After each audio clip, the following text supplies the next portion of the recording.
Chapter 1462. These three are all chili peppers. The small bean should be the original chili peppers. Later, the locals planted them, and they took on other shapes. Li ate slowly. When the dried pot was ready, he introduced the local specialties. He also brought the sunflower seeds. Apparently, the Native Americans knew how to grow them and knew that they were delicious. They ate raw sunflower seeds, which were not suitable for boiling or roasting. There were also pumpkins, kidney beans, sweet potatoes, and other edible things. Li didn't keep his fingernails, but he could still pinch open the shells of the sunflower seeds. He handed one to Princess Yongmu. Princess Yongmu ate it and smacked her lips. It was gone. She wasn't satisfied. "I'm too tired. I'll pinch them one by one."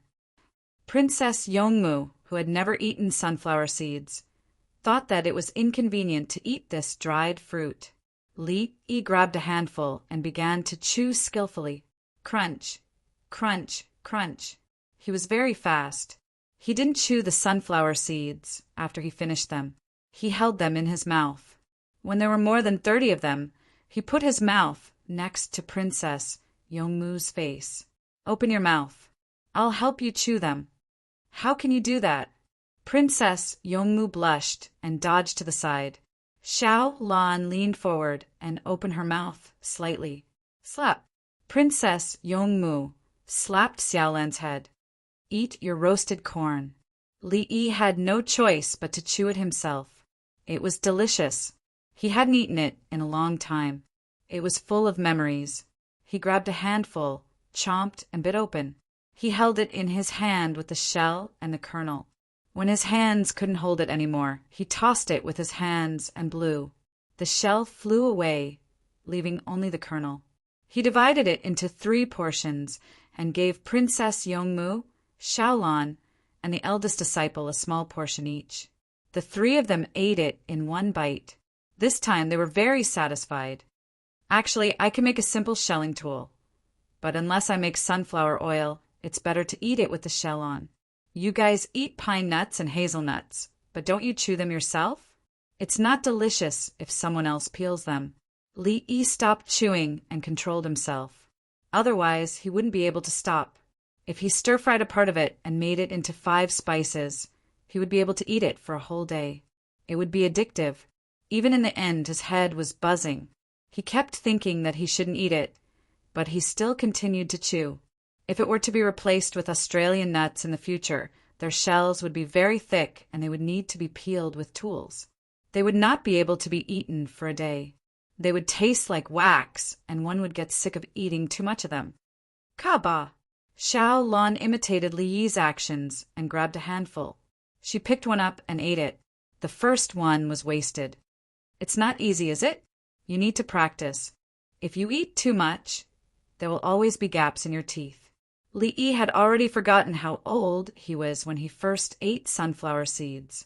The only thing he knew was that this action of chewing needed to be practiced. If he always chewed in the same position, his teeth would change positions and he would not use the same amount of strength. It should be thrown into the mouth and gnawed with the teeth. Li thought for a while and thought of another method of gnawing, which was to test the tongue. Princess Yongmu threw a few seeds into her mouth and stopped. She looked at the kidney beans sent by the natives and asked, "Is this delicious?" This can be cultivated into many varieties. Now they have brought 2 varieties. One is bigger and the other is smaller. They will cook them and eat them. The bigger ones will ripen and be peeled out to eat. Li knew the purpose of the Native Americans to grow kidney beans. They wanted to obtain food. The big ones were rice beans and the small ones were being cultivated. Logically speaking, there should be more populated areas inside the local area, and there should be pyramids. Pyramids used for surveying, farming, war, and religion. Pyramids of all sizes. The big ones were the main ones, and the small ones were for others to rest in and be used as war castles. When there was a flood, they would hide in the pyramids. Food was also stored inside. Li did not know what happened to make a civilization abandon the pyramids. In any case, the information said that there was no one there now. He picked up a big kidney bean and taught everyone how to pinch the string. Pinch the two ends, but do not place it in two. He did not know how to use oil. He pinched a big pot, put it on the iron pot, and poured the soybean oil into it. When the oil was almost warm, he used a spoon to scoop 1/3 of the black bean sauce and stir-fry it in the oil. Amid the crackling sound, the fragrance of the sauce wafted out and the sauce exploded. If you use this sunflower seed oil to extract the oil, it won't explode. The raw soybean oil has a fishy smell. The kidney beans must be cooked. Otherwise, the saponin and agglutinin inside will cause a reaction in the body. In serious cases, it will cause death. However, these two are both medicines. If used well, they can be used to treat diseases. Li Yi poured the washed kidney beans into the pot and stir-fried them back and forth. He had to stir-fry them until they changed color. "Master, I know. Raw kidney beans and cowpeas can also be poisoned," the little girl said. Her family was a traditional medical family. If someone accidentally felt uncomfortable, she would have to ask what they ate. Yes, they contain the same thing. Therefore, when you bring the kidney beans back, you can eat them without worry. You can eat them the same way you eat cowpeas. Li Yi was not worried about this. The people of the Tang dynasty knew how to eat. After a while, he poured water into the pot and stewed it. Then he opened 2 cans of braised pork and threw them in. He began to shred the small ones. Go and cut a piece of fat and lean meat from the bear. Shred it and stir-fry it with the kidney beans. First, feed it with cooking wine, salt, starch, and pepper. The winged knights, next to him, went to look for the meat. The skin of the bear was peeled off, and the internal organs were cleaned by the natives. Li Yi wanted the internal organs of the bear. The natives didn't eat anything except the heart. They also didn't eat the liver because the liver of some animals was poisonous even if it wasn't processed. As a foodie in the capital, Li Yi didn't think that there was anything that couldn't be eaten.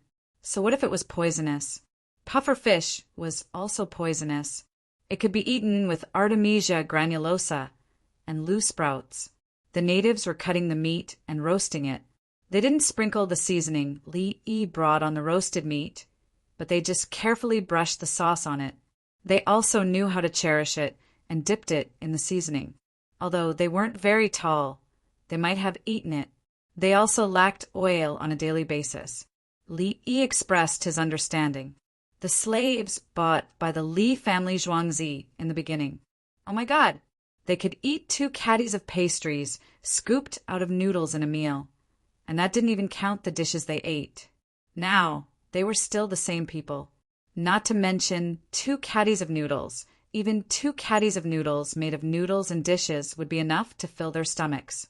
Even if they worked hard, they would at most eat 2 caddies of steamed rice. If they ate more, they would definitely not be able to eat any more.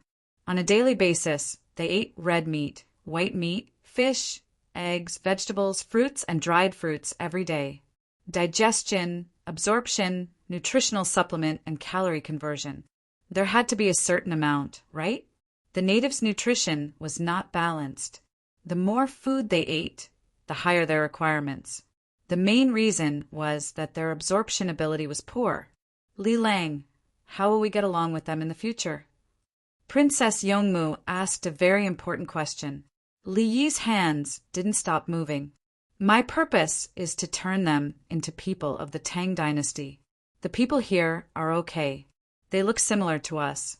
Then, when we go to another place, I don't expect to turn them into people of the Tang dynasty. I'm not discriminating. I'm just not sure how long it will take to educate them. Sometimes the problem of skin color. Li Yi was in a difficult position. He wanted to say that the people in Africa with white skin had a nationality. They were Chinese and helped to guard the border.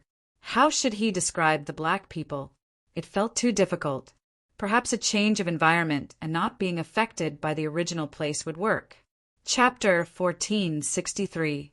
Fry the meat first. Because it has bare fat, there's no need to add soybean oil and other oils. The lean meat will be smooth and the oil will come out. Li Yi cooked. He knew that Princess Yongmu wanted to learn. so he tried his best to explain it in detail. After cooking, he took out the lean meat and oil, fried it with chopped green onions and garlic, and then added shredded kidney beans. When the shredded kidney beans were cooked, he took back the meat that he had taken out and continued to stir-fry it. He added soy sauce and a little color. Otherwise, he just needed to add salt. After stir-frying, the kidney beans are not so green anymore. If you want them to be green, you can fry them with oil or blanch them before stir-frying. I don't like that. Starch can be used to collect the juice. Without it, the soup can be used to make rice. At the next stop, we'll get potatoes. I'll stir-fry them with more juice, and stir-fry them with chili. That's delicious. Or you can add vinegar and make it sour and spicy. But that still needs to be blanched first. It depends on whether you want to eat crispy or dough. Li Yi taught seriously, and Princess Yongmu tried her best to remember. Xiaolan had already learned how to write shorthand. She used a pencil and a notebook to write. Only she could understand what she wrote. Growing up in the palace, she knew how to survive. If she didn't work hard today, she would be abandoned tomorrow. Didn't I record it? Li Yi felt sorry for Xiaolan. Did she have to? I'm used to it. Xiaolan replied, but she still wrote. She didn't believe in anything else. She only believed in herself. Stir-fried kidney beans with juice. Whether it's steamed buns, rolls, rice, or sorghum rice, it's suitable. I won't leave today and I won't leave tomorrow. It's a very important resting point for the Tang dynasty. I want to make a stove for roasting sweet potatoes and then make dried sweet potatoes. Let's see if I can build a small sweet potato powder factory. Li Yi continued to stir-fry. A pot of vegetables weighed more than 20 caddies. He even wanted to use a spade. The 6 officials helped to skewer the vegetables and occasionally took a bite of the roasted food. They habitually lowered their heads. It was a normal reaction. They realized that in the entire team, only they were useless. Their fighting ability was not as good as the winged knights.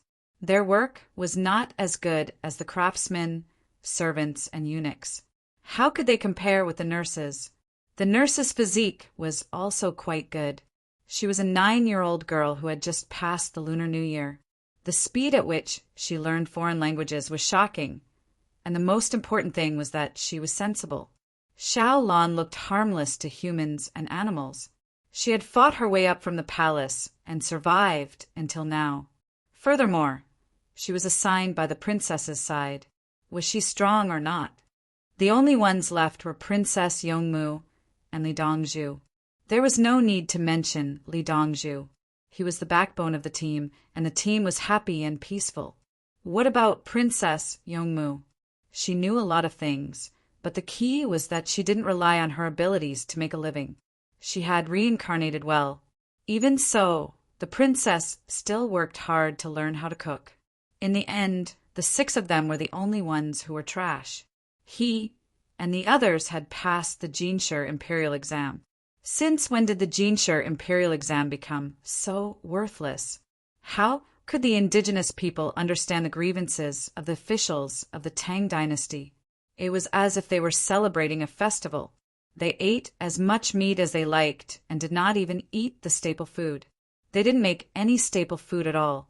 They only roasted some corn, and all of it was eaten by the people of the Tang dynasty. When eating meat, keep the staple food. If you can keep it for a long time, you can't eat meat anymore. After eating, someone ran to check on the child who was bitten by the snake. The child was on an intravenous drip and was watched by a nurse. Because of the sedative, the child was sleeping. Looking at the child's leg, it was a little swollen. The ice pack couldn't be applied all the time. How could the wound not swell? Unless other drugs were used to suppress the swelling. If Li Yi wanted to, he could prevent the swelling from appearing. For example, when he was in the Liuqiu election, a person was shot. The bullet entered the left chin and came out the right temple. The penetrating wound of the bullet would normally cause the person's entire face to swell, like a pig's head. But with medicine, the wound would be blocked the next day, and no swelling could be seen at all. It depended on what kind of medicine was used to suppress the body's natural reaction. Li Yi did not inject any special medicine into the child. There was no need for it unless Princess Yongmu was injured. In that case, it must be suppressed. The indigenous people felt that it was magical. It was like the first appendicitis operation performed by the Li family Zhuangzi. The leader didn't eat much. He stood in front of Li Yi and the others with skewers and watched Li Yi cook. He felt that it was right. The leader should be better than others. He knew everything. His thoughts were different from the 6 officials. The 6 officials didn't think that Li Yi should cook personally. His status was noble. However, there was no other way. In the entire Tang dynasty, Li Dongzhu was the only one who could cook well. Everyone else learned from him. If it's done, it can't be cooked anymore. If it's cooked for too long, it'll be gone. This is the only bad thing about vegetables. Oh, it's also not good to cook meat for too long, unless it's stewed. Li Yi removed the big pot from the temporary stove and scooped it into a plate with a spoon. Porcelain plates. A lot of porcelain plates had to be left and given to the local indigenous people. He would not exchange them for now. When the people of the Tang dynasty came later, he would exchange them. Without trade, contact would not last long. If he blindly gave, the other party would be insatiable. Few people could break through the shackles of human nature. Li Yining knew that other people relied on him, but he never took advantage of it to ask for a yard after getting an inch. For example, he could bully the palace maids and eunuchs at will. He could even play with them. There was also Shaolan and Princess Yongmu. As long as he wanted to, he could do it. Many small restaurant owners were willing to do this. They played tricks with the waiters and thought that they were smart. In fact, the waiters knew it, but they had no choice. They had to earn living expenses. Li Yi would not do that. Playing with people would ruin one's morals. The most important thing to do was to cherish those who were good to him, win over those who were in the middle, and attack those who were hostile. If there were conditions, he could find a way to turn the hostile into his own. This was the charm of a person. Even if you were his enemy, you would have to acknowledge him, unless your level was not that high. If he told a habitual thief, "If you're poor, you should take care of yourself. If you're rich, you should help the world," the thief would laugh at him and say, "Idiot, this is a world where the strong preys on the weak. Why are you playing righteousness with me?" Therefore, a thief would always be a thief. He would be caught, released, continue to steal, and be caught again. It was not that he was wrong to steal, but that his level of stealing was too low. Those who steal hooks should be punished. Li Yi did not do that kind of low-level thing. He was recognized by many people. The leader of the natives also recognized him. He also ate the baked pancakes and stir-fried kidney beans to his heart's content. He dipped the pancake in the sauce on the plate, took a bite, and then ate the kidney beans. So this was how this dish was eaten? Li Lang, they don't have iron frying pans. Do they have iron mines? Do you want to smelt them locally and make iron pots? Princess Yongmu ate a few mouthfuls of stir-fried kidney beans. It was delicious. She saw that the natives did not have good ironware. Our Tang dynasty's big iron pots and ladles are not popular yet. Don't teach them. If there are iron ores, we can find an uninhabited island to process them.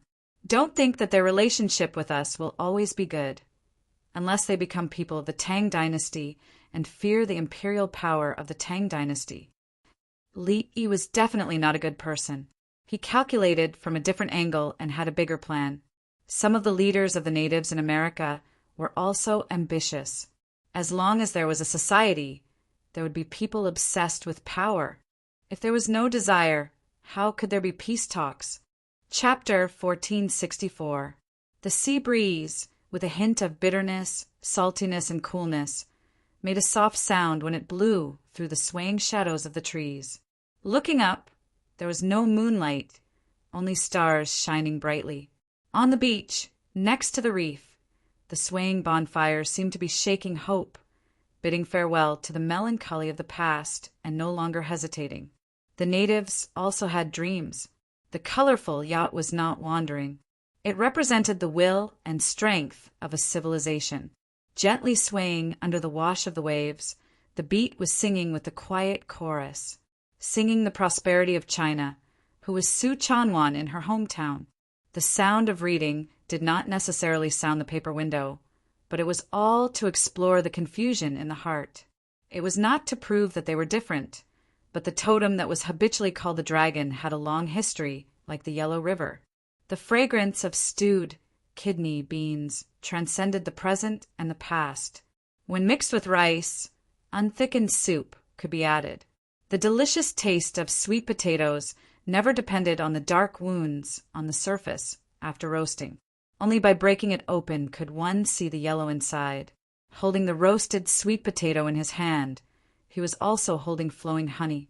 When he appreciated it to his heart's content, he suddenly found that it was very hot. "It's so hot.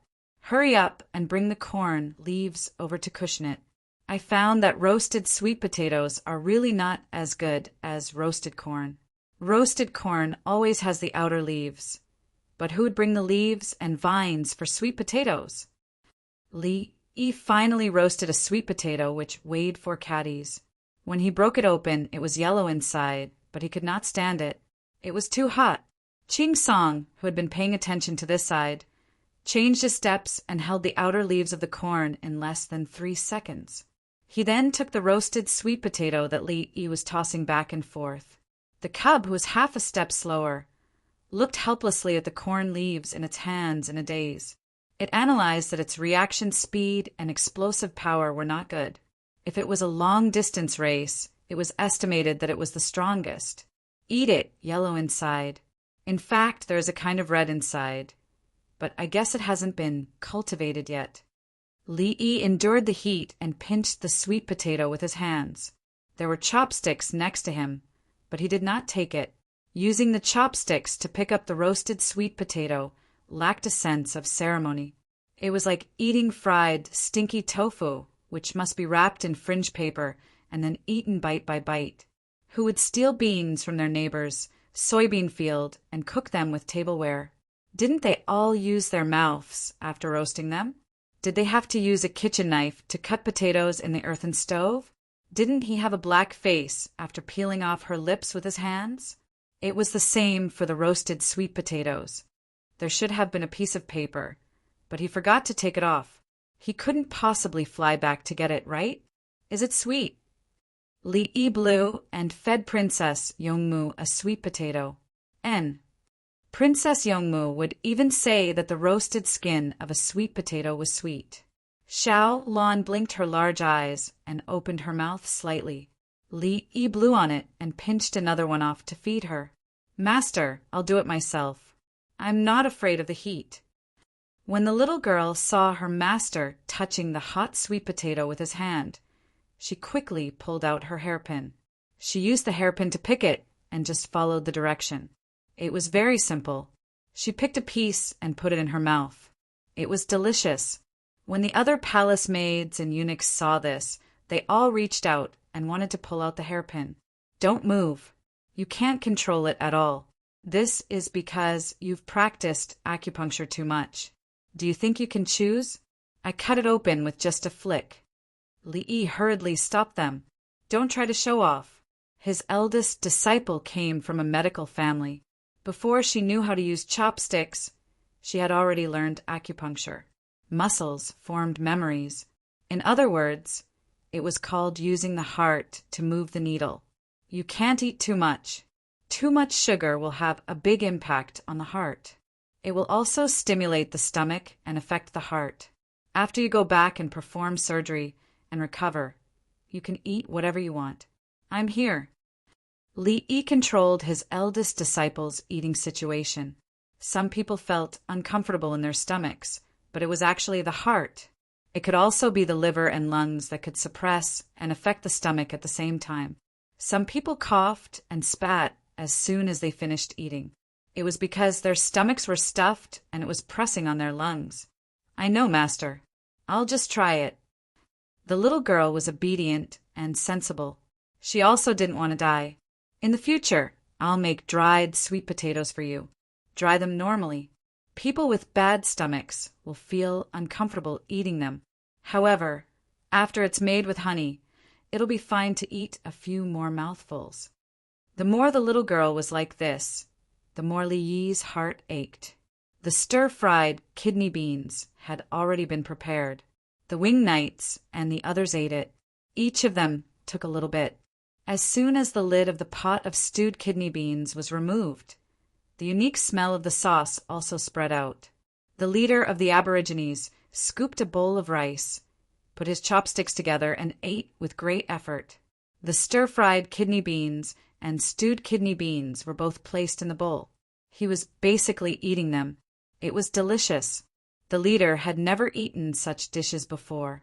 Not only him, Li Yi also felt that it was delicious, not because of the taste, but because he missed it. It was especially difficult to eat stir-fried, shredded kidney beans in restaurants.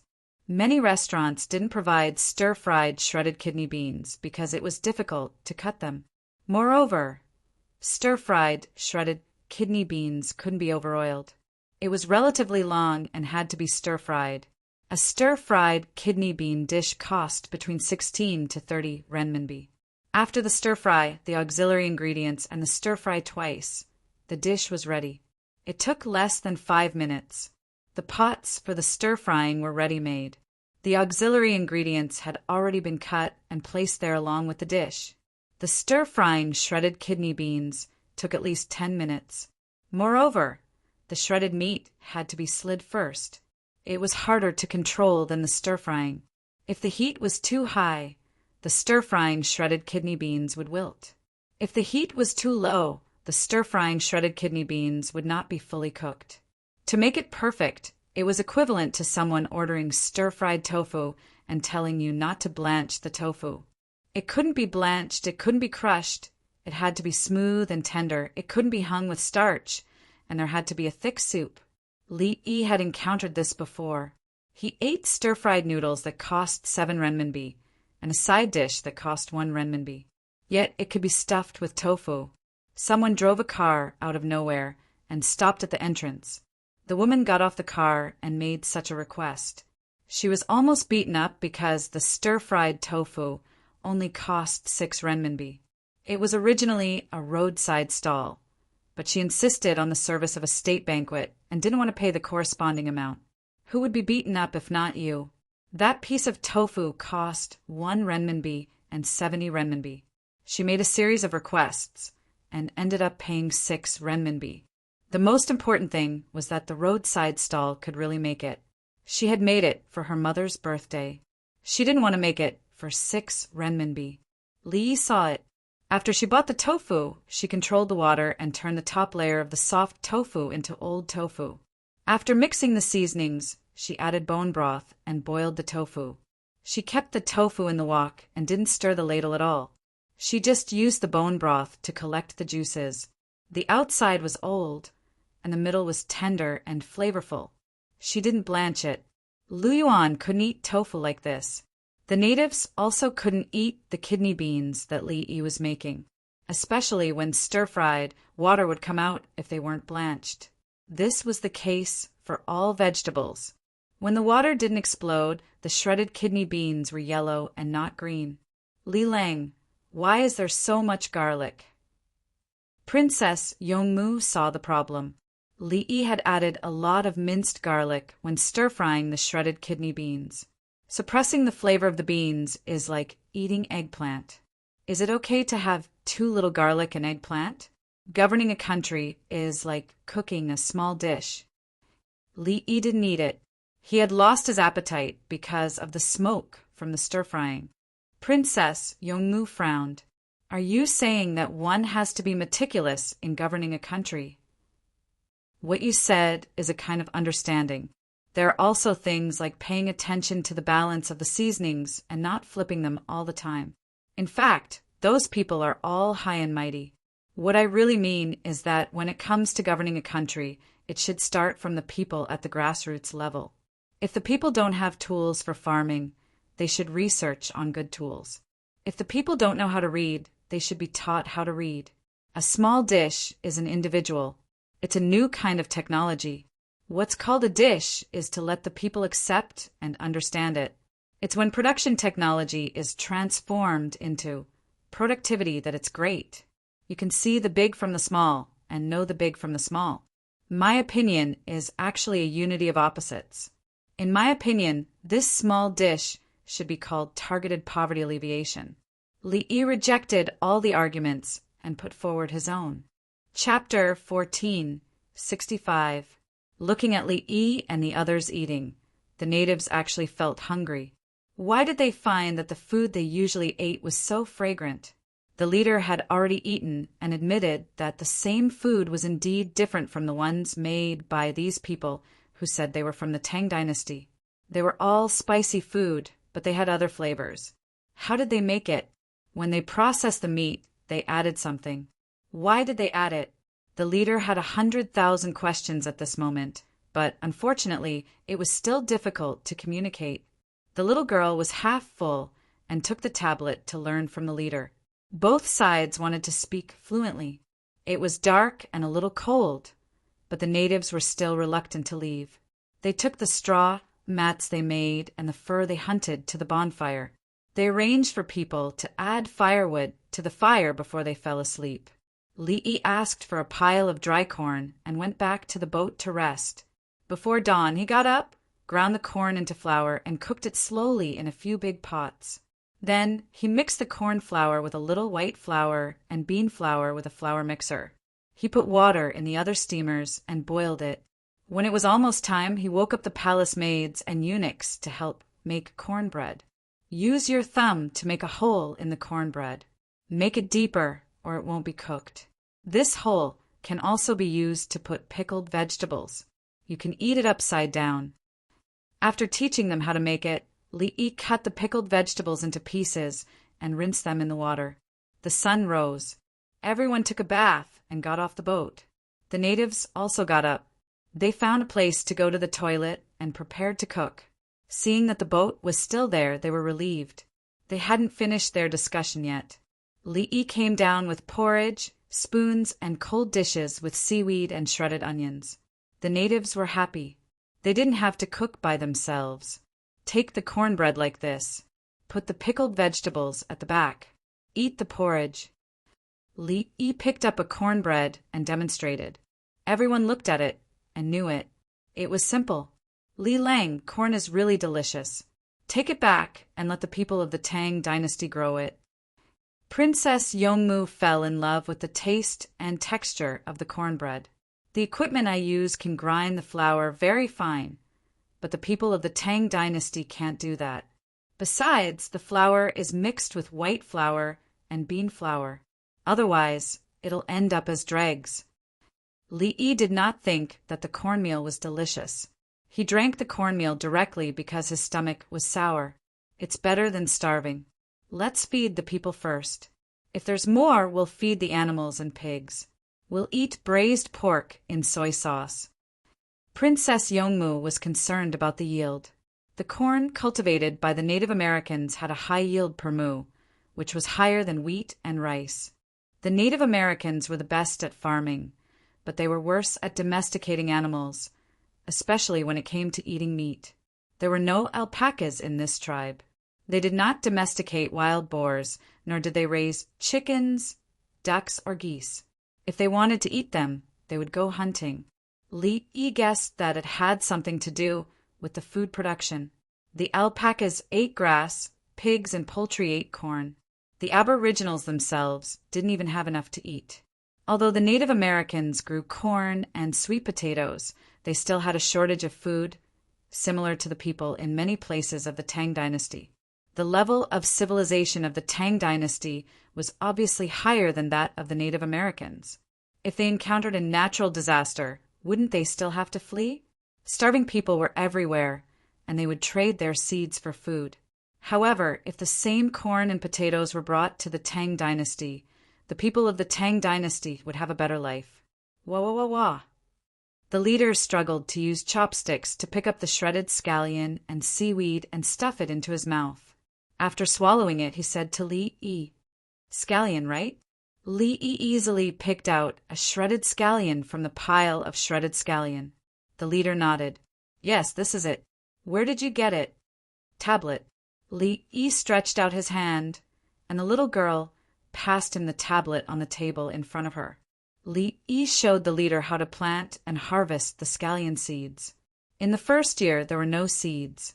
In the second year, they would continue to plant, and after winter, there would be seeds. What kind of scallion to plant and harvest in spring, and how to arrange it in summer and autumn? The leader frowned and looked at it 3 times. Then he pointed at the scallion seeds and looked at Li Yi. He had learned how to plant, but there were no seeds. Li Yi nodded. Here, we can't just take your seeds. Moreover, it's not convenient for the people coming later to bring scallions with them. You can also give them ginger and garlic. You can plant them, and our people will come over to eat them. There are many things that can be traded, so there's no need to use scallions, ginger, and garlic. The key is not to trade. Trade is a stepping stone. After that, we still have to teach the local people how to work better. Then we can transfer the population and territory to the Tang dynasty and accept the laws of the Tang dynasty.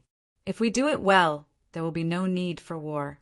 As long as the Tang dynasty's technology develops fast enough, the people will naturally be willing to become part of the Tang dynasty. The leader did not know what this kind person was planning. When he saw that he could plant delicious scallions, he shouted to his people. Many of the natives shouted excitedly. In an instant, the food was several times more fragrant than before. The leader looked at Li Yi, turned around, and ran away. Not long after, he came back with a small clay pot in his hand. He took out some dried yellow leaves from the clay pot and put them on the side. Then he picked up a burning stick from the bonfire that he deliberately left some kindling. He put the fire in the pot and the smoke came out. He took a deep breath with his nose facing the pot, and his face was filled with intoxication. After taking a few breaths, he put in some leaves and handed it to Li Yi. Li Yi, I quit. I quit. Did you get any dew from this cigarette? The dew is not good. It's bitter and spicy to the throat. There's also a stench. Li Yi mumbled and took it helplessly. He knew that this was the highest etiquette of the other party. Smoking. He took a light puff and was a little confused. He had not smoked for a long time. Most importantly, this cigarette was not easy to smoke. In the past, he used to smoke Phoenix Suns. The tobacco from Hunan's Phoenix County was called Weian County in the Tang dynasty.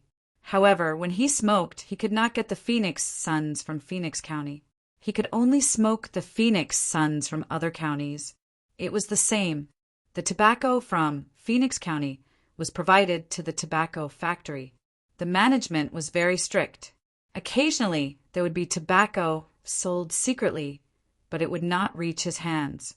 The good Phoenix Suns were not bitter, smelly, or spicy to the throat. The tobacco processed by the natives now was too difficult to smoke. It was not mellow at all. The drying and fermentation were not done well. After taking a puff, Li Yi returned it. He did not smoke anymore. It choked and broke. Li Lang, what is this? Princess Yongmu was curious. Was it incense? It's similar to opium poppy. It can be used as medicine. However, it's addictive.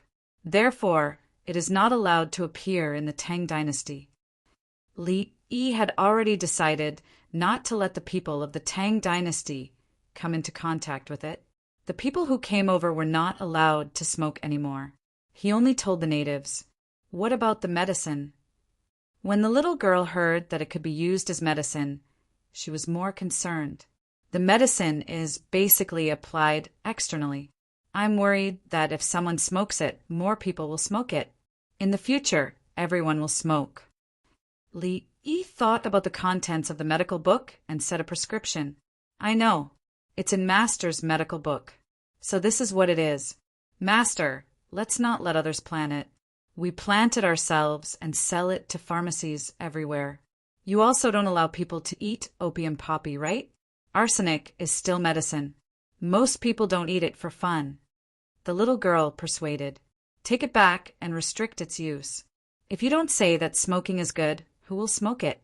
Let's wait and see. Li Yi still could not make a decision. Chapter 1466. Ka ka ka. Squeak, squeak, squeak.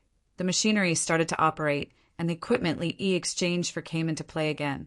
The Native Americans, like the people from other places, watched with wide eyes to see how the magical houses were built. Dongju, they don't keep any rough wood. The craftsman frowned as he watched the newly cut wood being broken into boards. He went to the local homes to take a look. The wood was piled up diagonally to form a cone with bundles tied on top. Some of them were wrapped in fur, while others were wrapped in leaves. When it rained, the rainwater would flow down the side of the building, and every house had a drainage ditch dug next to it. There was no reserve of rough wood, so it was a waste of time.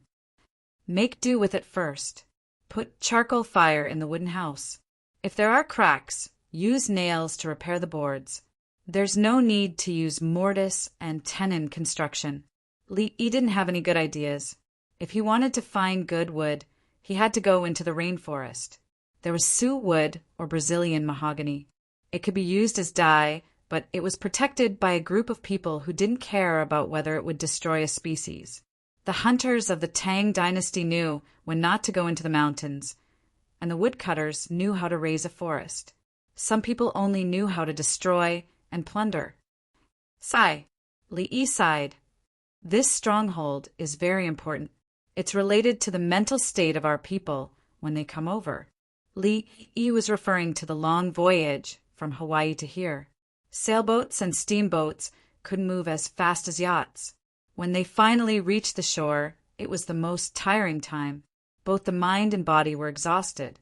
If there was a warm home, it would be good for morale. Therefore, Li wanted to build a 3-story building with big wood.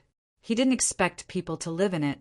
He just wanted to put a flagpole on it and raise the flag of the Tang dynasty. The strong natives helped to pull the cut wood and lift it onto the wooden platform. 15 people from the wing knights put on flat glasses, breathing tubes, and flippers. They pulled a rubber boat to the sea to fish for conches. They treated it as training. As long as the sea wasn't too deep, they could see more than 10 meters below the surface when the sun shone on it. When they fished up the conches, they looked happy and wanted to eat them. Li Lang, should I change into my swimsuit and go fishing? Princess Yongmu looked eager to give it a try. No way. Li didn't even think about it. What if I lose you? You can just swim in the swimming pool on the yacht. Otherwise, when you return to Zhuangzi, you can go into the water as you wish and have a group of people to protect you. I'll bring an oxygen tank down and change to scuba. Princess Yongmu thought of a good idea. There are a lot of reefs underwater. It's easy to get scratched. Li still refused. A scratch on the reefs in the sea would hurt for a few days. How do you eat a conch? Princess Yongmu couldn't get into the water, so she started to study the conch. Do it in the simplest way. Li had a mysterious look on his face. Boiling and roasting? Princess Yongmu instantly understood. Other than eating it raw, there were only these 2 simple methods: steaming the big ones and dipping them in sauce. Li picked up a big conch. Transportation is convenient. People in the mountainous areas can also try it. You can only eat the dry ones. Fresh ones are too expensive. People in the mountainous areas won't eat them. In fact, dried ones like haihong, clams, and shrimps are already good. I couldn't eat them when I was young. Princess Yongmu recalled her childhood and was unhappy. Yes, Li's eyes were a little empty. He thought of the destroyed Tianshu. He couldn't stop it at that time. Even if he could, he wouldn't. He had to destroy it. That was something that praised Wu Zetian and the beliefs of the Zhou dynasty. The Tang dynasty was already unstable, leaving a symbol that belittled the orthodoxy of the Tang dynasty. During the war, they lost to the Tubo, lost to the later Turks, lost to the White Abbasid Caliphate, lost to the Khitans. It was bound to be used by people with ulterior motives, saying what happened in the Zhou dynasty and what happened in the Tang dynasty. Li guessed that it was because of this that the Wei family had such thoughts. Since Wu Zetian could do it, why couldn't they? They poisoned Li Xian and got dealt with. Princess Taiping also thought that she could do it. The Tian Shu was still standing. When we go back, let's choose a place and erect a 300 zhang tall Tian Shu. We can put the heroes who sacrificed for the country together. It's just a matter of money. Li Yi felt that it was fine to destroy one. He could just build another one and spend money. What's the big deal? Look at how they bullied the foreigners around them. It's just money. Is it a waste of money and manpower?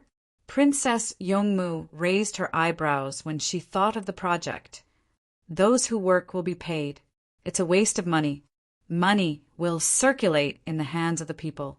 The imperial court will spend part of their money on this. They will use finance to support the beliefs. When the time comes, we can raise the flag of the Tang dynasty every day and write a national anthem. The people must know how to sing it. Li Yi liked to watch the raising of the national flag.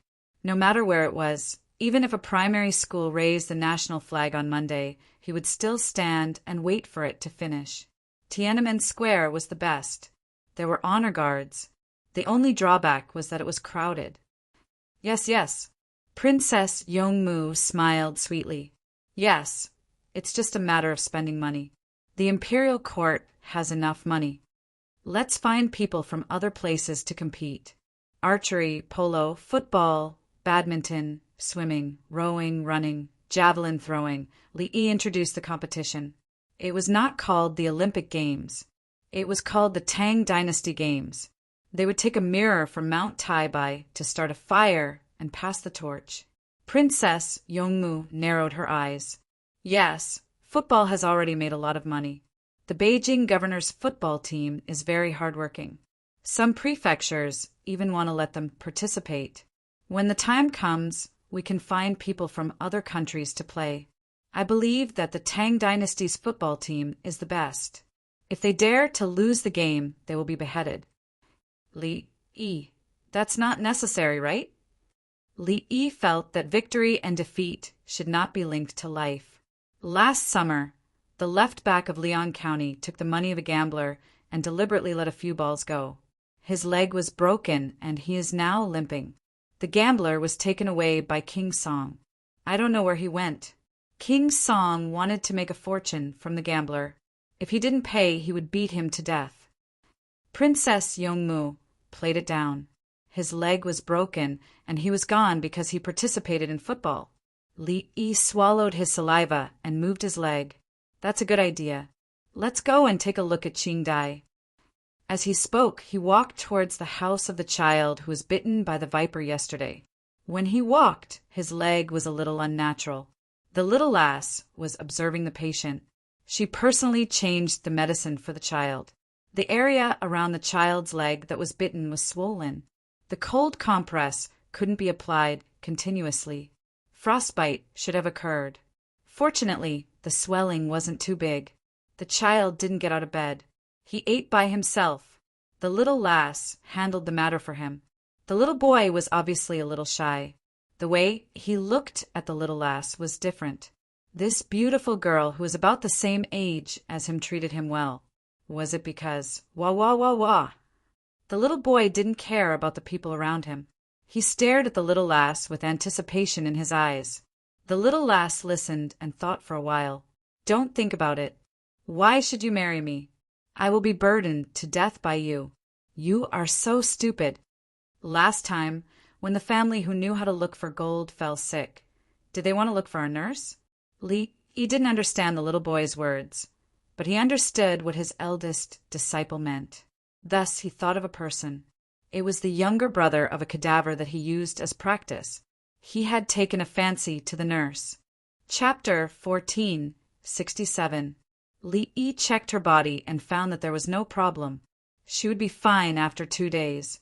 The anti-venom had taken effect. Next, he needed to categorize the local snakes and draw a map. This was to prevent the people from the Tang dynasty from being bitten to death by the snakes. Princess Yongmu looked back and forth and smiled. Someone likes our Qingdai. There are too many people who like me. In the past, when I treated other people's boys, they always stayed and didn't leave. There are also some rich and powerful elders who want to talk to me about marriage for their children. The little girl had a high EQ, so she knew what was going on. Li Yi said, "See, in the eyes of our Qing Dai, patients are all passers-by, but the people who are being treated have other thoughts." Princess Yongmu didn't consider them as passers-by. She was curious about Qing Dai's experience. "How did you solve it later?" "To tell the truth, they all died when they were 15 years old." The little girl's face was calm, as if she was used to it. Xiaolon put her hand on the little girl's shoulder. "Your master is powerful. Don't be afraid. I know I also want to live. I want to go back and practice with a lot of death row prisoners. I'm more valuable than them. I can save more people." The little girl was not hypocritical at all. She was very straightforward. The little boy who was bitten by the poisonous snake didn't understand how big the gap between them was. He was still full of dreams. Wah wah wah wah. There was no one else in his eyes, and he only said to the little girl. Qing Dai was very patient. She slowly explained her work to the little boy. "If I don't take care of you, I will marry you. Everyone who is sick will take care of you like this. But we can be good friends. If you learn from the Tang dynasty, you can go to the Tang dynasty to play one day." The little girl was neat and tidy. She didn't hesitate at all. "When you come out in the future, bring a smart boy with you. Don't Zhuangzi have refugees who have good voices and ears?" Li Yi was helpless. He didn't want to bring too many people. There were leaders' diplomacy, wives' diplomacy, and children's diplomacy. Wah wah wah wah. A sound came from outside the tent, followed by the leader. He grabbed Li Yi's arm and walked out. Li Yi went outside and saw a bunch of poisonous snakes in cages made of tree branches. In addition to those who were still alive in the cages, there were also many whose heads had been smashed to death. He looked at the natives around him. Had anyone been bitten? At this moment, his actions were understood. Everyone shook their heads with happy smiles on their faces. "Looks like I have to bring the horses here and let the locals have them. Let's not consider killing them for now. Let's try reducing the poison." Li Yi wanted to make the antivenom locally, but it was difficult. At that time, he didn't think that there was any point in making antivenom. Every year, many people died from all kinds of accidents, and even fewer people were bitten to death by snakes. The cost of maintaining a certain amount of antivenom was too high and not worth it. What was the point of paying tens of millions of dollars for a person who might be bitten by a poisonous snake? When he arrived at the Tang dynasty, he changed his mind. Many people might have been bitten in the Tang dynasty, and saving one person with tens of millions of yuan was not the same as saving one person. It represented the height of medicine and the favor of the imperial court. Just like the logistics of Tubo, couldn't they not give so many good things? Canned food, dried seafood, enameled military kettles, and pressure cookers were sent in. As long as there was enough food, it was enough. The reason why they sent things regardless of the cost was to tell their own people and Tubo people that the will of the Tang dynasty was unshakable. The antivenom was the same. In fact, it could be used without reducing the poison or killing it. If 100 people were bitten by a poisonous snake, without the antivenom, 99 would die. If they used normal snake medicine, 80 would die. With the antivenom, 5 people would die, but it was better than 99 or 80. Princess Yongmu knew how Li Yi made the antivenom. There were many horses in Zhuangzi, and they usually took good care of them. She stared the dead snake. "It's hot. If we don't deal with it now, we won't be able to eat it in the afternoon, right?" "Yes, deal with it. Chop off the head. I don't know what the poison gland is like. Take out the snake's gallbladder. I'll dry it." Li Yi pulled out his knife and squatted down to deal with the dead snake. He skinned it, took out its gallbladder, and cut it into pieces. Anyway, he had to cook it, so there was no need to worry about parasites. Braise. Princess Yongmu found a bowl and put the snake's gallbladder. She wanted to braise everything. Braise. We all eat braised forest frogs. In the family Zhuangzi, Empress Wang touched her belly and made a request. A batch of forest frogs was dried last winter. It was spring, and the toads gradually woke up. Seeing the toads, Empress Wang wanted to eat them, not for herself, but for her child. Lu Jiu was also pregnant. Empress Wang was unwilling to catch the forest frogs that were ready to breed, so she soaked the dried frogs and braised them. Li Longji didn't go to the court today. If there were no major matters, the other prime ministers would deal with them. The appointment and transfer of local officials, education, and military arrangements at the border. In the past, there was the opening of Chongping granaries in disaster areas, and the local water conservancy projects were allowed to recruit personnel and follow up financial allocations, especially conscription. Now, none of this was a problem. The prime ministers could do whatever they wanted. In any case, there were 4 prime ministers and people in the regiment supervising them. As for money, that was the least of their worries. Li Longji slept in. When he woke up, he heard that the empress wanted to eat braised forest frogs. What time is it? Li Longji knew that it was impossible to talk about braised forest frogs in the morning. Your Majesty, it's 10 o'clock. Gal Lisher was in good spirits. Obviously, he had a good sleep yesterday. I'm going to take a bath. Do you have pig ears with cucumber? Send it over. I'll drink some rice wine. I'm sleepy in spring and need to nourish my body. Li Longji stretched and went to take a bath. Gao Lisher's arrangements couldn't be a dish. He also didn't say anything about not being able to drink when he just woke up. When Li Longji finished cleaning, it was 11 o'clock. He drank a cup of cold water while taking a bath and closed his eyes for a while. He didn't eat with Empress Wang and the others. Others ate little but often. If they ate with him, they would be affected by the rules. It was tiring. Li Longji went to the dining hall and sat down. It was 11:20. Then a group of ministers came over. They all looked tired. Ministers, why are you so haggard? Li Longji was very surprised that he had slept well. Your Majesty, too much money has been allocated. Corruption has also increased. Yao Chong was the first to speak. It seemed that the regiment he was in had been arresting people recently. If you have too much money, you'll need money everywhere, Baigo said. The others nodded in agreement. It was all because of money. Too much money. Li Longji calculated. It wasn't time yet. The greenhouse vegetables had already been removed. Where would the income come from? There wasn't much left before. However, we don't know how to spend the taxes that Guangzhou sent last night. It's more than 2 million yuan. Zhang Jiling came back from there and spoke. It's only 3 months. How?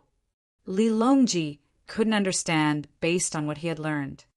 Last year, Li family Zhuangzi arranged for the students, farmers, and winged knights to take over the entire governor's office in Guangzhou. Zhang Jiling reminded. At the same time, he was a little ashamed and lowered his head. They have money after taking over? Li Longji found the key point. Yes, several ministers responded. Their expressions weren't very good. It was really because the team sent by Li family Zhuangzi was very powerful. They have a way to make more money? Li Longji understood. Not only money, but also a lot of food. They sold it to the surrounding areas at a fair price. It just so happened that the local area was in a shortage. They didn't even need to open a regular warehouse and directly flattened the market price of food. Song Jing's face was red. He didn't think of such a method. Chapter 1468. The sunlight shone through the hollow curtains, casting colorful shadows. There was no oil stain on the smooth table. Crunch, crunch. Li Longji sat in a place where the sunlight couldn't reach, slowly chewing on a pig's ear. The fat part of the pig's ear had been cut off. The cucumber strips were all skinned and crispy. I've already sent people to inquire. When the duties were collected, the locals didn't mention how the money was earned. It can't be seen from the accounts sent together with the taxes. Baigu sat there with a slight hunch on his back and a slightly bleak expression on his face. It was obvious that he wasn't in a good mood. Li Longji drank a mouthful of yellow wine with ginger slices. Minister Bai, were you too happy that you didn't get a good rest last night? Happy about what? Ah, Your Majesty, I'm happy because of money, but I'm worried that the officials in Guangzhou are too greedy. Bai Gu expressed his dissatisfaction indirectly.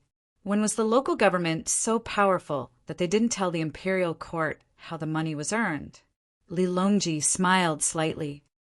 The Li family Zhuangzi students and farmers have embezzled money. Would they keep it for themselves? I'm thinking of a way to earn money, but I can't say it out loud. I've used some methods.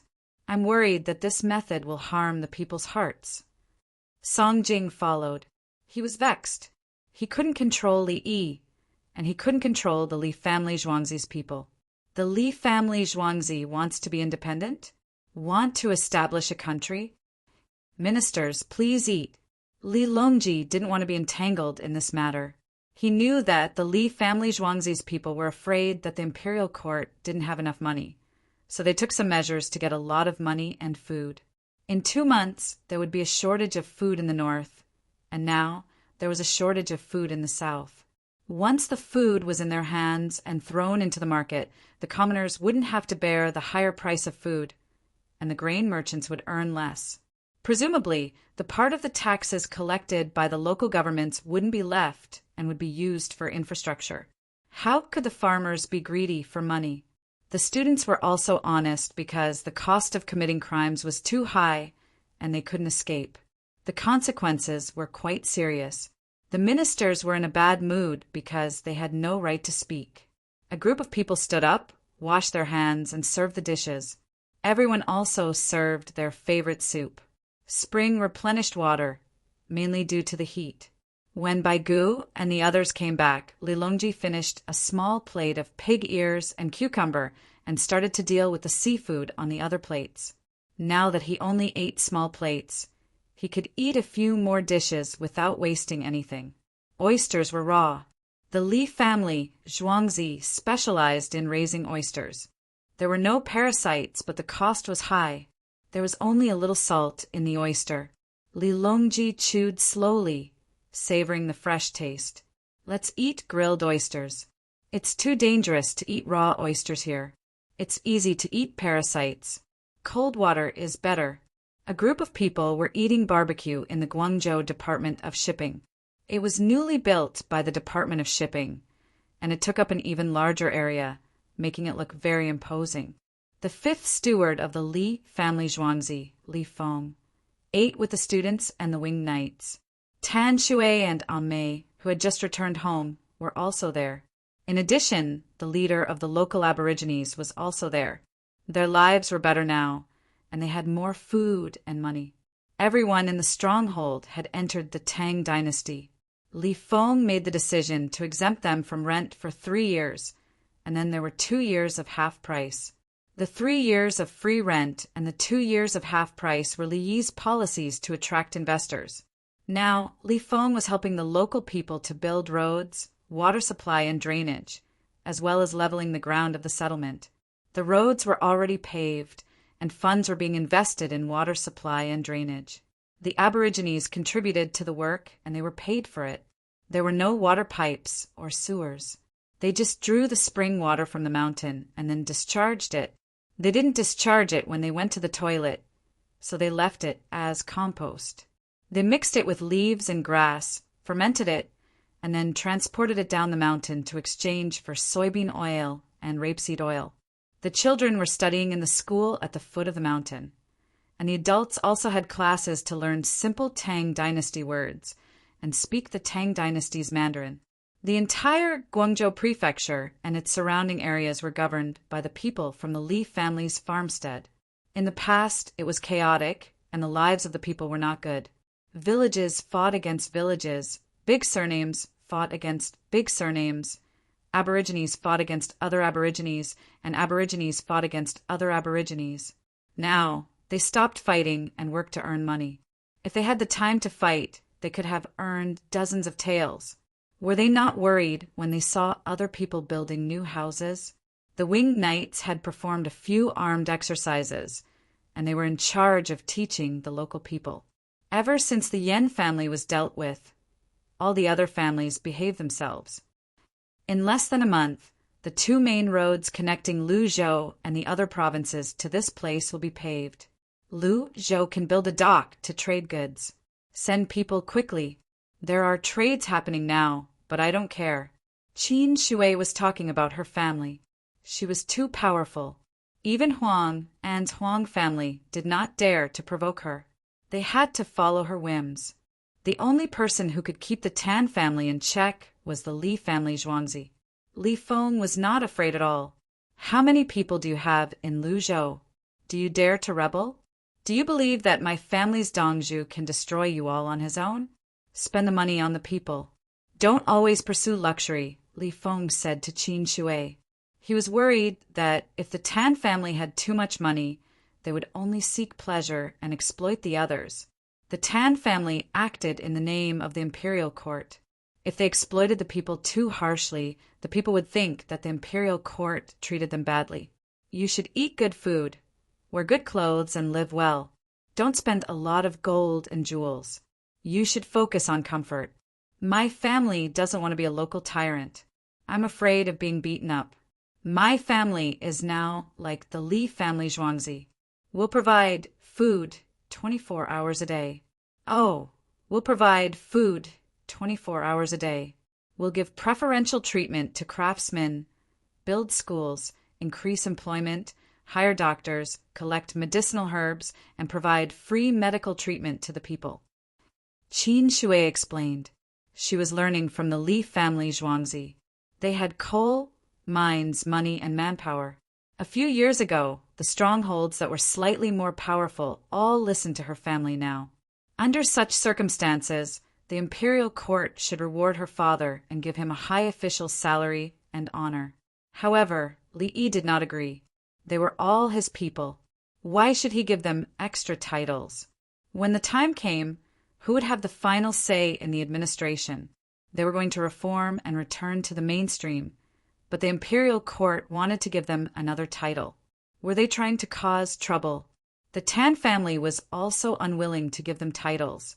They wanted to nurture their children to take the imperial examination and become real officials of the Tang dynasty. If they were given titles because they were powerful, the imperial court would be uneasy and vigilant. If they were rewarded because the people supported them, the imperial court would be at ease. Those who respected themselves with martial arts would talk with martial arts. Those who were willing to submit to the people would act with virtue. Today, the imperial court could not deal with them because they had too many people. They would give them benefits to appease them, but the imperial court would definitely remember them. They would tell the imperial court that they were obedient and would not do anything. The imperial court would treat them as normal people. Qin Shui studied hard and finally learned some knowledge. She was very obedient in front of the Li family Zhuangzi. Look, we're the people of the Tang dynasty. We support the imperial court. However, it was a different story when she faced Huang and you're just a local official. You'd better be careful. If you dare to be corrupt, you can think about the hundreds of thousands of soldiers in the Tan family stronghold. Naturally, Provincial Governor Lu Zhou was at the forefront. He was the one under pressure. Wasn't Provincial Governor Lu Zhou captured in the past? He lied to the Tan family and the other strongholds. He forced the people of the Tan family who did not want to rebel to go to Chang, and then meet Li Yi there. Now, the Tan family stronghold was talking to Li Yi directly. If there was a problem, they would not do anything. Instead, they would look for Li Yi and let the imperial court deal with them. Chapter 1469. The imperial court should have written a letter, right? Huang and was not worried about the former villagers. He wanted to write a letter to Songjing. A private letter would tell him how things were done locally. This matter could not be discussed in court. Li Feng shook his head. I can't say because it doesn't exist. What does gossip have to do with us? That's right.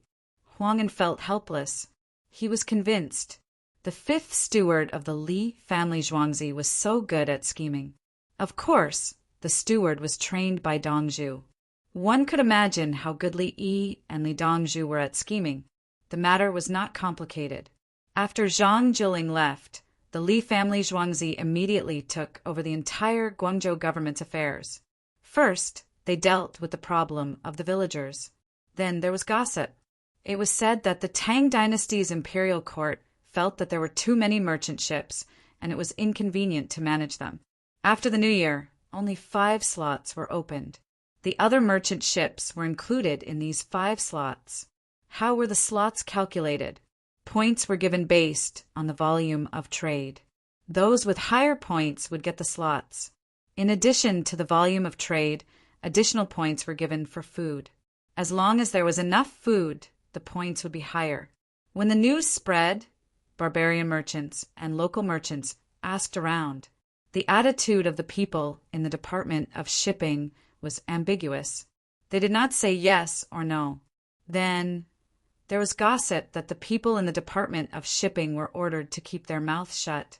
All of a sudden, the barbarian merchants went crazy. There were only 5 slots. Whoever got one of them would have a lot of people relying on them. When that time came, this method was the policy of Liyi's country for Macau. Casino licenses.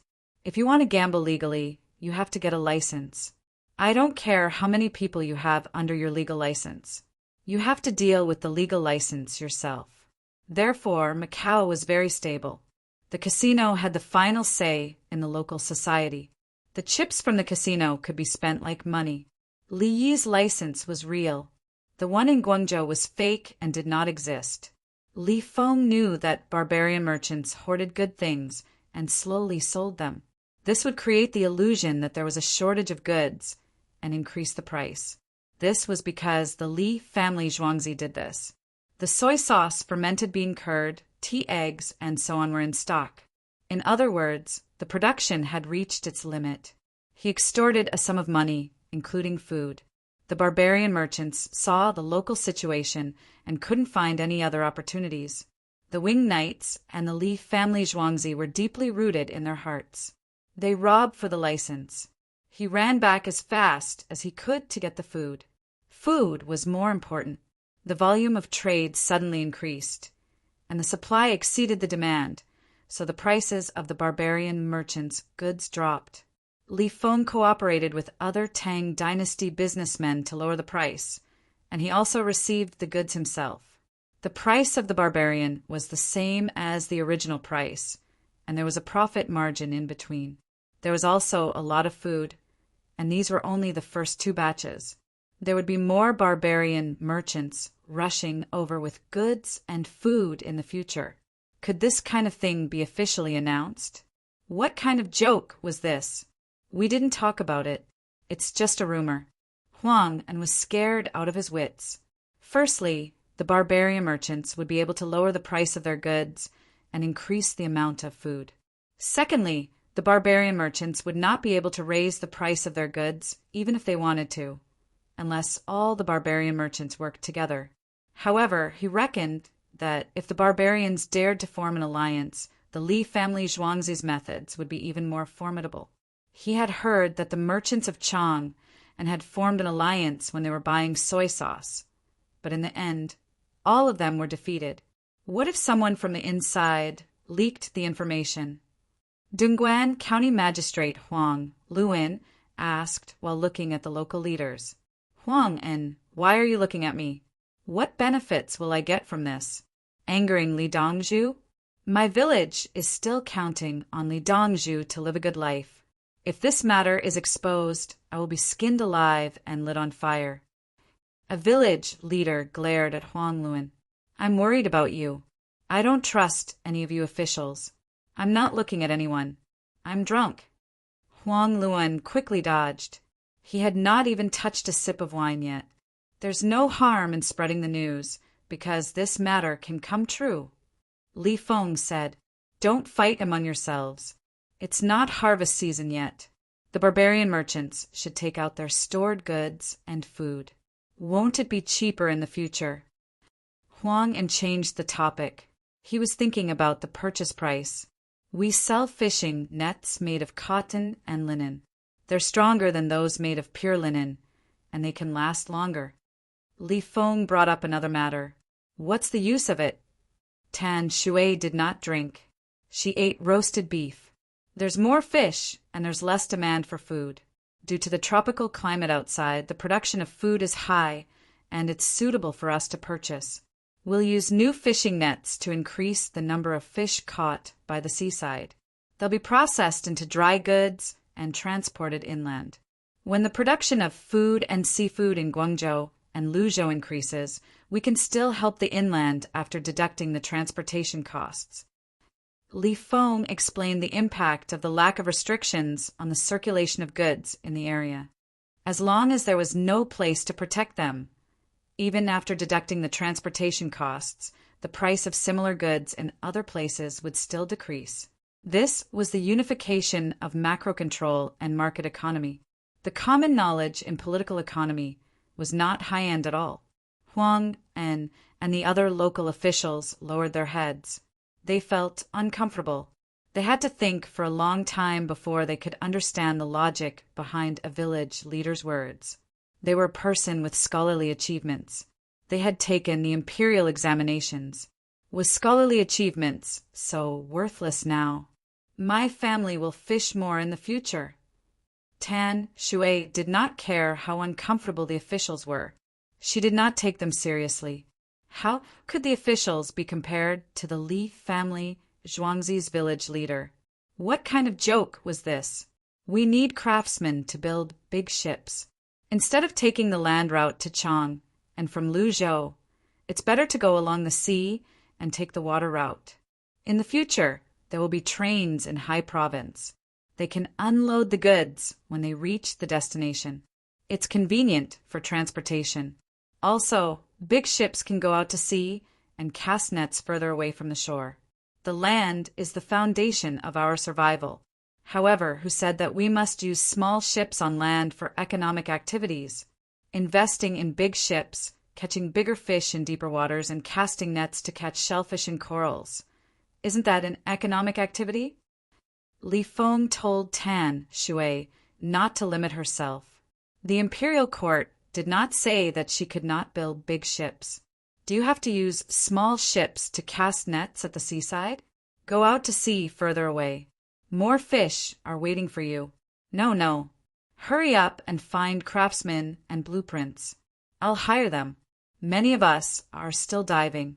Some of us can't be seen anymore. Tan Shui's eyes lit up. She was anxious. That's right. My place can do it. Why should I only make money around my stronghold? Build a bunch of big ships. I can go out to fish and do business. Recently, the experts have been building ships for the Tang dynasty. When it's about time, I'll help you contact them. Now, find the skilled craftsmen in the stronghold and learn from them, Li Feng agreed. Luzhou had many ships now. If there was a naval battle, Luzhou's fleet could be at the front line. Moreover, Luzhou's men were good swimmers. They were brave and fearless. Tan Shui was satisfied. Luzhou had learned a lot. She was not satisfied. After saying that, she suddenly thought of someone. Li Dongzhu is in Chang'an. How is he now? No matter how warm the weather is, I want to go to Zhuangzi. Is that okay? Sure, you can go any time. Li Feng did not dare to refuse. After all, he had hundreds of thousands of soldiers. Chapter 1470. Time to eat, time to eat. The little girl who had dug up a lot of wild vegetables called everyone to eat. The local aborigines were like the people of the Tang dynasty. They ate 2 meals a day. They were not like the people in the capital who ate 3 or 4 meals a day.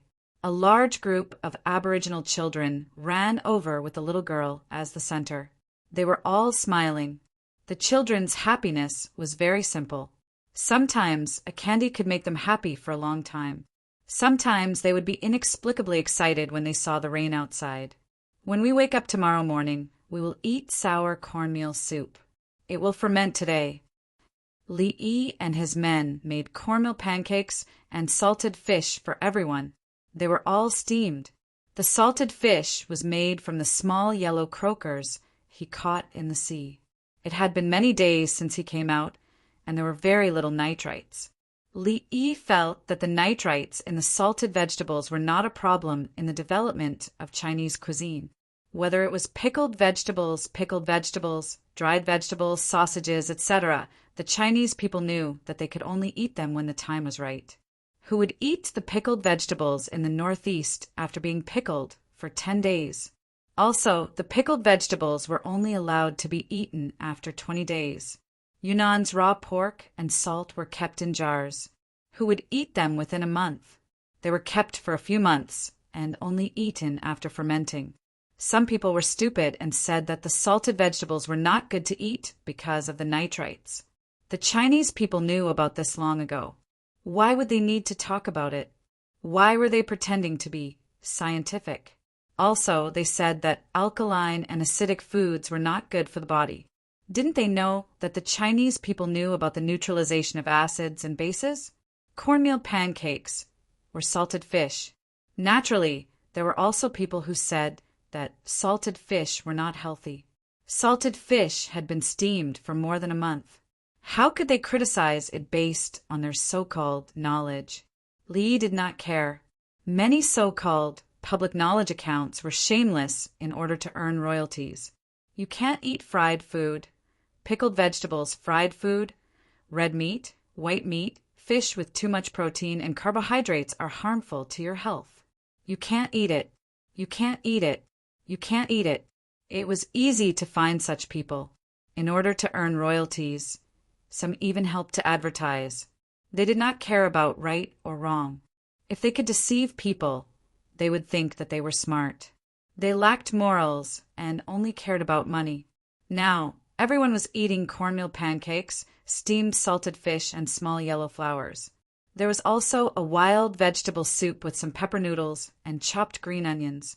There were no eggs or shellfish. Li Lang, this is delicious. The cornmeal is a bit thick, but it's still edible. It's satisfying. Princess Yongmu took a bite of the salted fish and a big bite of the cornbread. She felt extremely good. Because the fish is salty, a small fish needs to eat at least 2 big pancakes. I tried it and it works. It will be easy to deal with the people of the Tang dynasty in the future. Li Yi felt a sense of nostalgia. He had not eaten it for at least 10 years. Eating this when he was young consumed too much food. It was good enough that he could eat 2 pancakes now.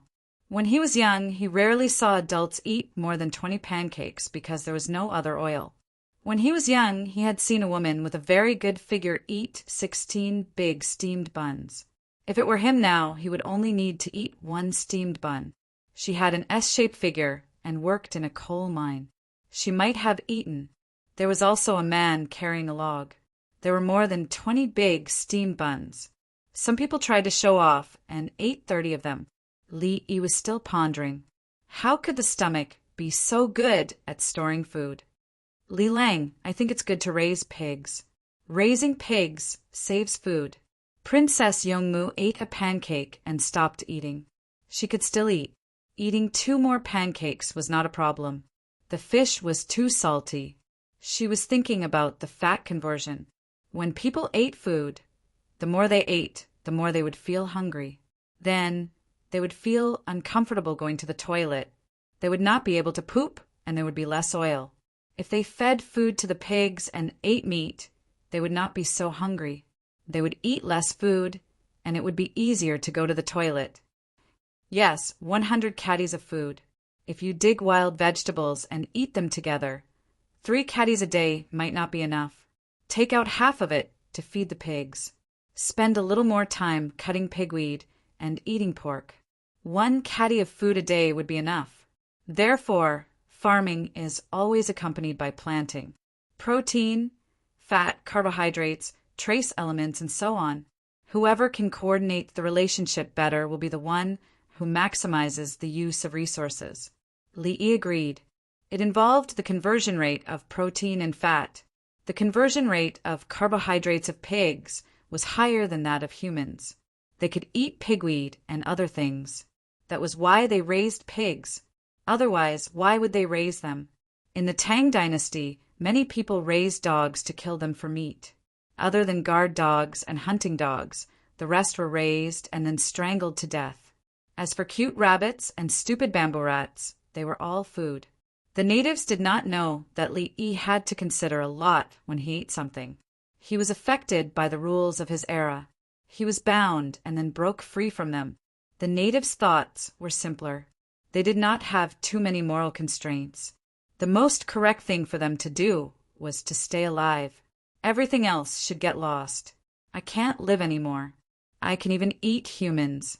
You want to talk about ethics and morals with me? Come, stand in front of me and say just right, I will eat you today. Do you see? The processing of food is also a kind of technique. It's a cooking technique. Li Yi ate the conch that he had caught earlier. Isn't cooking technique the same as production technique? The natives don't understand. Look at the conch. When we bake it with salt, it is actually a dehydration process. When we reach the next stop, there will be potatoes. I will bake them with salt for you. Small potatoes. Big potatoes are not good. They are not delicious. Li Yi explained cooking techniques from the perspective of food. Cooking techniques were very important, but not many people paid attention to it. In his era, Chinese restaurants were opened all over the world. Was it just because there were Chinese all over the world? Definitely not.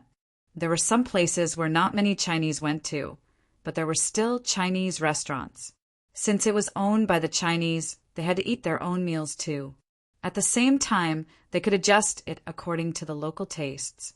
When the locals are comfortable eating, the Chinese will make money. If they meet real Chinese, the dishes they make will be different. If the dishes are the same, the Chinese tourists will not like to eat them. Li Lang, don't exchange for potatoes. We will have them at the next stop, right? Princess Yongmu was afraid that Li Yi would use his lifespan to exchange for food. She can choose not to eat as there are many things she can eat. No, I am not stupid. When there are more potatoes in the future, I have a good way to make money. If I don't say it, they will not be able to figure it out. You can sell it at Wen Tianlan Xiang Pavilion. Li Yi gave Princess Yongmu a conch meat and said in a low voice. It was very mysterious. Xiaolan leaned forward to listen. After listening, she nodded and looked at the others warily. Xiaolan, we are all on the same side. Don't play tricks. Li Yi was so angry that he laughed. He was disgusted. In the past, when he was in primary and middle school, there were always girls who looked mysterious. In fact, they were precocious and played tricks. Then they met him and wanted to make use of him. He was not so stupid at that time. He did not agree and ignored them. When the girls saw that their tricks were seen through, they became angry and asked other stupid boys to find trouble with Li Yi. Li Yi had beaten the girls with bricks and sticks a few times. He even hit the girls and grabbed their hair and kicked their faces. All the children in the school knew that he was not to be trifled with. Li Yi came from the countryside and was not used to this disease. He was most grateful to his parents because they said that if you were bullied, you should not beat them up. When you go home, we will beat you up. Wasn't this the reality? Children's weakness was mostly reflected in their parents' weakness. If a soldier is weak, then a general is weak. Chapter 14:71. When I get the potatoes, I will fry French fries for you, make ketchup and salt, and extract oil from sunflower seeds or peanuts from the next place. Li Yi didn't have palm oil and didn't want to use soybean oil. There were sunflower seeds here, and the next stop was Peru. It was said that there were peanuts there. What does it taste like? Princess Yongmu couldn't imagine. It's about the same as fried yam strips, vermicelli made from fried starch. When everyone's lives are better and the transportation by the sea is convenient, we can make shrimp chips and shrimp sticks. Li Yi still had many things that he could invent. For things like French fries, it was fine if the people didn't eat them. They could eat potatoes. Baked potato chips were also delicious. First, he could use them to earn money from the rich. Then the people could eat shrimp sticks made from starch, which also tasted good. Princess Yongmu looked into the distance. I wonder how much money the Tang dynasty needs.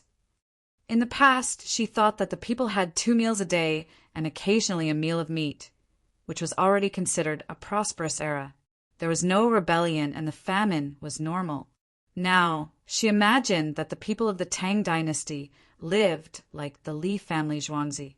They had meat for every meal, wore comfortable clothes, lived in spacious and bright houses, and had horses or cows in every house.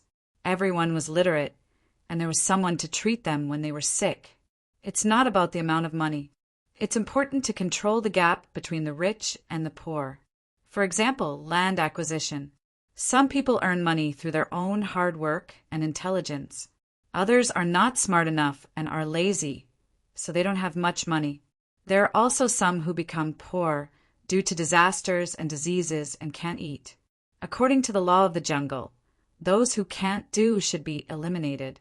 According to social stability, some help should be given to some poor people. Li didn't say how much money was needed.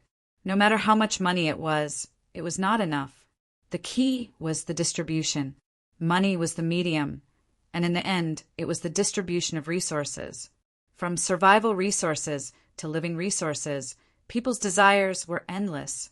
There would always be a gap. Like us eating meat and giving the people soup? Xiao Lan mentioned the specific matter. Li family Zhuangzi was interested in free soup. Drink the water when it's boiled to reduce the probability of getting sick.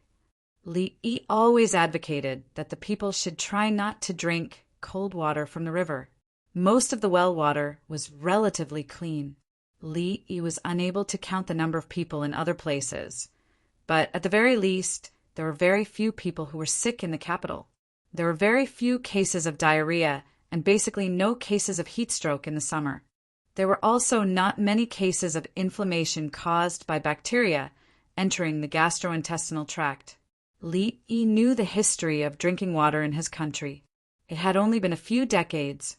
The main problem was that it was impossible for every family in the Tang dynasty to have a thermos. If they were thirsty and could not find cold or hot water, could they endure it? There was free food outside, so they could come out to drink, including water or soup boiled by the rich families at the village entrance. This resource-consuming operation not only reduced the number of sick people, but it also brought people closer to each other.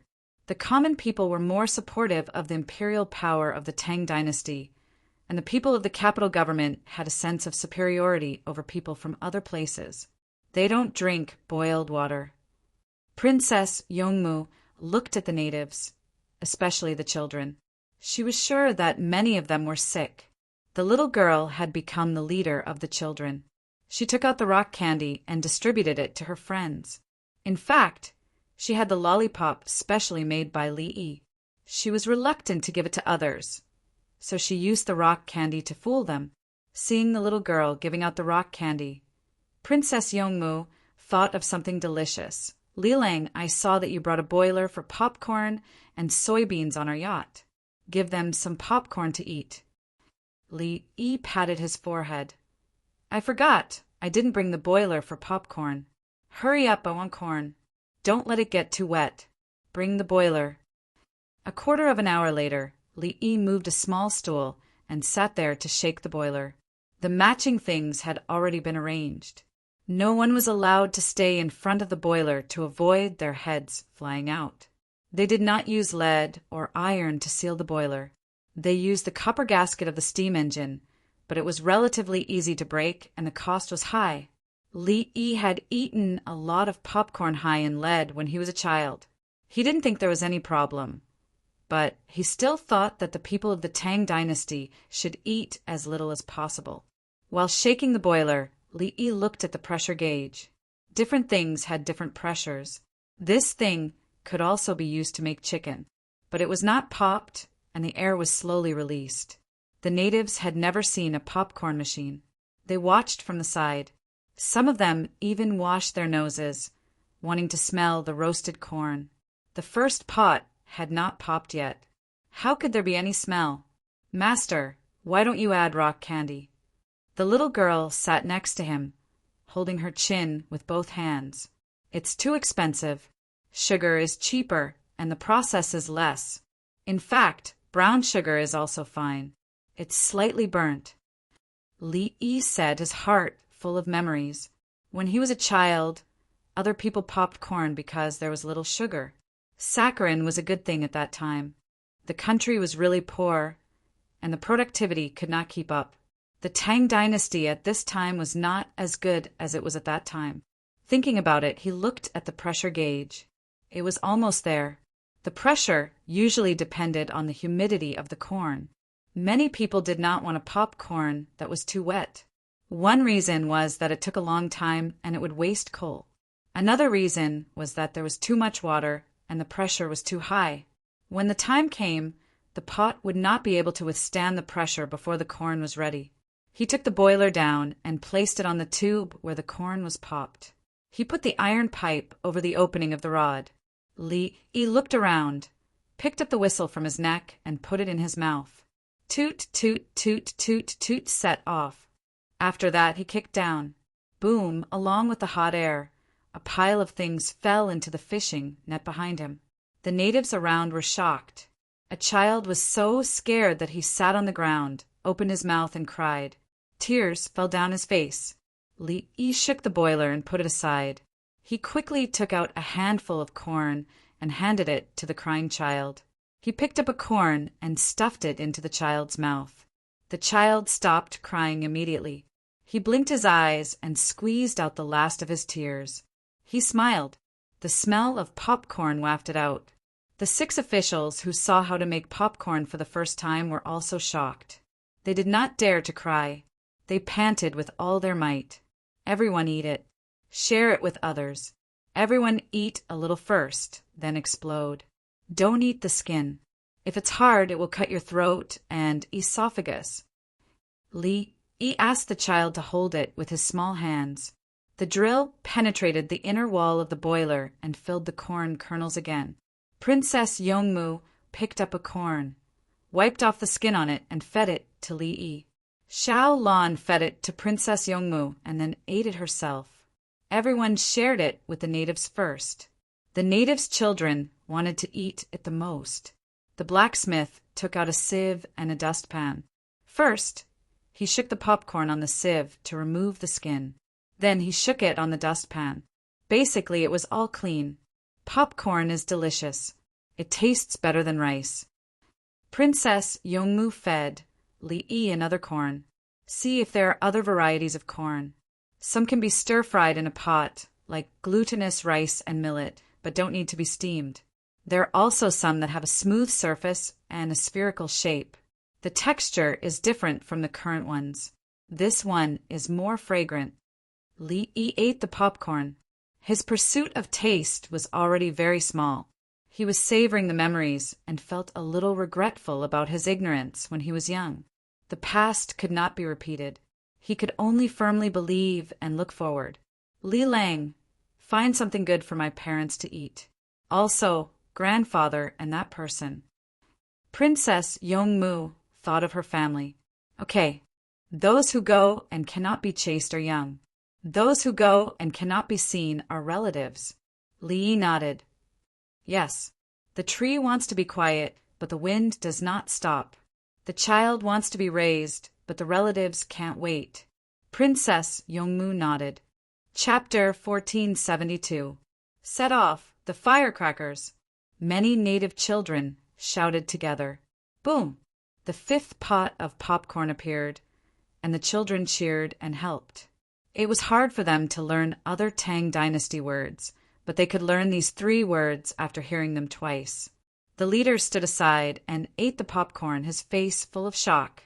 He looked at the original corn kernels, then at the size of the popcorn. Finally, he stared at the popcorn boiler thoughtfully. Li Lang, what's wrong with him? Princess Yongmu sensed that something was wrong. Li glanced over and said with a straight face, he's thinking about the food amplifier. The popcorn machine, a corn kernels, boom, and become several times bigger. Ha ha ha! As he spoke, Li finally couldn't hold back. Princess Yongmu pursed her lips and smiled.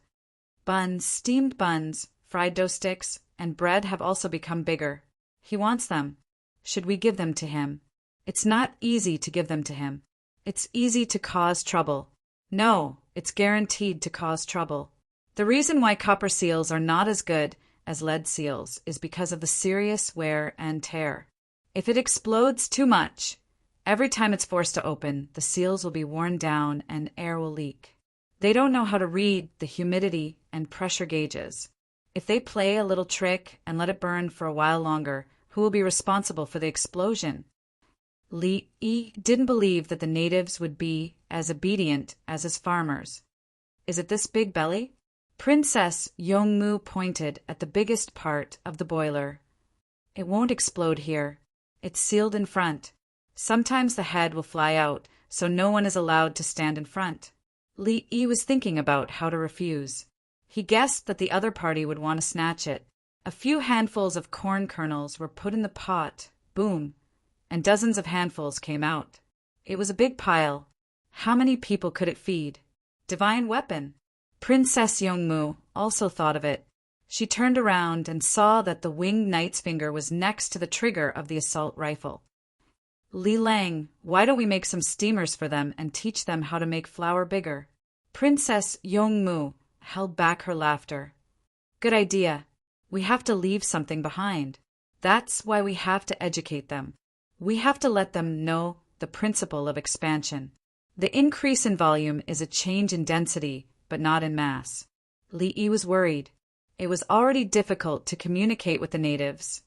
So how was he going to make them understand reason? Master, fresh corn will become small once it's dried with a drying device. Dry corn can be soaked in water and it can grow very big. The little girl didn't want to play with the children anymore. She stood behind Li Yi and came up with an idea. Look at my eldest disciple. He's so smart. Li Yi admitted that his disciple's thoughts were the simplest. He told the other party what was going on.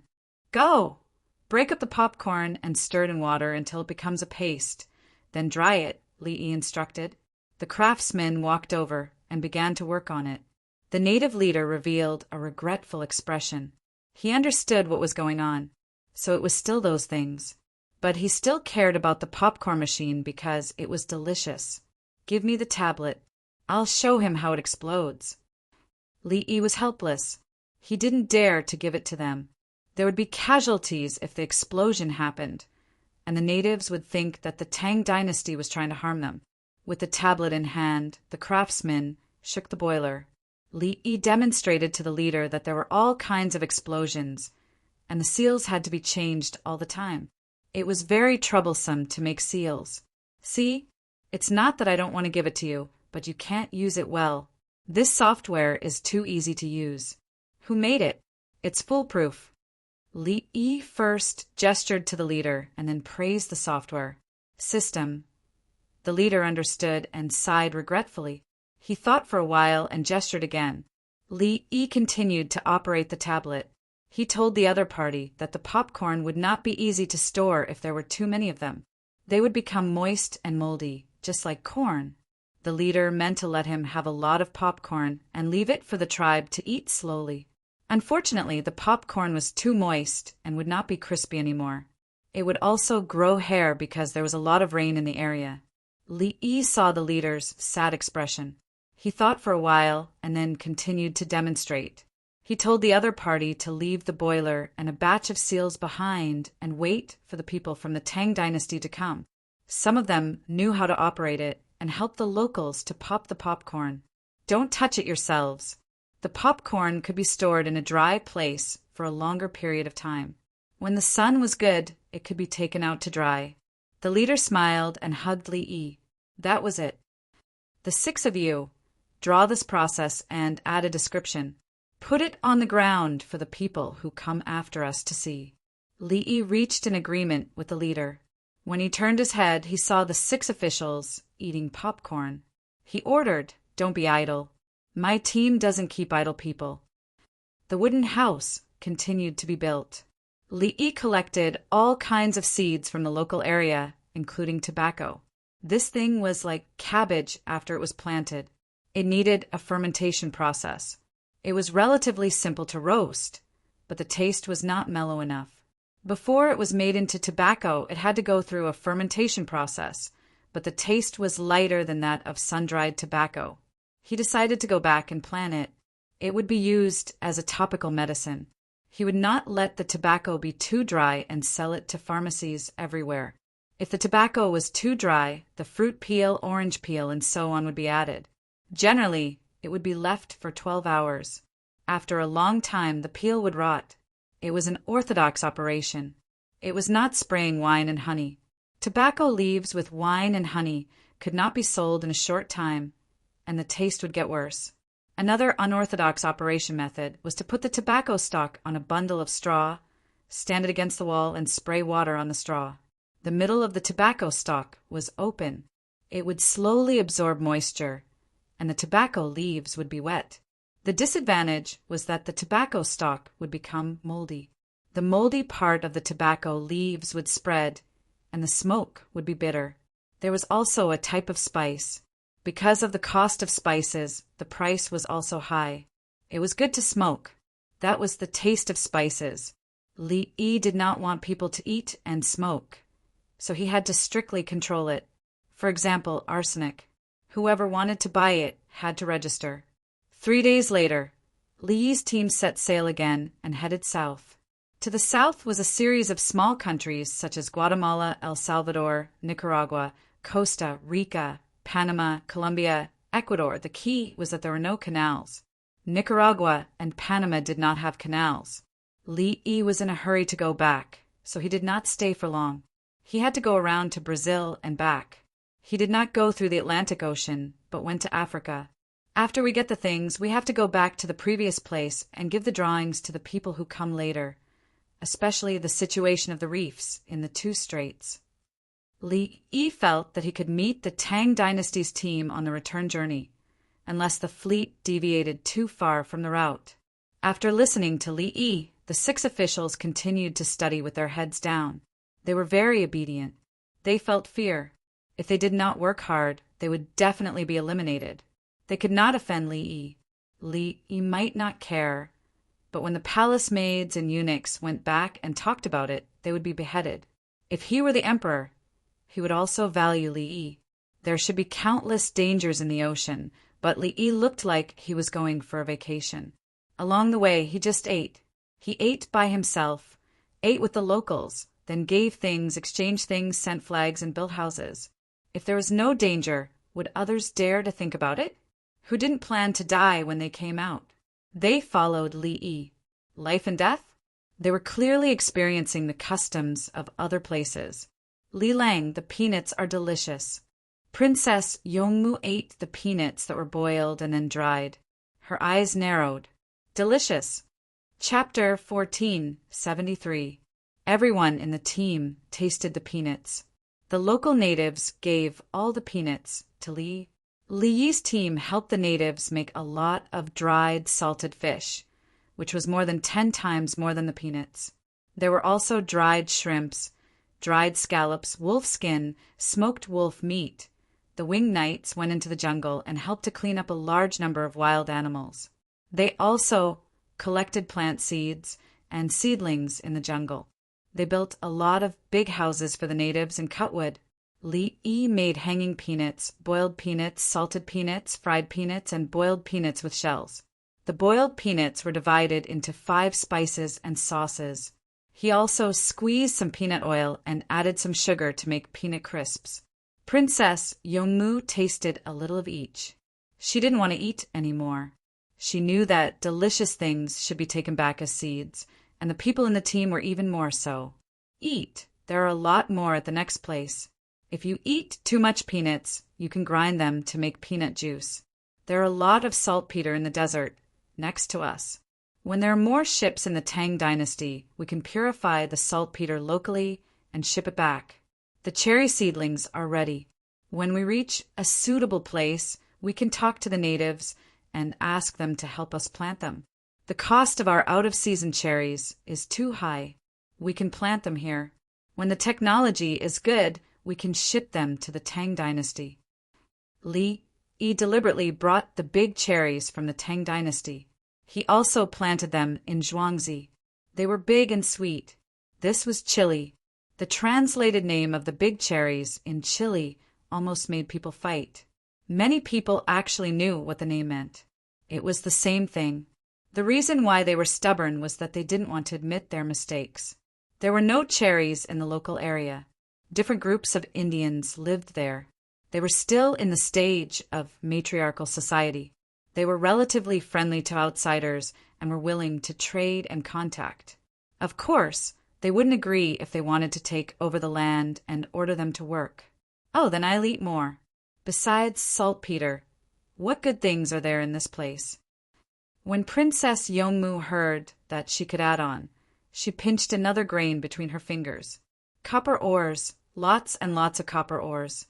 As long as we can mine a part of them, the price of copper in the Tang dynasty will be reduced by half. There's also silver and gold. Silver shouldn't be too valuable, but gold is rare in the world.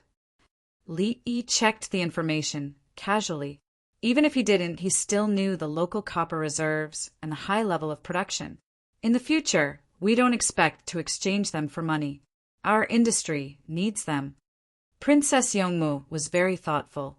She didn't see copper as money now. Copper seals, copper pipes, copper faucets, copper hot pot. Let the locals pick it. We'll trade with them. Li Yi said as he grabbed a handful of fried peanuts, rubbed them with his hands, and ate them without the skin. At noon, when he saw her, he went to cast a net and brought some fish as a greeting gift. When the local Native Americans saw such a big ship, they all stood on the shore. Where there was water, they planted things and fished. There were still people inside, but it was too far and they couldn't come over. Using the same method, the locals brought cherry sprouts to plant and waited for the day when the cherries in the tablet would ripen. 2 days later, everyone waved goodbye. The yacht went through the Drake Strait, took a big detour, and passed through the Magellan Strait on the way back. In the past, Argentina belonged to Li Yi. Li Yi didn't want to stay here for too long. If he met someone, he would meet them and give them something. The yacht was very fast, and they could go wherever they wanted. The speed of a sailing ship depended on the way the wind blew, and after 20 days of sailing, the 37 galleons circled the 3 steamships and finally reached Guam. The leader was Ruan Jean of the Winged Knights. Most of the assistants were also Winged Knights. The rest were the navy of the Tang dynasty. The commander-in-chief of the navy was called Lu Tingguang. In the past, he was about to lose his position. The Tang dynasty didn't need to fight at sea. Later, he was helped by King Song Li Qingqi. The entire navy was grateful to King Song and Li Yi. The imperial court had 20 officials accompanying them. All of them had good physical fitness. They could carry 100 jin of rice and climb 6 floors without panting. They didn't choose the weak and sickly ones. They were afraid of dying at sea. Even so, the 20 officials were still vomiting. Soon they got used to it. They didn't go to Hisashi Island. According to the sea map, they found that the direction of the wind led them to the next place. There were a lot of supplies. The wind was blowing from the front. They chose a slanted route downwards. They didn't see Bird Island, Sulphur Island, and other islands. They traveled more than 3,000 kilometers in one go. The sailing route was a big, slanted line. Too enthusiastic. They are too enthusiastic. The sailors of the Tang dynasty got off the ship to replenish their water. They were warmly welcomed by the locals. The female leader waved the 3 stars flag. She didn't choose the flag of the Tang dynasty. The people of the Tang dynasty saw her. They knew that they had only interacted with her for a short time. However, there were many beauties in the local area. The problem was, how could so many beauties wear gunny sacks? Piles of coconuts were sent over. The female leader found Ruan Jean, who was most used to speaking in the Tang dynasty, and gestured. She pointed at the clothes on her body. Li Yi said that the ships coming later would change her clothes. Silk? Easy. Ruan Jean understood. The other party was wearing gorgeous Sichuan brocade. He ordered people to row a small wooden boat to retrieve the silk. 5 bolts of silk were laid out. The natives on the island couldn't take their eyes off them. The leader's clothes looked better. However, there were only 2 sets, both of which were worn by the leader. She was still wearing the comfortable gunny sack clothes. It was cool. The fresh water on the island had long been prepared. The natives looked forward to it every day. They hoped to live a good life. When they saw the 5 bolts of silk unfurled, they were at a loss. They didn't know what to give in exchange. They obviously didn't want the shells. Were they just going to give them some water and food? Dr. Lee is pretending to be a good person. How are they going to use the silk without scissors, needles, and thread? An official suddenly complained. He had taken a fancy to the female leader. However, he was glared at by the winged knights. Whoosh! More people looked at him. Yuan Jin placed his hand on the scabbard. What I mean is that Li Dongzhu has indeed made proper arrangements. He trusts us and knows that we will follow his orders to bring scissors and other tools. The official instantly lost interest in the female leader and returned to his normal state. Bring the other items over. The island is in a crucial location and will be of great use. Yuan Jin's hand left the scabbard, ignoring the official. He wouldn't kill anyone for now. He would slowly settle the score when he returned. More daily necessities were brought over. An additional bolt of silk was used as a demonstration. The winged knights began to cut and sew it. The others filled the boat with water. Fresh water was the most important. The fresh water on the boat was discarded and replaced with new ones. The female leader took a look and also picked up a needle and thread. Her movements were slightly clumsy. Why is she so proficient? A Navy soldier wondered. The Navy soldier beside him gestured with his chin. Look over there. Someone's leg seems to be injured. It's sewn, but there's no infection. She must have been taught by Li Dongzhu. Should we bring embroidery workers on the boat in the future? I'm just afraid of getting injured. Another Navy soldier frowned when he saw the stitching. It was too bad. Chapter 1474. Perhaps because she felt that the Tang dynasty people had given her too much and too precious, the female leader was too embarrassed to take it. So she called out to her people. The people brought food, dried fish, and coconut jerky, and stood there. Yuan Jin revealed a troubled expression. He could see the reluctance in the eyes of the people on the island. The food was very important to them now. Continue to lower the boats, hang the nets, and catch fish. We've saved a lot of time. It'll be convenient to eat when we come back if we catch more fish. Yuan Jin couldn't bear it. He was from the Tang dynasty, a nation of etiquette. He wasn't an animal who had been saved and brought his army back to beat up his savior. How much can the boats catch? 10 large sailing ships. Go around. Brothers, get ready. Show us our specialty. The Navy's commander-in-chief, Lu Tingguang, noticed the same situation and called out to his men. Their specialty was catching fish. They caught all kinds of fish in Bohai Bay. Each of them relied on this skill to earn a lot of money. It didn't matter if they gave it to their families or the imperial court for military expenses. The Navy raised their hands almost at the same time, wanting to go. Lu Tingguang randomly picked 10 boats. The crew of these boats quickly drank some fresh water, rowed the boats, and swam onto the large boats. They weighed the anchor, raised the sails, adjusted the boats, and prepared to cast the nets. The small boats also rowed out with the small nets, cooperating with each other to catch fish in the coastal waters. The small boats cast spinning and hanging nets. The nearby sea fish were primitive and hadn't experienced modern fishing, so there were a lot of fish.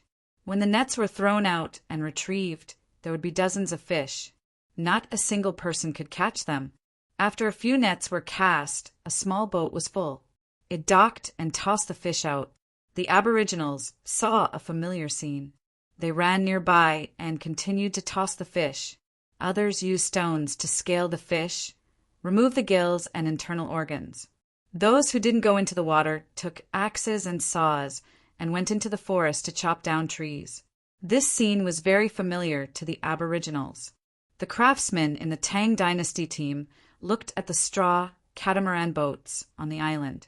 They took their tools, found the dry wood on the island, and began to process it. They were all versatile.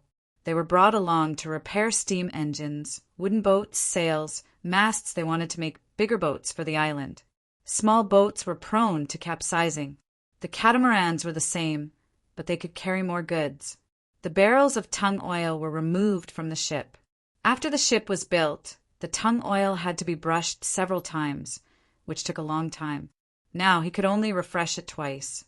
He would refresh it once after he finished building it today, and again before he left. The tools of the Tang dynasty army were not as good as Li Yi's, but they had more people. The female leader looked back and forth, and her gaze fell on another flag that was folded and placed in a wooden box at the side several times. She clenched and loosened her fist, but in the end, she did not take it out. She still couldn't make up her mind. She had to think about the entire tribe. She gritted her teeth and abruptly turned around, shouting orders. A group of clansmen ran to the waist of the sea to meet the small boat. They did not let the small boat continue to move. They threw fish from here to the shore to save the small boat time. The other clansmen helped to pull the big tree to a flat area and worked hard to deal with the branches. There were also people setting up fires to cook. Children were digging for wild vegetables nearby. Get to work. What are you waiting for? Do you really think you're a civil official? Wan Jin turned his head, only to see the 20 officials standing there in a daze. You what? Do you believe that I will chop you up and feed you to the fish? If the winged knights kill someone, just report it to me later. We are in charge of the secretaries. Using you? Do you think the winged knights don't know how to write? Hurry up, draw your swords. That's not what you said when you came out. The officials mumbled as they took off their outer clothes to help. Everyone was naked on the boat, and only you guys were wearing official robes. Let's see how you're going to wash them when they're rancid. Wan Jin said disdainfully. In fact, their official robes were rancid. The officials were in a daze just now because they wanted to wash them. Before they got off the boat, the others were not wearing any clothes. They had experience and had their skins exposed to the sun on the deck. After a few times, they got used to it. Wearing clothes was meant to protect against the sun. They couldn't possibly wash them with fresh water, right? If they sweated too much, there would be a lot of salt on their clothes. There would also be other dirt that would ferment, which was not good for the body. This was the first time they came out. After they had scouted the way, they would be able to wear clothes on the return journey and know where to replenish their supplies. Li Dongzhu is a true scholar. Lu Tingguang praised Li Yi. Since Lu Tingguang was not going to work, there was no need for him to work. When going out to sea and arriving at an unfamiliar island, the most frightening thing was communication problems. They would be on guard against each other, and it would be difficult to even exchange things. In the end, his own team had arrived and made direct contact with them without any obstacles. It was all because of Li Dongzhu. Wan Jin stroked his hair. Go back and tell His Majesty that sailors should shave their heads bald. Hair is a hindrance. If we don't go out to sea, it will slowly grow back. There are razors on the boat, so shave it. It's not good to be bald when interacting with others. Lu Tingguang did not care about himself. Wear a hat. There's a lot of grass here. There's also straw. After boarding the boat, weave it. It can protect your face from the sun. Wan Jin thought of a solution. Try to dig up as many wild vegetables as possible. There's really too little at sea. We can't bear to eat canned food, and we're afraid that we'll eat up all the bean sprouts. The sunlight that Li Dongzhu gave us is useful for obtaining fresh water. There's also saltpeter. We haven't even drunk the yellow wine in the wine barrels yet. We're all willing to persevere. Fortunately, our brothers are earning a lot of money. Lu Tingguang went straight to the point. Earning money. How could the sailors maintain their morale and discipline? Money. By bringing money to their families for a better life, the sailors would be able to overcome any difficulties. Thinking about his parents, wife, and children, they could eat delicious meat every day. What did a slightly bitter life on the boat count for? Aren't there dried vegetables and fruits? After this trip, we'll know how to properly arrange our meals the next time. As Wanjin spoke, he started to feel hungry. He wanted to eat the wild vegetables that were piled up, so he washed them clean and dipped them in sauce. When the sky was about to turn dark, the big boat returned. The deck was piled with a small mountain of fish. Small boats ran over to receive them, one boat at a time. Coconut milk was placed in a large bucket, and coconut meat was soaked together. A shelter was built on top of the bucket to protect them from the sun. The sailors scooped up and drank. They didn't feel the vitamins, but they did feel the refreshing sweetness. When they ate the coconut meat, there was a slight milky taste. Wanjin went to negotiate with the female leader, asking for coconuts. The current green coconuts were loaded onto the boat. Then, under the setting sun, the winged knights and the people on the island competed in climbing the coconut trees and hitting the coconuts. All sorts of cheers and cheers rang out. The people of the Tang dynasty ate the wild vegetables with all their might. The locals stared at the grilled fish. It wasn't easy for them to eat meat, especially since the entire nation ate meat. The 20 officials changed their clothes and soaked them in the wooden trough at the side. Now that they were eating, they would wash their clothes themselves after eating. Isn't it just skin peeling under the sun? What's the big deal? From now on, I won't wear clothes either. An official who was unwilling to wash his clothes mumbled as he ate. In his opinion, he shouldn't be doing the laundry himself. What do you mean by washing clothes? Aren't we being disdained in the end? The official on the left pursed his lips. When they interacted with the locals just now, the clothes they wore smelled so bad that the children tried their best to hide as far away as possible. They had lost a lot of face and lost the dignity of the officials of the Tang dynasty. Chapter 14, 75. The flames of the torches flickered in the sea breeze as the aboriginals, who had eaten their fill, danced and sang around the bonfire. The people from the Tang dynasty were only half full and were constantly in a state of battle. The craftsmen were shaving the heads of the others with razors. According to Wanjin's request, everyone would be bald in the future to prevent illness. Those who were about to be shaved first wet their hair with warm water and lathered it with soap. The razors scraped along the roots of the hair, and when the hair was shaved off, they lathered it with soap again and again until the stubble were all shaved clean. I won't shave. I'm an official. Officials need to be proper. The official, who had almost been chopped up earlier, started stirring up trouble again. He was afraid that he would be laughed at by his colleagues when he returned from the sea. It would take at least 3 years for his hair to grow back. Wanjin came over with the razors. Keep the hair, don't keep the hair. Keep the hair, don't keep the hair. How? How can you be so unreasonable? Be gentler when you shave later. The razors have to be fast. Don't force it. The official and Wanjin looked at each other for 3 seconds before cowering.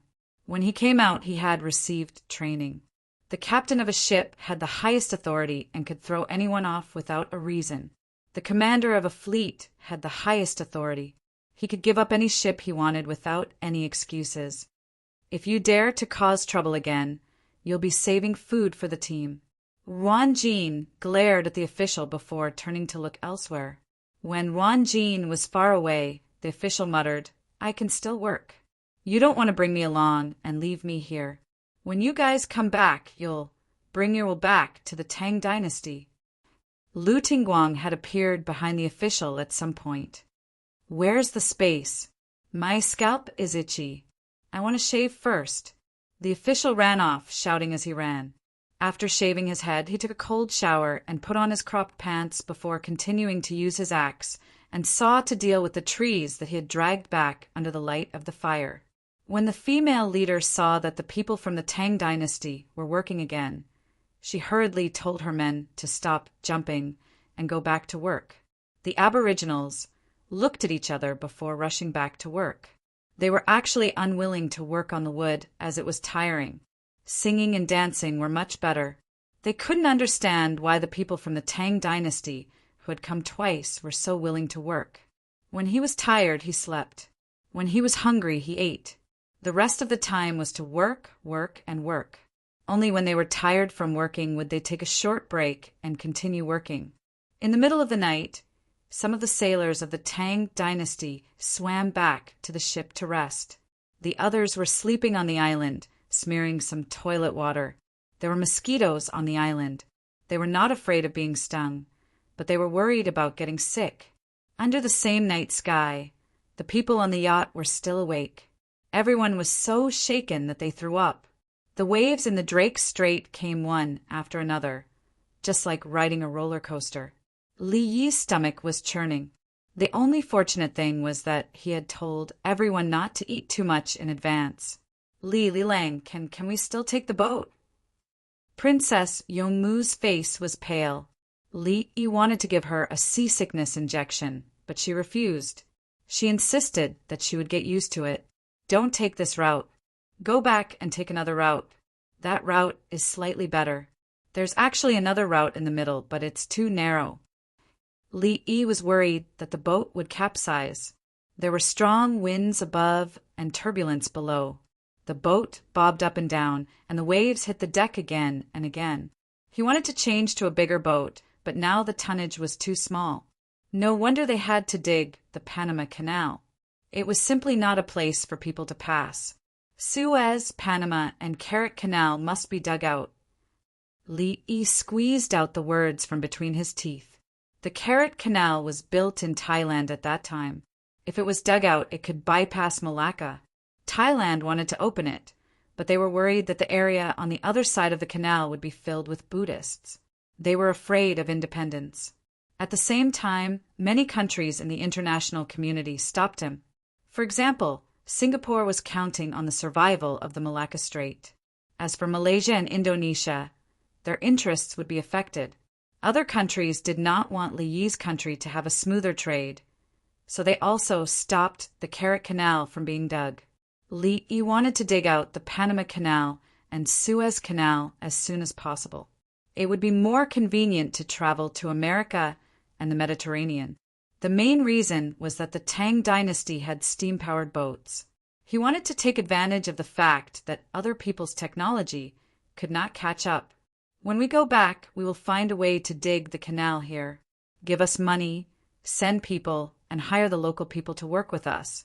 We will have explosives, metal tools, and sanitation. Li Yi was ready to exchange for another boat to help everyone out of danger. In history, the real construction process of the canal took 10 years.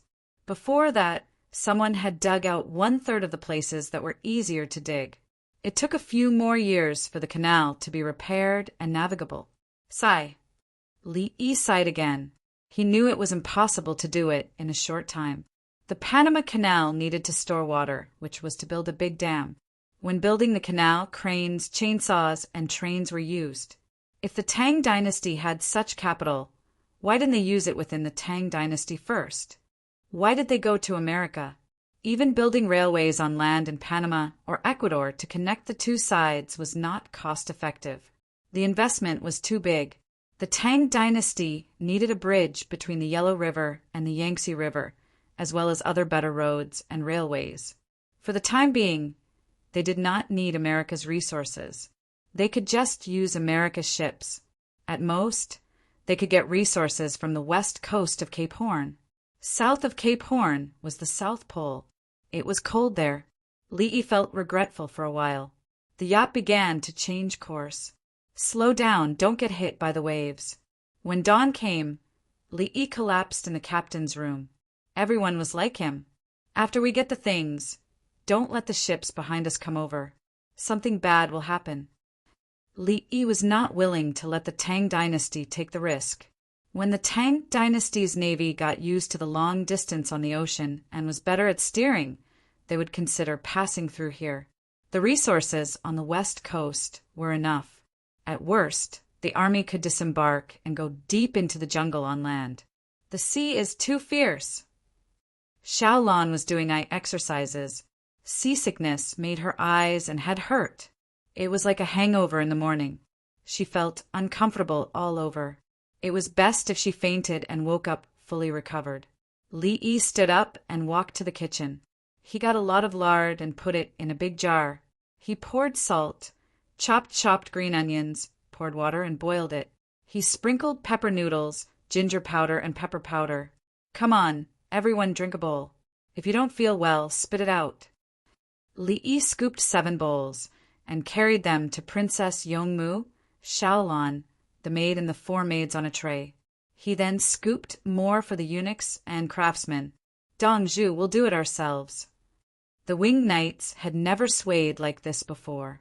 They insisted on not letting Li Yi do it. Stay here, I'll do it. I'm better than you. Li Yi refused. He would personally serve the soup. He was indeed good. He had a driver's license, helicopter license, and yacht license.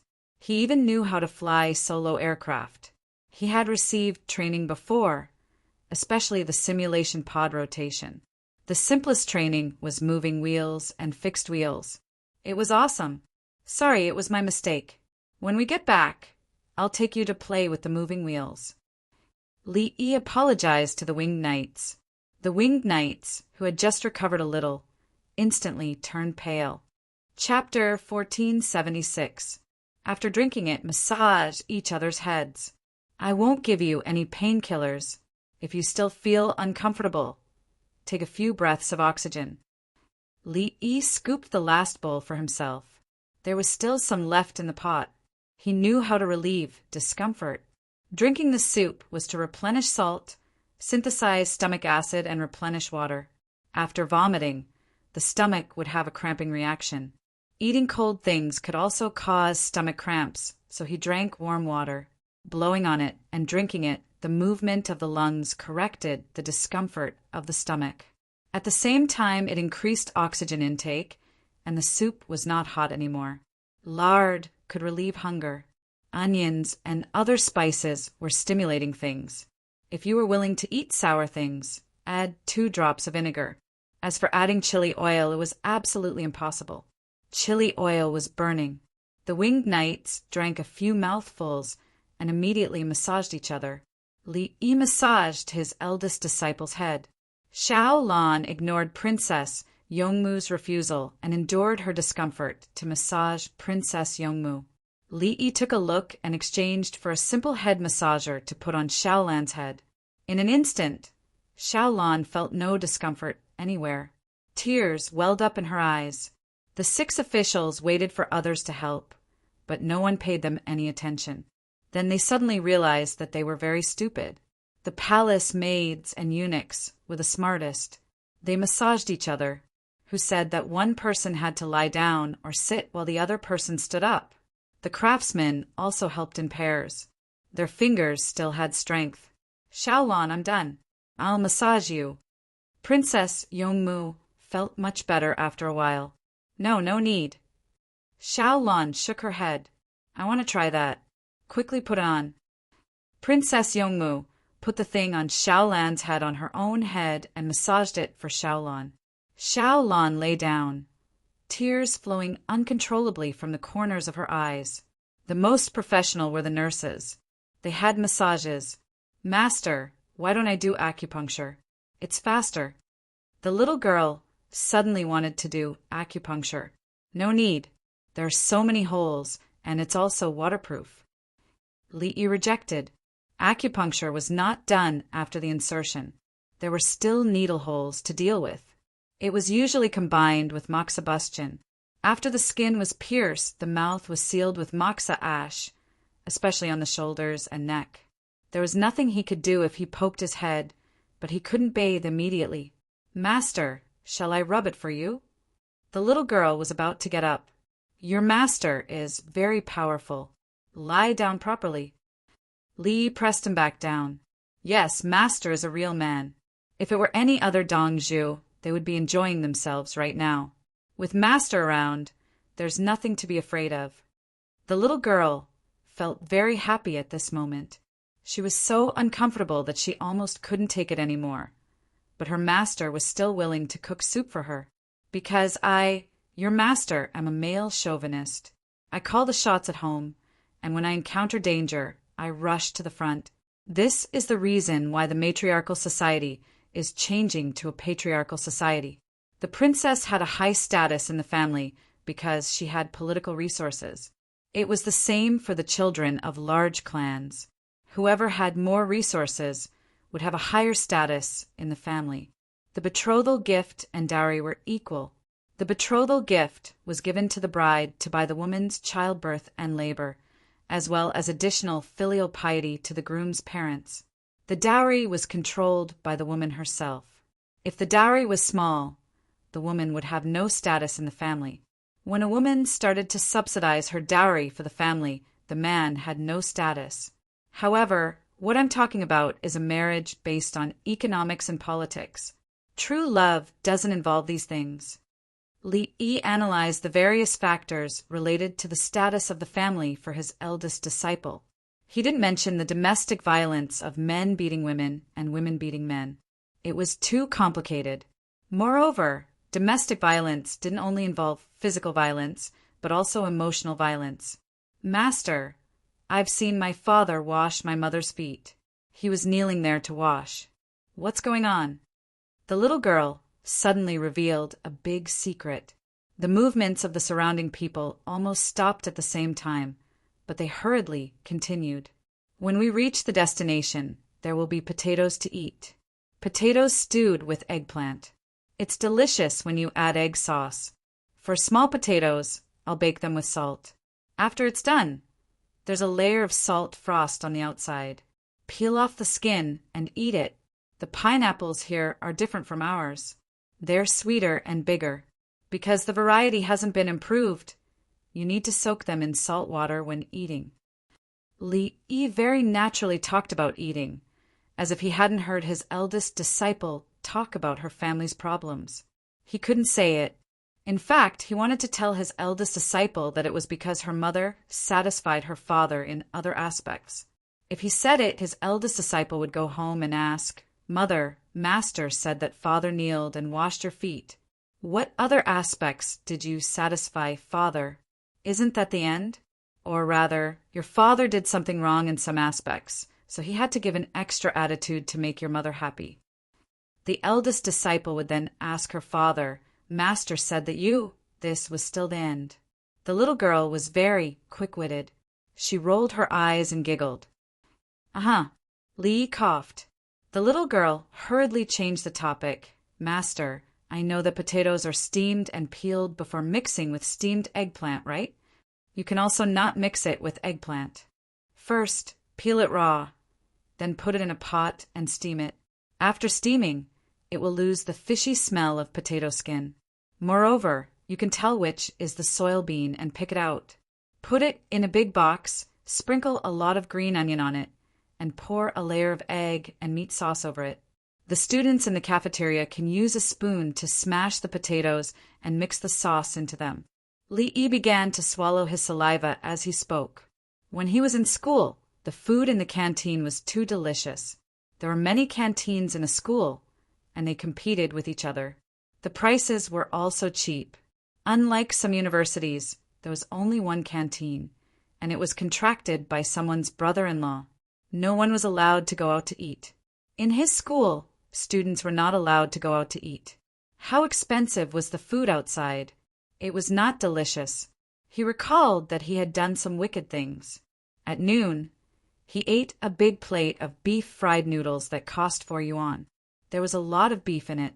After eating a few mouthfuls, he found that there was a small sack of chips in it.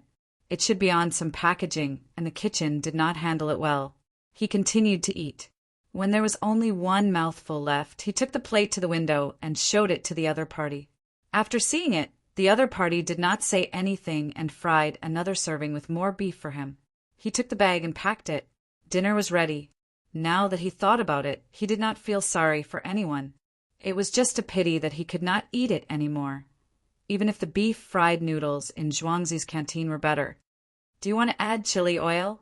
The little girl was also hungry and forgot about the headache. "It's not suitable to add chili oil. When I get the potatoes, I'll make it. You can see if you want to add it." Li Yi had eaten potato and eggplant stewed in many places, but he had never seen one with chili oil.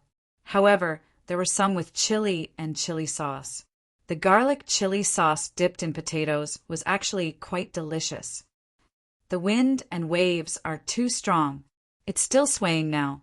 I don't want to come here in the future. The little girl stood up and looked outside through the window.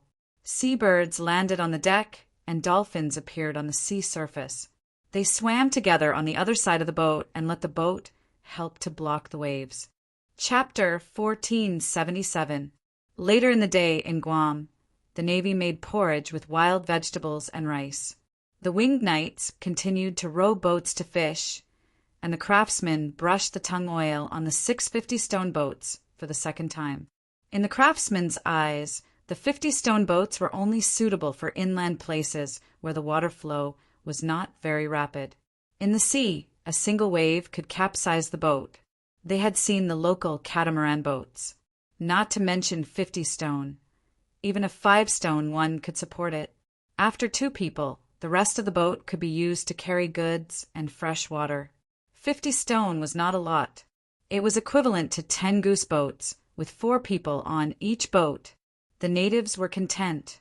What they needed was the weight of the goose boats and the sails of straw mats. They probably operated it like a small sailboat, which was fine. They looked at the 6 big boats and gestured to each other. The craftsmen brushing the tung oil understood. These people wanted to connect the 250 stone boats according to their boat model. That way, they would become 3 big catamarans that could carry more goods and people, but the sails would be more troublesome. The craftsmen looked at each other. They were very suspicious. If they left the 2 big sailboats, would the other party also connect them? What about the steam engine boat? The 20 officials were cutting pickles skillfully. They had done a lot of this kind of work along the way. Although they were always causing trouble and complaining, they were not bad when they worked seriously. Washing clothes, sewing wounds, swimming, diving, chopping wood, sawing boards, making tenons in terms of life skills, they were the same as the winged knights and the Navy. Before going out to sea, the imperial court selected them first. Outside was the vast sea, and everyone had to play their part. If they did not know anything, would they go out and be a burden? The chopped vegetables were now called Dongju pickled vegetables. Li Yi had named it after the name of Fulling. Now that it was placed on Li Yi's head, it was fulling, not peeling. The most important thing to bring was dried pickles. For example, there were many dried, salted tofu on the boat. It was salty and delicious. Pickled vegetables contained a lot of carotene and amino acids, so they were finished after drying.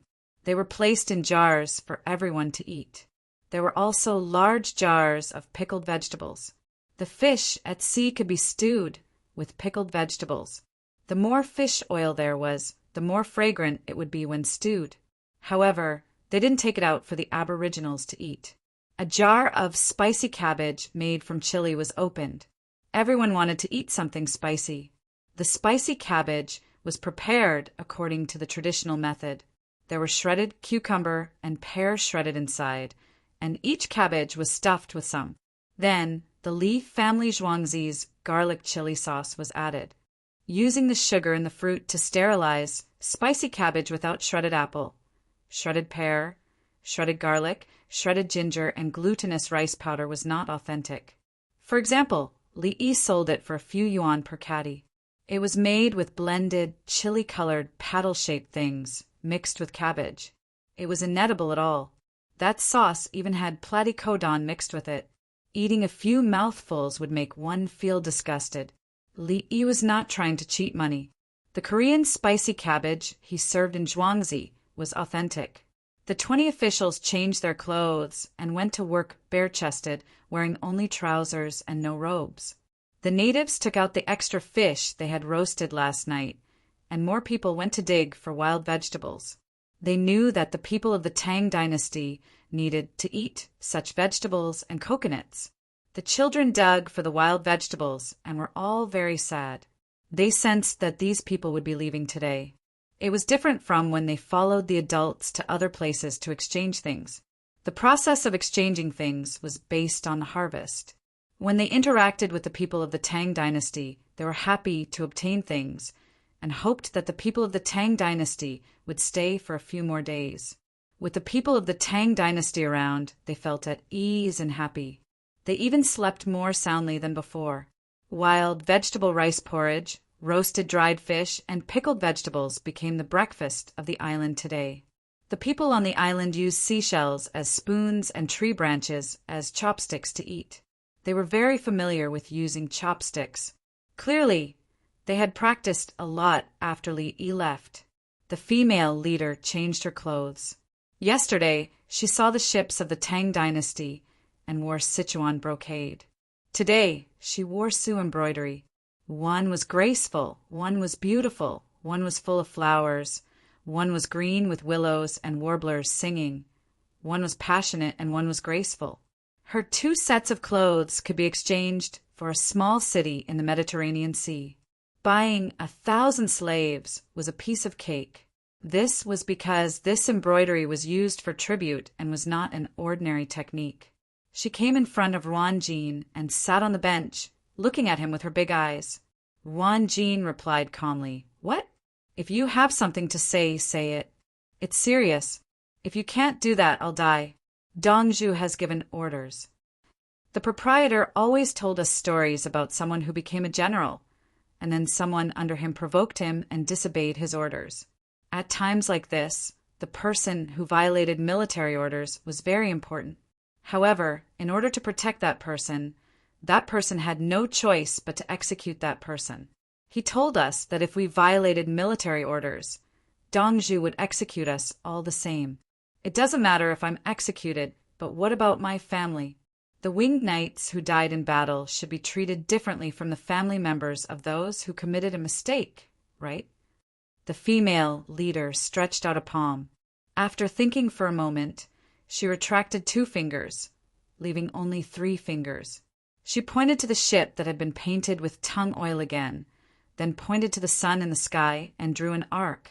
Once, twice, thrice. Ruan Jean actually understood. 3 days. We'll leave 3 days to make more ships. He gestured to the ship, closing and opening his eyes 3 times in a row. The female leader also understood and nodded her head. Ruan Jean hesitated for a moment. After analyzing the importance of this place, he nodded his head. Then both parties smiled. "That's enough." Ruan Jean turned his head and shouted, "Pass down the order. We'll stay for 3 more days. Don't be in a hurry to leave. We'll build ships, fish, and gather wild vegetables." The female leader also turned around and gave the order. Then the aboriginals cheered, as did the 20 officials. The 20 officials cheered and cheered, then fell silent. Others were indifferent, but they couldn't control their emotions. The aboriginals were celebrating, especially the children who would occasionally look at the people of the Tang dynasty while eating. After eating, everyone rested for a while before continuing with their work. It was daybreak in the Tang dynasty. There was still no court assembly today, so Li Longji didn't go and slept in. Chancellor Fu and the others came again. They didn't go to court either, as they had already arranged everything yesterday. If there were any problems today, they would send memorials to the Li family Zhuangzi. The officials all had joyous looks on their faces, without any resentment. Some served porridge with buns, some served tofu pudding with pies, some served soy milk with youtiao, some served soy milk with tofu pudding, some served soy milk with tofu pudding, some served fried buns with spicy soup, some ate wontons, some served rice noodles, some served bread with goat milk. There were dozens of combinations for breakfast. In the entire Tang dynasty, only the Li family Zhuangzi's cafeteria had such a service. Needless to say, the side dishes were a mess. If one wasn't familiar with what they liked to eat, they would be dazzled by the choices. Li Longji drank mutton giblets and mutton soup, not whole mutton soup, and ate beef. The old cow Zhuangzi bought had died of old age. It had collapsed last night, and even after midnight it still couldn't be saved, so he ate it. This kind of beef, horse, and camel meat was eaten with a clear conscience. In the end it died, so the meat that should be given was all good meat. It was a different situation from being killed because it couldn't work anymore. The Li family Zhuangzi didn't suffer much financial loss, and Zhuangzi usually ate meat. The extra favorable impression gained was far more than the cost. The common people all knew that if they sold livestock that couldn't work to the Li family Zhuangzi, it would eventually die of old age. There was no abuse or whipping, and it was still good meat. The Li family Zhuangzi was benevolent and righteous. If they treated livestock like this, how could they treat humans? Chapter 1478. Your Majesty, why didn't I see the mutton soup and head back? Yao Chong only scooped half a bowl of 2 rice porridge. He was old and had woken up late. His digestive system was not very good, so he wanted to eat less. However, when he saw the mutton soup and head back, his appetite suddenly returned. I left it for the children. I snatched their food. Li Longji stood up and went to Yao Chong's side. He pulled Yao Chong back to his seat. Yuan Chong, eat. I'll drink some porridge. Li Longji returned to Yao Chong's seat and picked up Yao Chong's spoon to eat the porridge. Yao Chong's eyes turned red. Your Majesty, as long as I'm in Tuan Air, even if I die on the way to investigate corrupt officials, I will return justice to the Tang dynasty. Your Majesty, even if I die 1,000 times, Lu Huaishan shouted. Your Majesty, even if we die 1,000 times, the others echoed. All right. Don't be pretentious. There will be more later. Do more work. Otherwise, when Brother Yi comes back, he will see that you have not done anything for many days. He will impeach you. Li Longji refused to be sentimental. It was useless. Work was more important. The officials were speechless. What happened to the harmony between the emperor and his subjects? Your Majesty, why are you so discouraging? You won't even allow your subjects to be touched? Eat. We will eat shark's fin soup at noon. Many of the ingredients have been prepared. We will wait for Brother Yi to come back to make Buddha jumps over the wall. Li Longji finished the porridge as he spoke. Sure enough, someone brought mutton soup and beef. Bai Gu and the others were suddenly in a different state. They were more calm. His Majesty was not lying. Everyone, you look happy today. Is there a happy occasion? Li Longji added vinegar, salt, and pepper into the mutton soup to taste it. Your Majesty, the canal has been repaired. No one in Sanmen Gorge died, including those who set up the cannons. Wei Zhigu reported the good news. Because of this, everyone came to eat breakfast. Li Longji really did not know about the incident last night. Everyone did not disturb him. So there are no deaths because the blasting technology has improved. Li Longji thought of technology first. That's not it, Your Majesty. It's a death row prisoner who studies the art of squatting. They wear thick helmets, wear thick clothes, and use long hooks to squatting squatters. Wei Zhigu directly answered. They know such technology. Li Longji was surprised. In order to survive, everyone is working hard. Lu Youqiu replied with a smile. Li Longji also laughed. This was an inspiration that had been forced out of a moment of life and death. A group of prisoners on death row who didn't know any technology had actually become technicians. In the end, the construction to blow up the supporting surface was all designed by them. They were afraid that the explosion wouldn't go well, so they still needed to go down and chisel or use boats to tow and place the hidden row. Wei Zhigu, who was in charge of the Ministry of Works, continued. He believed that he had found a new way to improve technology. It can be navigated in an instant. Don't you need to fill in rocks and carry water? Li Longji asked. In the past, he didn't move, but now he understood everything. When a man-made canal was being dug, both sides had to block the water. How would they deal with the blocked area? There were several ways. One was that after the canal was finished, the people would withdraw and throw rocks upstream of the canal. The water level would rise and enter the excavated area. They could also place a hidden row, which would be tied upstream with thick, wet wood and hit the blocked area. Ropes could be pulled on both sides of the canal, and people could easily die if they went to hang and chisel. Upstream, they could build a man-made dam that was easy to remove. Once the dam was pumped, the water would flow fiercely and rush to the wall. Now, the prisoners on death row were afraid that they would be asked to do other work. so they took the initiative to find the blasting point. Blast both sides together. They didn't need to care about the normal downstream one. Upstream, they would fill in rocks to destroy the one above. Then, when the downstream position was blocked, they would fill in rocks again and let the water not pass. After the explosion, the water in the middle of the canal would be deeper than on both sides. There was no need to worry about being stranded or hitting the bottom. If they wanted to make the upstream and downstream deeper, they could sail upstream, set down hooks, drag sand, and scrape again and again. Your Majesty is right. In the future, the transport ships can easily bypass the dangerous area of Sanmen Gorge. Wei Jigu took out a bamboo slip and handed it to Li Longji. Li Longji looked at it and asked Song Jing, "Is the plank road on the shore still stable?" "On the auxiliary sling, every tracker will have an extra rope hanging on them. There are live metal buckles that follow the trackers and move according to the rope. There are also capstans and pulleys with buckles.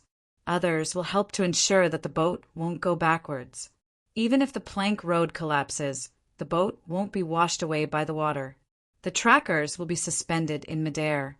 This facility is maintained at least 100,000 taels per year. However, the lives of the trackers and the people on the ferry can't be measured by money. It's worth it." Song Jing had thought it through. Although he didn't say it out loud in the past, he definitely didn't agree in his heart. How much money did the Tang dynasty earn? 7 to 8 million taels per year. How could a canal earn 100,000 taels per year? Nowadays, it was too easy for the Tang dynasty to earn money. Last year, not counting the rental income, just the taxes alone exceeded 30 million taels. This year, it was guaranteed to be even more. After the railway was repaired, the taxes would skyrocket. They couldn't get the railway's income. Li Yi had said that the railway's income had to be used to repair the railway.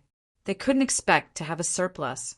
The entire waterway, a set of equipment, annual maintenance, and replacement of damaged parts. There was also the cost of oiling and so on. However, it was the people's will.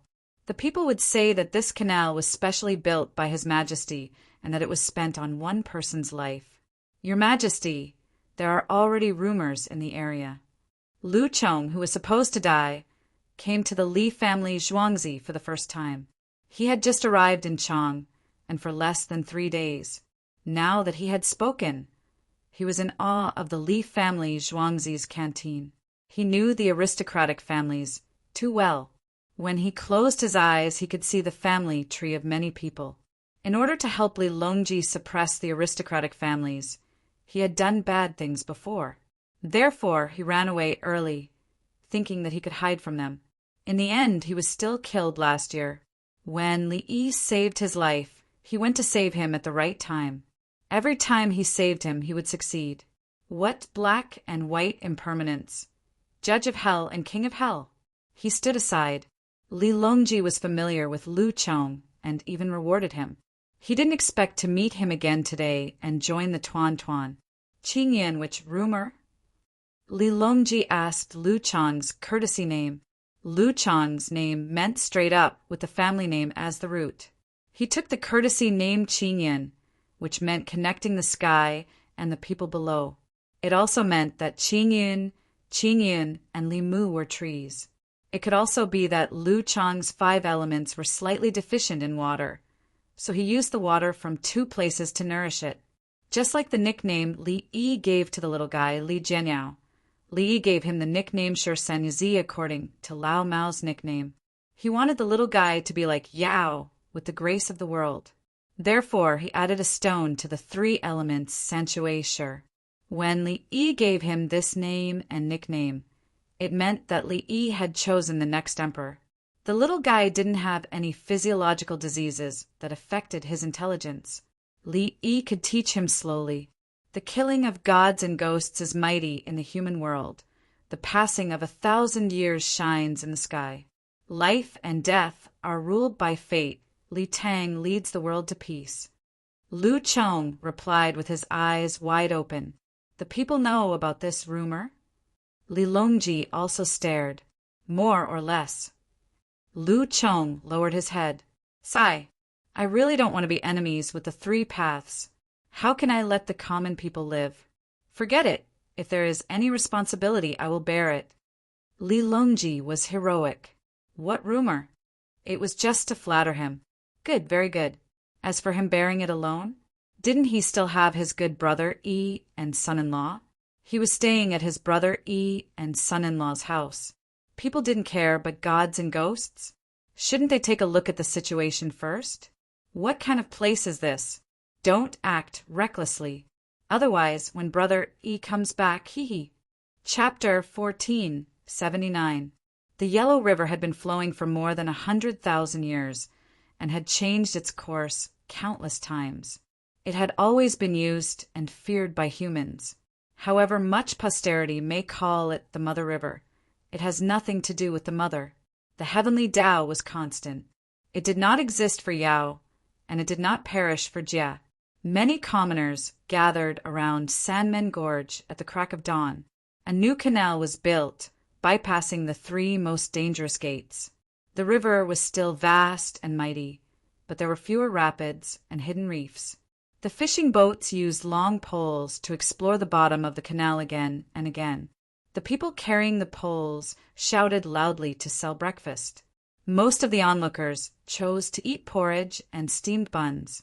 The meat stuffing was a coin more expensive than the plain stuffing, and the plain stuffing was half a coin more expensive than the plain stuffing. In addition, there were also wonton sellers carrying poles. One end directly carried the pottery stove, the pot, and the charred charcoal. Ever since the Li family Zhuangzi had given them the technology to make coke, many people had started using it. Although it didn't provide a lot of heat per unit of time, it could last for a long time and was resistant to burning. The boaters felt the new plank walkway. They had participated in the construction of the plank walkway, so no one knew better than them how the boaters built the walkway. There were too many places on the side of the plank road that could be used as a stepping stone. He could smash an iron hammer into it and then nail a dry wooden wedge. Several small wedges were nailed at a time. When they came into contact with water, they would expand. There would be a pressing force between them, and it would not be easy to crush the rocks next to them. Plank roads without wooden frames would have stone bumps and shallow pits on the road. They would be polished as smooth as possible. This was supported by hands and feet. Trackers in strategic locations were not allowed to wear shoes or gloves. Once they fell off, the entire team would be in danger. There was also a capstan at the side. As long as the rope was loosened in front, it could be wound around the capstan at any time. Everyone could take a break. There was an extra chute on top with a buckle. There was a knot between the waist and the legs of each tracker.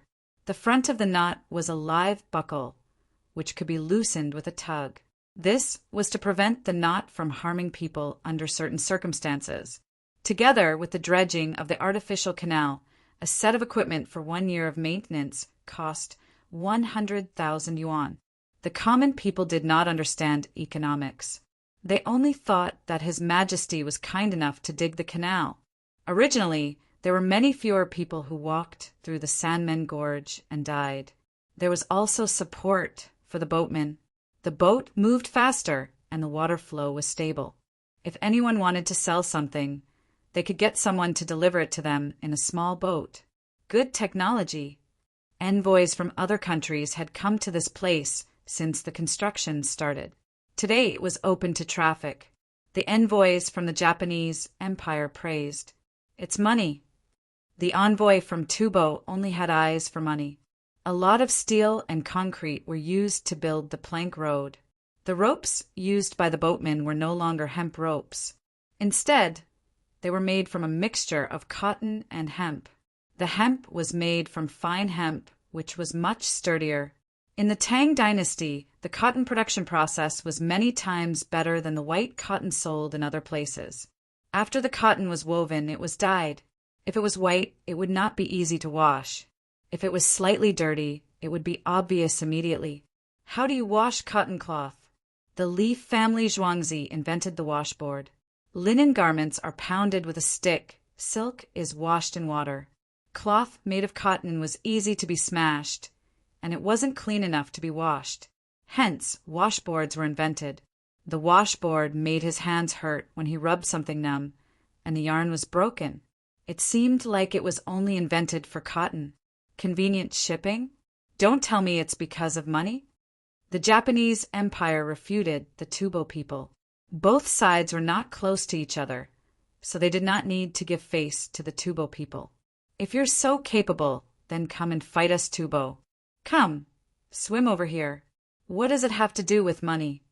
The envoy of Tubo was a little stupid. The faster the shipping speed, the more goods are transported, and the higher the tax revenue. It's said that the annual maintenance cost is 100,000 yuan, and the extra money earned is far more than the maintenance cost. The investment in infrastructure will drive the economic development. Not only will the Tang dynasty's finances increase, but the people living along the coast will also live a better life. The envoy of the Japanese Empire was more thorough in his research. He was very smart. I heard that Li Yi is not in Chang'an. He has already gone out to sea and is returning to Haizhou. The envoy of Tubo was looked down upon, but he pretended not to be angry and talked about Li. You Tubo want to ambush us? Do you need our help? The envoy of the Japanese Empire lowered his voice. No, I'm just saying. Why would I want to ambush you? Li Dongzhu is a great benefactor of our Tubo. The envoy of Tubo gritted his teeth. He did not trust the people of the Japanese Empire. What if the envoy of the Japanese Empire snitched on him once he agreed? Just as the envoy of the Japanese Empire had shown, he knew that his Tubo could not defeat Tubo, so he was not afraid of Tubo at all. If there was a big ship, they would land and attack the Japanese Empire. The envoy of the Japanese Empire smiled and did not say anything. He was indeed going to snitch on them. He still did not know that the envoy of Tubo was thinking about landing and attacking Japan. Otherwise, he would die of laughter. If it was the current Tang dynasty, he might be afraid if Li Yi said that he would attack them. But Tubo? The other small countries that were connected to the Tang dynasty were just watching the show. They did not want to be enemies with the Tang dynasty at all. As for assassinating Li Yi, they did not want to. They were afraid that they would fail. Li Yi could fly. They did not kill him once. If they let Li Yi escape, their territory would become a barren land. What? They sent men of sacrifice to assassinate him, and they did not want to admit it? Li Yi was beaten up. Who needed to admit it? Did the Tubo and Turks from before admit it? Did they not have to compensate later? How long had it been? Li Yi was not ready yet. Now that Li Yi had a stable foundation, he could attack whoever he wanted. Children could kill enemies in 2 days with the newly made guns. Children of 7 or 8 years old could shoot with their hands on the ground. They would not be at a disadvantage if they fought with a skilled archer from 100 steps away. How long did it take to train a good archer? It only took a few days to train a gunman. Anyway, as long as there were enough of them, they could defeat the enemy. The people of the Tang dynasty who were eating breakfast did not think about national affairs. A newly built relay station by the river had just been built. Everyone came over to drink soup. The wonton seller was depressed. Wasn't wonton delicious because there was soup in the wonton and it was comfortable to eat? Why was free soup on the first day? Wonton seller, put out your fire and cover it with soil. Pour the water in the bucket into the pot. I will sell the wonton for you. The person guarding the relay station was from the Li family, Zhuangzi. He needed to figure out the situation here before reporting. The water used to cook the wontons was ordinary river water. Once it was boiled, he added some salt, wild vegetables, and chopped green onions in the bowl. They could not add pickled vegetables and shrimp skin. The soup at the relay station was chicken soup today. It was not pork bone soup. Those who ate steamed buns and porridge could skip the porridge, but they could not eat the steamed buns. Although the steamed buns were black, they were whole wheat steamed buns. If you come, I won't be able to sell anything in the future. The wonton seller put down the ladle and found sand and wet mud to cover it. You are thinking of selling food to ordinary people here. You are wasting the advantages of this place. You can make some special snacks and send food to the ships waiting to be towed. The farmers of the Li family Zhuangzi thought from the other party's point of view and helped to think of ideas. The ships waiting to be towed did not come one by one. It depended on how many haulers there were. If there were many ships arriving at the same time, they had to wait. After crossing the canal, there was no place to cross. Line up. What's the special feature? The wonton seller took down the wonton wrapper and the filling bowl. He used a chopstick to eat the filling. After a while, the chopstick and the fingers of the other hand moved back and forth. A wonton was ready. He glanced at the Li family Zhuangzi's people, which meant, "How is it?" "Quick, no." The farmer also took a chopstick, weighed the wonton wrapper, and started to work. Chapter 1480. Swoosh, swoosh, swoosh. The Li family Zhuangzi's farmer did not even use chopsticks. He just used one hand to wrap the wontons. His speed was even faster. "Damn, how did you do it? Can you teach me?" The wonton seller was in awe of the farmer. The farmer shook his head. "So what if I learned it? Not much faster. How much should I sell it for? Or how much should I sell it?" "You always want to do your best." The wonton seller stared at the farmer. The farmer did not stop and wrapped the wontons one by one. It's not easy to get a man-made canal. Let's seize this opportunity. Watch me. The farmer changed his technique again. At this time, he used two hands to fill the wonton wrapper. He pinched the wonton wrapper into the shape of an ingot. "Look, this is a big filling wonton. It's a rich wonton. It's selling at 4 times the price. It's a free gift of pickled vegetables." The farmer explained the marketing strategy. "What are you waiting for if you don't come up with new ideas? I'm worried for you. If you have such methods, you should leave Zhuangzi." The wonton seller gave the farmer an idea. The farmer felt that the other party had sold too many wontons. He was definitely not a Hundan. "If I leave, I will die. I learned my methods in Zhuangzi. How can I sell wontons when I come out? Do you know how much my monthly salary is?" The farmer did not want to say the exact figure as he was afraid of hurting the other party. "Oh, yes. You can't leave. You know the secret of the Li family Zhuangzi. Then my wontons." The wonton seller finally returned to normal. He remembered how precious the Li family Zhuangzi's farm was. "Follow me. Make big and small wontons. I will eat them later." The farmer did not like to eat big filling. "Who are you selling it to? Don't tell me you are buying it. If you want to eat it, I will give it to you today. When I was working, I made a lot of money. The Li Dongzhu will give me a meal." The wonton seller did not care about giving it to you, but he wanted to know how to sell it for his future. "When the officials come later, sell it to them. You are selling it for 1 renminbi a bowl. Make it as big as mine." 5 renminbi a bowl, the farmer answered. "What if they don't buy it? How dare they? If I sell it for $5, I'll be giving them face. If I sell it for $50, who says they won't eat it?" The farmer glared. The wonton seller blinked and said, "I forgot. Right, you're good. You'd better be a farmer for Li Dongzhu. Money isn't important to you. The important thing is that the officials are afraid of you. I want to be one." It's too late. Did the Li family Zhuangzi want to go in the beginning? Go. Now the question was, want to go? Go. The farmer said earnestly. The wonton seller actually understood and nodded vigorously. "Yes, if you want to go now, go to the side." Then he lowered his head and said worriedly, "What's the point of selling the officials today? I earn a day's worth of money. You sell it to the officials for 5 coins a bowl. Spread the news, and when the ships come over, you will still sell it for 5 coins. Add something else. Add half a braised egg and some salted vegetables. There's a limit to the number. Only the first 9 people per day can be added. After that, there won't be any more." The farmer continued to give advice. Based on what he had learned in Zhuangzi, this was a common practice. "If we don't add more, who would be willing to buy it?" The wonton seller did some calculations and felt that there would be profits if he added more things. The farmer scooped out a cooked wonton and placed it in the bowl.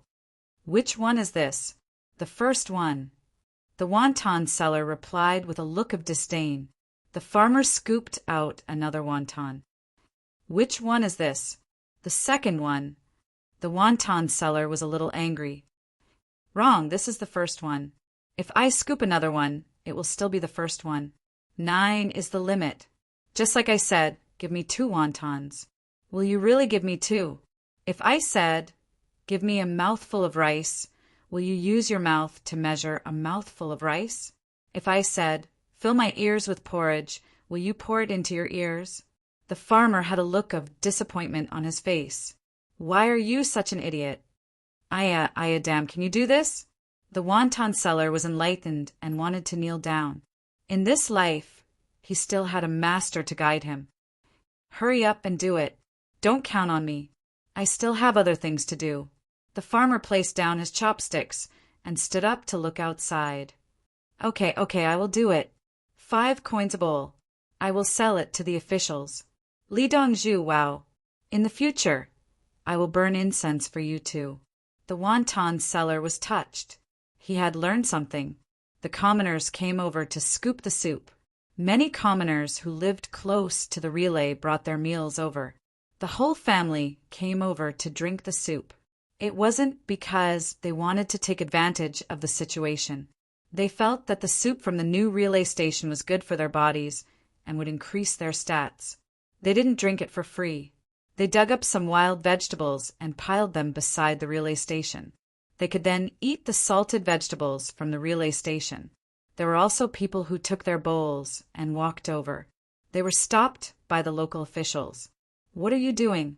Does Grief Tian Square lack food for you? Are you trying to harm us by taking out your broken bowl? Have you forgotten about the dumplings I gave you last night? You said you wanted to drink Li Dongzhu's soup? Then don't take your broken bowl. You can go there directly. There are bowls there. I will carry you there. You look like a beggar now. Once the Li family Zhuangzis, people report. Father, my dear father, leave a way out for us officials. Otherwise, I will die for you. Look, it's just a gust of wind and ocean current. Let's eat." On the yacht, everyone gradually recovered.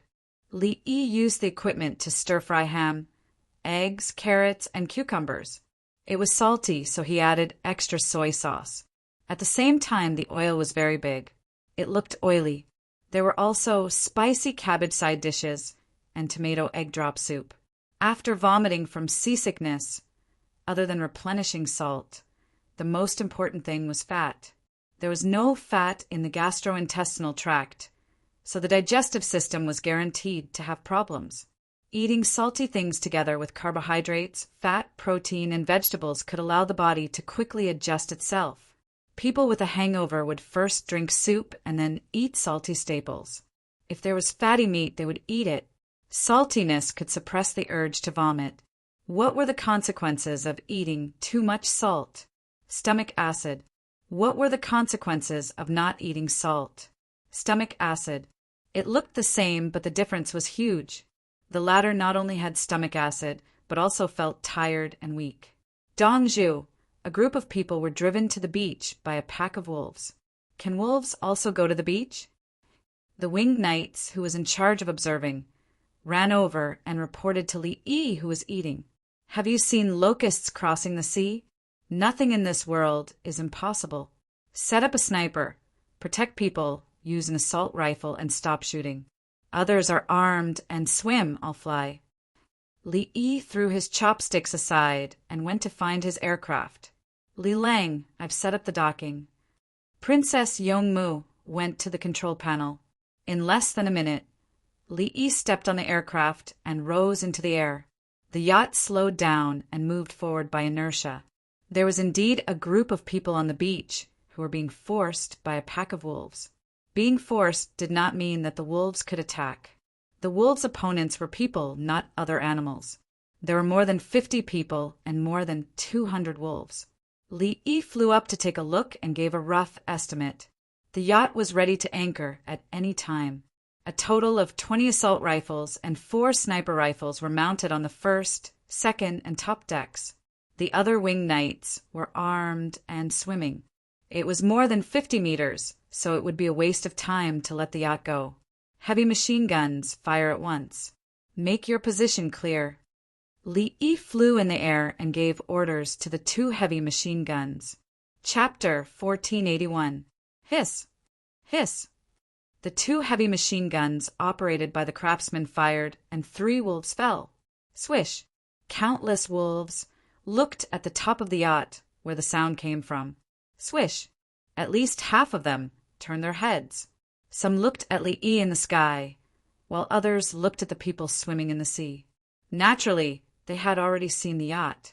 They held sticks, spears, bows, and blow darts and retreated to the sea, hoping to use the water to stop the wolves. The wolves had obviously suffered because of the sudden attack, which was different from the bison and antelope that they usually ate. The wolves were anxious. The sea was not suitable for them, and they could not solve the problem quickly, so they could only surround the yacht. A big floating thing appeared in the sea, and something similar jumped into it. There was another flying in the sky. What happened just now? With a single sound, 3 of his companions had fallen. Would the squeaks in the sky come down to catch them? The humans were overjoyed. Humans, people who were very similar to them, were helping to fight the wolves. They were in the same group. Li Yi was looking for the alpha wolf. The alpha wolf had to be killed. It would be best if he could kill most of the wolves and let a small group escape. Wolves were vengeful, and they would remember who they could not mess with. How could there be more than 200 wolves gathered together? Logically speaking, this was not in accordance with the rules. Awoo! The wolves probably felt that something was wrong, and they looked up at Li Yi in the sky and howled. Male nurses and eunuchs, don't aim in the middle. Prepare to shoot the wolves around you on both sides. Li Yi looked at the winged knights swimming in the sea and said to the male nurses and eunuchs with assault rifles. Otherwise, he would be easily shot down. The winged knights swam vigorously. It was a short distance, and it did not matter if the gun was in the water. It was still useful. The humans continued to retreat into the water until the water reached their waists. If the wolves wanted to attack, they could only swim. The swimming wolves were not afraid. They stabbed with their spears, hit with their sticks, and hit the wolves on the head. The wolves were wary of the newcomers, and they continued to move forward. They did not want to give up the food in their mouths. 10 seconds later, the 25 winged knights began to swim in the water, and they raised their sniper rifles. As expected, the ignorant are fearless. Li Yi circled around in the sky and gave the wolf an evaluation. At that time, unless the grassland wolves were extremely hungry, they would never dare to eat the sheep of the herdsmen, let alone attack the herdsmen. After being hunted by humans for a long time, the grassland wolves knew that there was a line that they should not cross. Wolves knew how to take revenge, but humans knew better. Unless it was in a place where wild animals were protected excessively, killing wolves was not allowed. As a result, people were injured. The crowd continued to retreat. There were no old people or women among them, only half-grown children. Everyone was holding weapons. According to the reasoning, this was a hunting team, and the children needed to learn and help. They didn't expect to encounter a pack of wolves that wanted to hunt them down. In terms of numbers and combat power, they were at an absolute disadvantage. The winged knights moved in between them, protecting them behind their backs. They began to split into groups of 2 or 3, each taking on their own combat duties. Wait for the wolves in front to try to enter the water. Wolves swim faster in the water. Li Yi drew a large circle around the wolf pack. Only 3 of its companions had fallen, and nothing else had happened. The alpha wolf seemed to hesitate for a moment before it cried out. The wolves in front entered the water one after another. It was likely that the temptation of food was lower than the aggro. It was likely that these natives had killed quite a few wolves. When more than 40 wolves entered the water and were about to form a team to continue the encirclement, Li Yi gave the order to attack. All units, pay attention. 3, 2, 1, fire. Bang, bang. Sniper rifles, assault rifles, and heavy machine guns roared at the same time. The wolves on the shore fell down one by one. When the wolves in the water found that their companions had died, they turned around and swam back. It was too frightening. The wolf screams and angry howls intertwined. The alpha wolf was obviously stunned. It probably couldn't understand why it had fallen. How did he die? He had never encountered one before. The natives of the sea were no different from wolves. They were equally shocked. Where did this person come from? Why are their weapons different from ours? It was a long-range attack, but it didn't look like a bow. There were no shafts, and the wolves died one after another. The people in front of him were too powerful. Every time they clattered, a wolf would die. In less than a minute, the number of wolves was halved. They didn't know where to hide at all. The alpha wolf finally understood the situation. It raised its head and stared at Li, trying to remember Li. Then it howled, "Ah, ah." After shouting, it ran first. The other wolves also turned around and ran. "Oh, you're staring at me? Are you telling me to wait? I don't need to wait. You're running?" Li chased after it with an assault rifle. The alpha wolf ran very fast. It covered 5 or 6 meters in one leap. It also knew how to dodge left and right.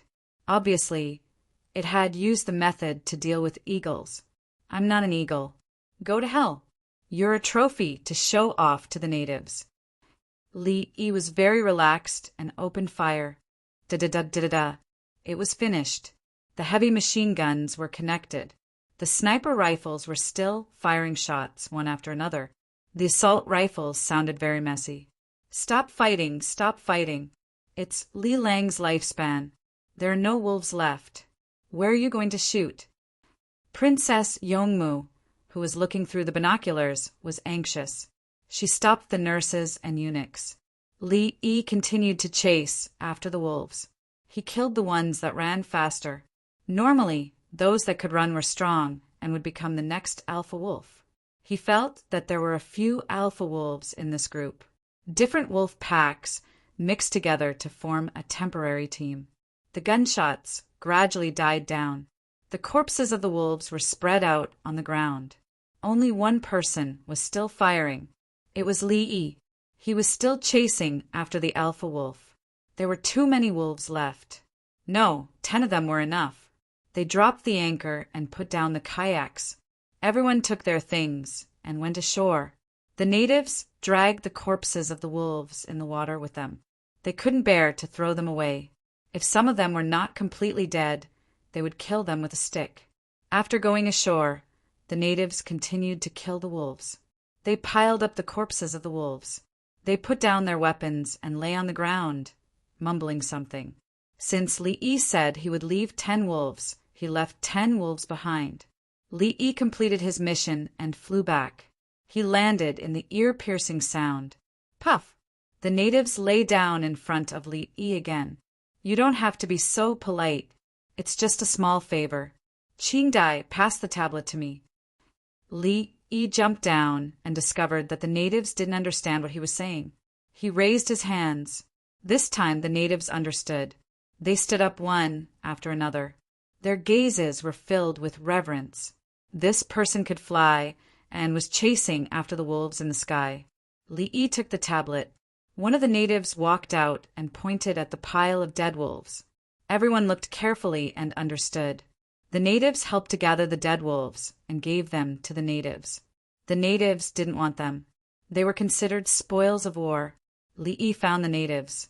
He brought along his eldest disciple and started to communicate with the natives. He did the same thing. He first showed the natives the grandeur of the Tang dynasty and the lineup of the military. Just like all the natives before him, the natives who were leading the natives also revealed a shocked expression. It seemed that his life was very bad. Chapter 1482. Li operated the idiot-style software. He took a picture of the dead wolf and then drew a house made of wood. A group of local aborigines helped to build the house and protect it. The other people of the Tang dynasty went through the storm and entered the house to rest. They looked very tired. The Aborigines provided food and exchanged things with the people of the Tang dynasty. Those dead wolves were the reward for the local people. The leader of the team couldn't make a decision for a while.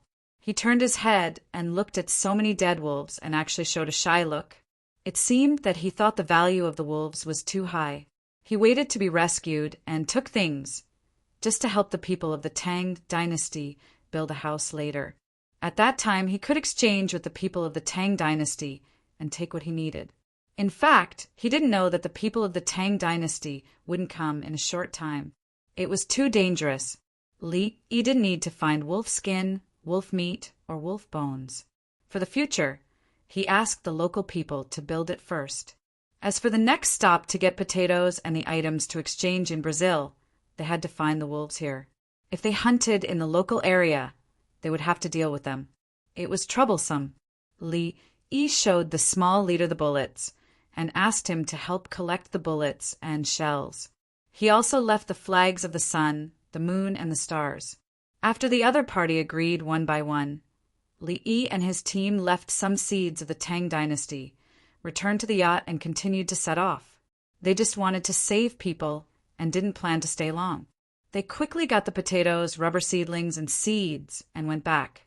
The rescued Aborigines looked at the yacht disappearing into the sea at an unimaginable speed and felt a sense of loss.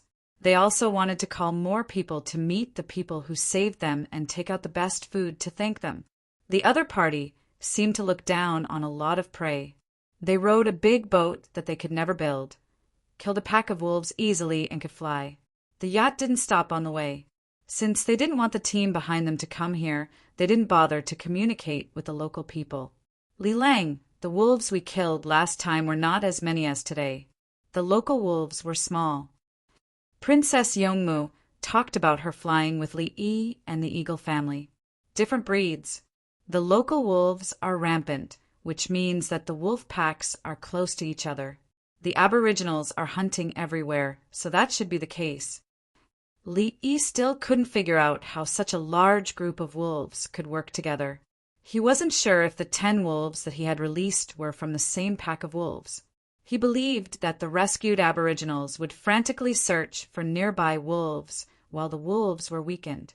Then the wolves would have no choice but to leave their homes and look for new places to breed. There was no right or wrong in a war between races. When the time came when humans could exterminate any race at will, and when the population of the race decreased, only then would they be protected. Of course, mice, flies, and mosquitoes were exceptions. Humans had always wanted to get rid of these things around their homes, but they had never been able to do so. It was only when I went outside that I realized how powerful the Tang dynasty was. I always fought with the Tubo and Turks, so I thought everyone was like us. Princess Yongmu was a little proud. Life in the Tang dynasty was much better than that of the natives. According to the current level of society, the Tang dynasty is indeed powerful. However, we can't be too complacent. We have to surpass others by a large margin. The Abbasid Caliphate and the people over there are looking for opportunities to strengthen themselves. In the end, they can't avoid it. Our most precious things are silk and porcelain. People from many places can make pottery, but porcelain can't. Li Yi thought of the reason for the emergence of the Great Voyage in the information. In addition to the nearby trade, more people wanted to find a convenient way to reach China. After they found it, they began to test it again and again.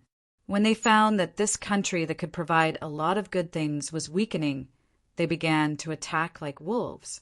China had always spread its technology and brought back technology and species from other places. There had never been a time when they went out to plunder and kill without taking the initiative to attack. With this thought, Li Yi's expression was firm.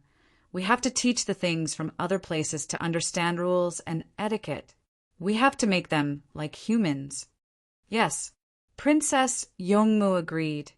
After the southwestern barbarians came, it took a long time for them to adapt. There are also the Kunlun slaves from other places. The southwestern barbarians don't matter. When we go back this time, we'll rest for a while. When the court stabilizes, we'll set off and take another route. Li Yi wanted to go to the Mediterranean. He wanted to see if the canal was still passable. If not, he would go around the Cape of Good Hope. Going there was not just a simple trade. He had to be prepared for war. The people there were too different from the American Indians. They were bloodthirsty in their bones and did not care about the lives of others. A few days later, the moon began to slowly become full. The yacht arrived at its destination. The locals were still enthusiastic. They also had small boats, but they could not go out to sea. Li Yi brought the team into the forest to look for things and hunt wild animals. Li Yi obtained a large number of potatoes, peanuts, and rubber seeds. The locals also obtained green onions, ginger, garlic, and other roots and seeds. They learned from the tablet. They liked the smell of green onions, and it was stimulating. Garlic was also stimulating, especially when eating meat. Eating garlic made them feel like they could eat a few more mouthfuls. Li Yi gave the locals some silk, but did not give any good satin. Let's go home. First, estimate where our team can go. Then, fly the drone and see from the sky. Li Yi completed the task of collecting fruits, including the seeds of fruits such as pineapples. The pineapples of the Tang dynasty were not delicious. They were still small and not that sweet. The pineapples here should be a new variety, including the big apple. He thought that he would have to go up to find apples. He did not expect Brazil to have them. In order to not let the Tang dynasty team take risks, he had to go back to meet the fleet and tell them not to go around the area below South America. Just go around Peru, Chile, Mexico, and continue to go around the area above. Don't go to the place further north, which was Alaska. Li Yi found the American continent to be very interesting. If he went up, he would reach the North Pole. If he went down, he would reach the South Pole. He did not want to explore the two poles now, not to mention his yacht. Many of his more advanced ships in the past were not easy to navigate in the North Pole and the South Pole. The North Pole had not melted yet. There were many polar bears and icebergs up there. If he was not careful, he would be crushed. I brought a lot of things. I haven't exchanged them yet. Princess Yongmu felt that it was a waste to go there and get what they wanted without paying much. When we go back, we'll take a little longer. In a few days, we'll go down and give the barbarians down there. South. Yes, south is south. Ask them to send things to the Tang dynasty. Li Yi also felt that he had brought too many goods. He did not think it through when he came out. God knows why the natives were so easy to talk to. Princess Yongmu thought for a while and felt that something was wrong. Xiaolon said, "What if they don't listen to you after you give them things? What if they get greedy?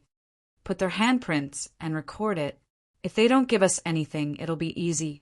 I'm actually lacking an excuse. Li did not care. Not giving. That's good.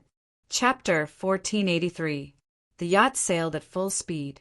The people on the yacht tried their best not to eat anything too bland and only ate until they were 30% full. The so-called 30% full referred to the state when one really wanted to eat after eating a few mouthfuls. A bowl of noodles was just enough for them to eat 1/3. Potatoes, sweet potatoes, and other crops slowly grow. Don't waste time. We'll plant them as soon as we get back. Li Yi ran to the place where the seeds were stored. In the past, Li Yi hated potatoes with sprouts the most when he ate potatoes. Now, he hated that he couldn't have sprouts around the potatoes without any gaps. Princess Yongmu and Xiaolon helped from the side. The Li family Zhuangzi was home, but the Tang dynasty was still home.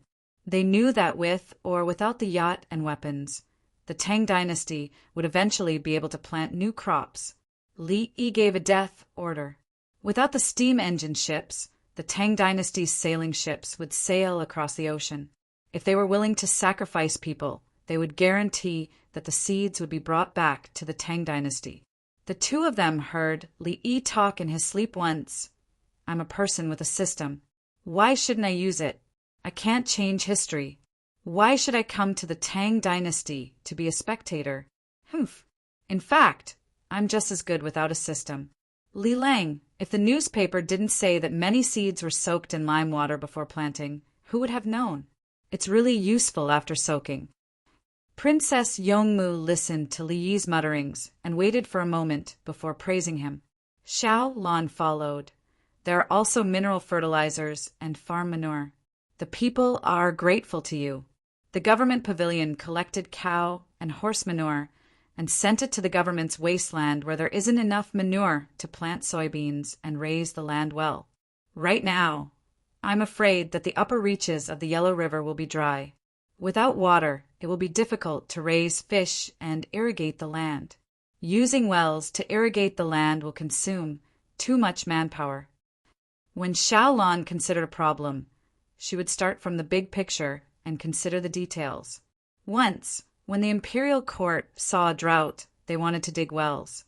They thought that if they could dig wells, all the problems would be solved. Usually, they couldn't dig enough wells. Without more advanced well-digging tools, how could they expect the people to dig wells themselves? Now, the prime ministers had to calculate the manpower wasted to pump the well water. If they spent too much manpower in one aspect, they would reduce it in other aspects. For example, the handicraft industry, the gathering industry, and the family farming industry. When there was a drought in Guangzhou and there was no water in the upper reaches of the Yellow River, the economic development of the entire Jingzhou government was guaranteed to slow down. Thus, it would affect tax revenue. When considering local financial allocation, these variables would be taken into account. There was no need to deliberately open Chongping's warehouse. Normally, the old grain would be released every year and the new grain would be collected. When there was a harvest, they would buy new grain. Ordinary old grain would be sold at a higher price than new grain. As long as the storage cost was deducted and there was no loss, it would be considered a successful operation.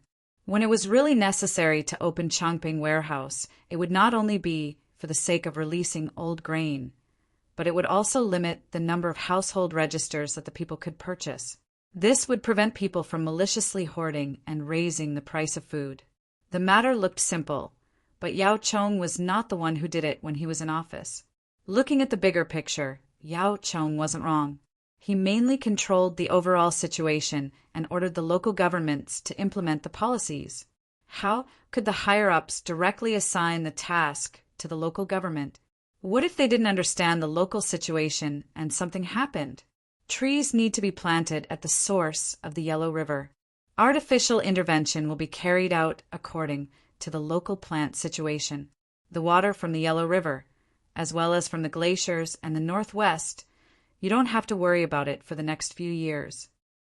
Li Yi didn't understand the vegetation around Sister Lake, but he knew that wheat and rice could be grown in Tubo. It was agreed that only barley could be grown. Due to the influence of the climate change, many crops could be grown in other places. Obviously, there was more vegetation at the source of the Yellow River now than there was during his time. Artificial destruction basically didn't exist. Wah, wah, accompanied by the cries of the child, the Li family Zhuangzi was filled with joy. Empress Wang had given birth. It could be considered a full-term baby. Just like last time, the birth of the child went very smoothly. Empress Wang had someone take a blood sample and tidied up to feed the child. Li wasn't there. The people of the imperial clan temple ran over and registered another child. The little princess was just like her brother. She was just born. Her little face was wrinkled and didn't look cute. Reward, reward, give me a reward. Give each person in the Li family Zhuangzi 100 taels. Buy sheep, poultry, pigs, and fish. I want to treat all the people in the capital to soup. Add more meat. I have too much money. It's not easy to promote consumption and nourish the people's bodies at the same time. Li Longji didn't go to court yesterday. He just went today. As soon as he arrived at the city gate, he ran back after hearing the news. The ministers directly told their subordinates to work freely and also ran over. They were worried that Li Yi's inspection wasn't accurate. What if there was a prince? What should they do? When they arrived, the princess was just born. Their hearts were completely relieved. A princess is good. A princess is so cute. Look at Princess Yongmu. She can make Li Yi cook for her. Which girl in an ordinary family can do that? Your Majesty, do you want to pardon the people? Song Jing took advantage of the happy moment to propose. Pardon what? No pardon. You still expect the death row prisoners to work. Not even the death row prisoners can be pardoned. In a few days, there will be a prince who will speak. There won't be a pardon. Li Longji was just about to agree, but suddenly changed his mind. Why should there be a pardon? The criminals won't be punished when they see something happening in my family. The princess needs a blessing that doesn't need to be given by the criminals. When Brother Yi comes back, the name hasn't been given yet. The nickname is Dudu, which Brother Yi said when he left. Dudu didn't know how many people's hearts were worried about her birth. She didn't worry about eating now. She closed her eyes and drank milk. As she drank, her sleeve was wet. She paused, obviously uncomfortable. Tao Hong always stared at the side. When she saw the situation, she immediately replaced it with a new one. Chui Lu helped wipe it with a wet towel. Dudu regained her expression of enjoyment and continued to drink. Outside the yard, the little guy took a cotton candy and gave it to Guazi, who was guarding the gate. My sister can't eat it. I'll give it to you. You teach me how to shoot. Do you want to learn how to shoot? Guazi put his hand on the throwing knife at his waist. It's faster than a pistol, and it can really fly out of an arc well. In the future, whoever bullies Dudu, I will use a sniper rifle to fight. The little guy looked serious. If someone bullies Dudu, they don't need to ask you to fight. Do you mean bullying including staring? Guazi can't let the little guy practice shooting now. Sniper rifle? You don't need to use a sniper rifle to fight. Just gouge your eyes. The little guy showed that he was not an innocent person. When Li Yi comes back, you tell him. Guazi didn't want to teach. He knew that the little guy did it deliberately. I just want to use a toy gun with little power to play with Dudu. The little guy told the truth. At the same time, he looked up at the sky. When will brother-in-law come back? I miss him. Dongzhu went to find seeds and came back to plant them for the people of the Tang dynasty. The people have enough to eat, and the people are peaceful. Guazi actually wanted to. He was worried that the letters in His Majesty's box were not enough. Recently, when something happened, His Majesty immediately rummaged through the box to find a corresponding letter. It involves diplomacy, local politics, economic operations, railway construction, new education policies, arrangements for new arrivals from foreign countries. It can be said that there are so many officials in the court. Compared with the strategies in the letter, it's over. Burn it. Chapter 1484. The little boy looked at the group of officials in the courtyard and shook his head. It will get better in the future. Wait for brother-in-law to train the new officials. His voice was crisp and childish, and it was very penetrating. The officials who were sitting, standing, or strolling in the courtyard heard it and looked at each other helplessly. They were despised. They were actually despised by the future emperor. It was nothing. When the little boy ascended the throne, they would all be in the imperial family. The crown prince will take many years to ascend the throne, right? Lu Chong lowered his voice. He was in charge of the affairs of the major families and understood the struggle the most. It depends on when the current emperor is tired. The retired emperor is very happy every day. Lu Huaishan sat there eating wontons and expressed his opinion. He didn't think that Li Longji would always be in the position and pass the throne to the next emperor until his death. He would probably retire when he was old and enjoy life. There was no internal struggle. Li Yi wouldn't allow it. If anyone wanted to fight, he would kill them. It has changed. Everything has changed. The succession of the throne is no longer a bloody affair. Yao Chong ate tofu pudding. There were a bunch of vegetables in the brine. The brine was not salty and was light. The others were silent and ate on their own. They hadn't eaten in the morning court and would eat after the court. Since the princess was born, they might as well come to the Li family, Zhuangzi, to eat. It's not just the succession of the throne. When has the court ever been so harmonious? Wei Jigu held a jianbing fruit and a bowl of cold noodle soup in front of him. He didn't know how he matched it. When he spoke, he looked at Yao Chong. I'm talking about you. Why are you turning your head? Continue to let your son find me to bend the law. Continue to slander His Majesty. Yao Chong knew that he was in the wrong. He didn't answer and didn't look at him. Can you still come and beat me? I've already retreated. Everyone on this joyous occasion, His Majesty doesn't want to grant amnesty. Can we do something that benefits the people? Lu Yu tried to smooth things over. Let's change the topic. Yes. Something that benefits the people. In Sijin agreed. Don't quarrel. Think about it. Benefit the people. We have to make them happy. Li Riji expressed his support. How can we benefit the people? This. Su Yi couldn't continue halfway. Benefiting the people didn't refer to big policies. They couldn't think of big policies at all. Otherwise, why would they wait until now? It could only be implemented in specific ways, such as providing benefits to the people of the capital office. If this old man were to return to 5 years ago, I would have many good ideas, Baigu said as he stroked his beard. What idea? Li Dan's voice sounded. He had another granddaughter. As Dida grew up slowly, she must be very cute. Baigu looked at the person and found his voice familiar. He did not pay much attention to him and continued speaking. First, we'll make tools for shelling grains. Then, we'll take out tools for threshing grains. We'll turn the long curved plow into a short curved plow. Then, we'll teach the people how to incubate poultry using a heated Kong bed. There's also compost, research a new way to make tea, purchase tea leaves, and buy wormwood. Li Dan saw that Baigu hadn't thought of it yet, so she helped to fill in the blanks. Exactly. Baigu nodded. The people around him looked at him with disdain. So you said you went back 5 years to plagiarize? Do we still need you? Who can't go back in time? Bah! Where's my good grandson? Li Dan didn't want to talk to Baigu anymore. He went to find the little fellow. Baigu!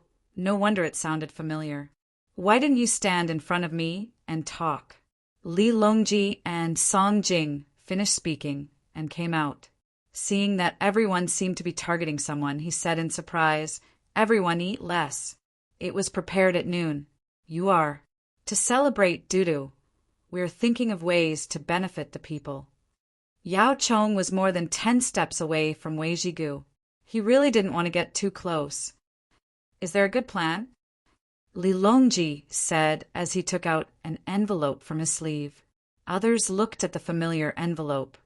This subject is willing to listen to your Majesty's holy words. Seeing the envelope, Su Yi reacted quickly.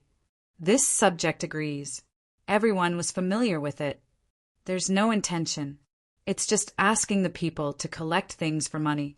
Brother Yi left a letter saying that when bamboo leaves, willow branches, and willow catkins are broken, they can be collected.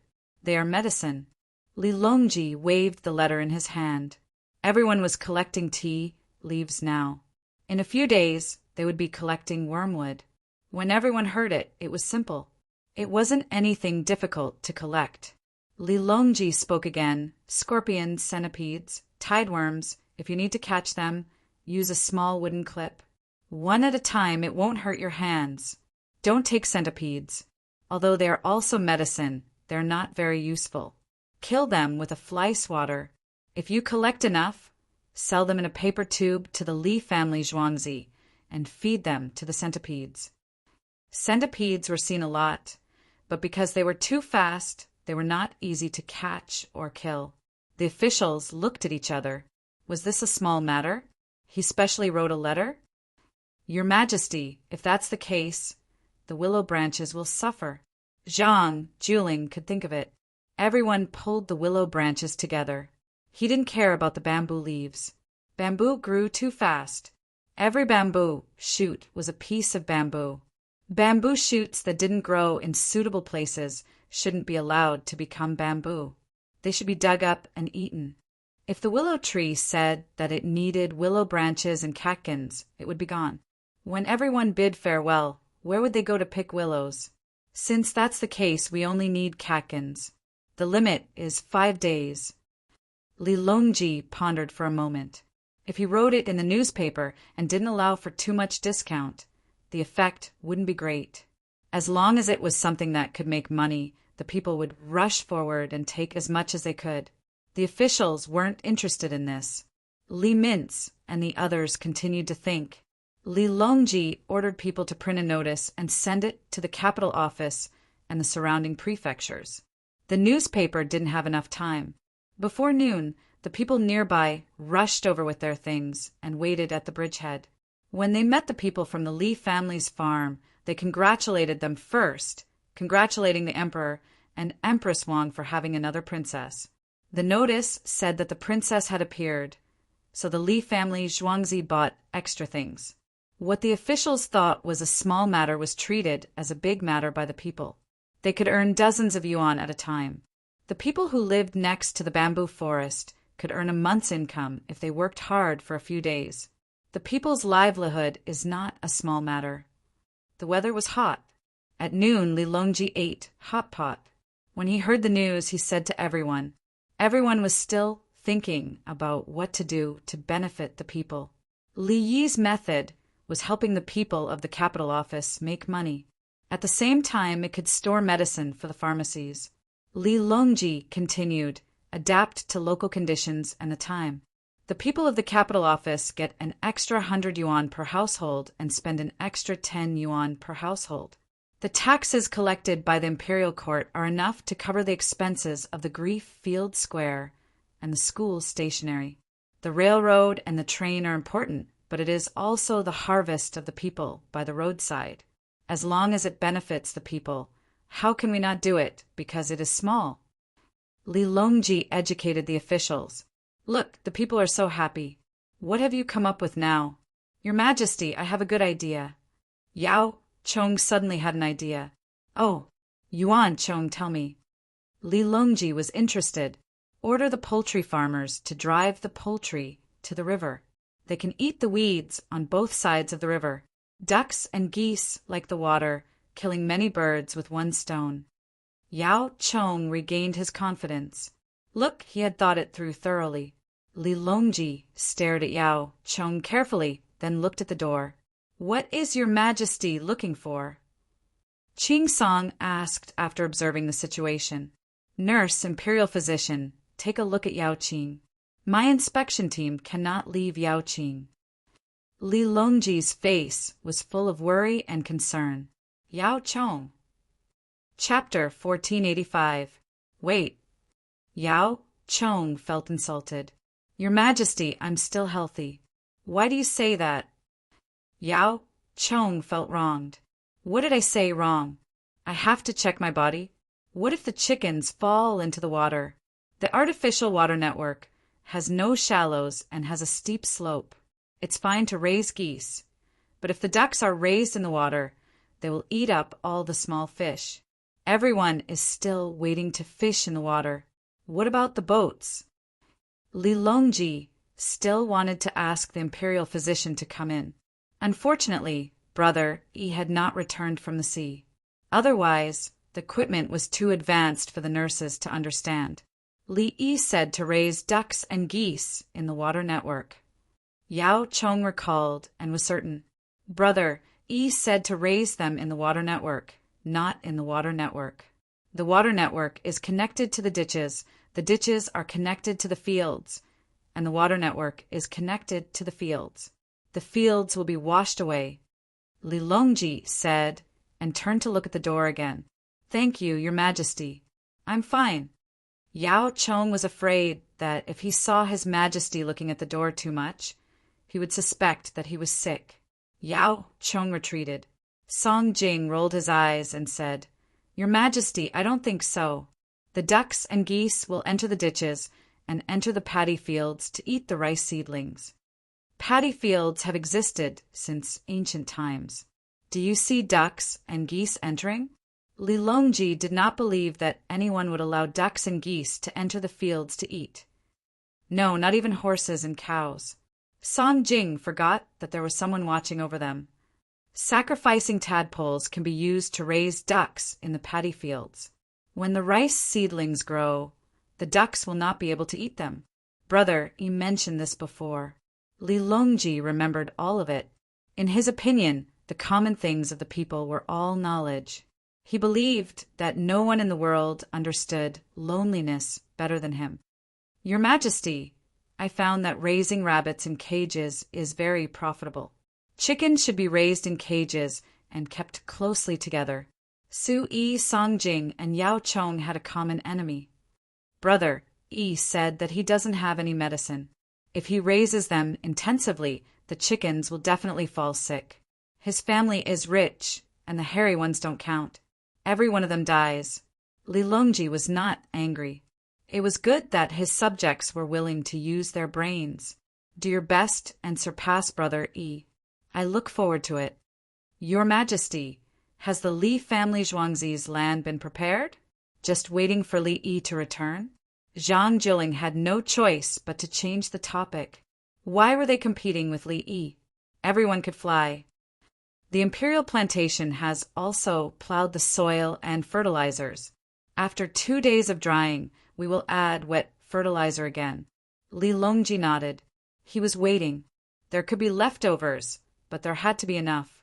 Even the Forbidden Garden and Fragrant Woods Garden had been set aside to plant new species. They dug up the flowers and planted them elsewhere. There were also people in the palace who secretly sold flowers. Seeing that there was no place to plant them, they threw away the dead flowers. All of them were sold. The cheapest flower with roots was sold for 200 coins. Do you really think that I don't know? In any case, those flowers were dead anyway. Since they had the ability and the channels, they could sell them. Your Majesty, if there are too many seeds, we can ask other places to pull out seedlings. Zhang Jiling suggested again.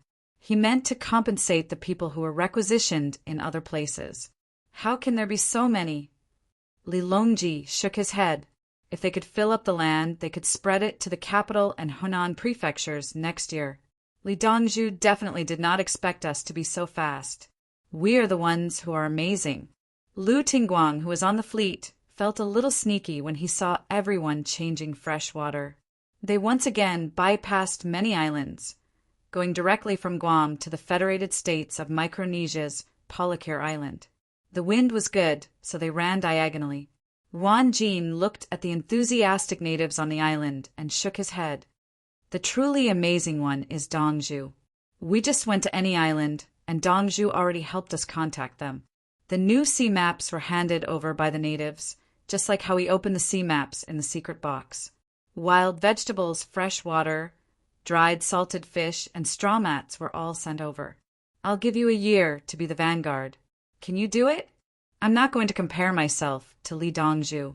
We're saving things, so there's no need to give up on the ship. Lu Tingguang was open-minded. Since they had been taking shortcuts, the steam engine ship had sails, and the consumption of washed coal was low. The ship still had a lot of coal. Wan Jin picked up a piece of grilled fish that was hanging in the middle of the house. I want to leave a sailboat behind. I'm afraid that if we run into danger, someone might luckily reach this place and use the ship to send the news back to the Tang dynasty. An extra ship can bring more things back. We really can't go back. The ship that sent the message probably won't reach the Tang dynasty. Li Dongzhu will come looking for us again. Lu Tingguang had a different opinion. He believed that leaving a ship behind might not guarantee that someone would be able to find this place if something happened. Wan Jin tore off a piece of grilled fish and chewed it with his head lowered. He then looked up. Fine. If something happens, there's a ship here. Tell the natives. The natives on the island didn't have too many worries. They just needed to get by. They were more trustworthy and promised Li Yi that they would preserve the house well. They didn't eat the fish inside. They also prepared dried vegetables, dried fish, and other things. There was no shortage of fresh water. It was time for them to reap their harvest. The fleet of the Tang dynasty gave them silk. There were a total of more than 600 people and 50 bolts of silk. The people of the Tang dynasty also helped them catch fish. Some of it was for them to eat, while the rest was for the fleet of the Tang dynasty to eat on their return journey. In a situation where there was no hostility, the communication between the two sides was quite smooth. The officials led a portion of the natives to boil the sea. They used jars to boil seawater to make salt. If there was too much fish, it wouldn't be easy to preserve them. They couldn't give the salt they brought to the natives. Anyway, they had enough firewood and soil. First, they put soil into a large clay pipe to boil it. When it was saturated, they took down the jar and changed it to a new one. After the previous jar was cleared, the salt water above it was poured into the next jar. If there were still too many impurities, they would continue to put soil in. After a few times, the salt that was boiled out was relatively clean. It was used to make salted fish and shrimp. The natives beamed with joy. They felt that the efficiency was not as high as the previous boat because there were more people now. Although there were few people on that boat, they caught fish quickly. Moreover, they caught big fish and never missed a fish. Later on, sometimes there were not many fish in one net. Fortunately, they caught a lot of fish. Happiness had nothing to do with efficiency. The natives felt the goodwill of the people of the Tang dynasty.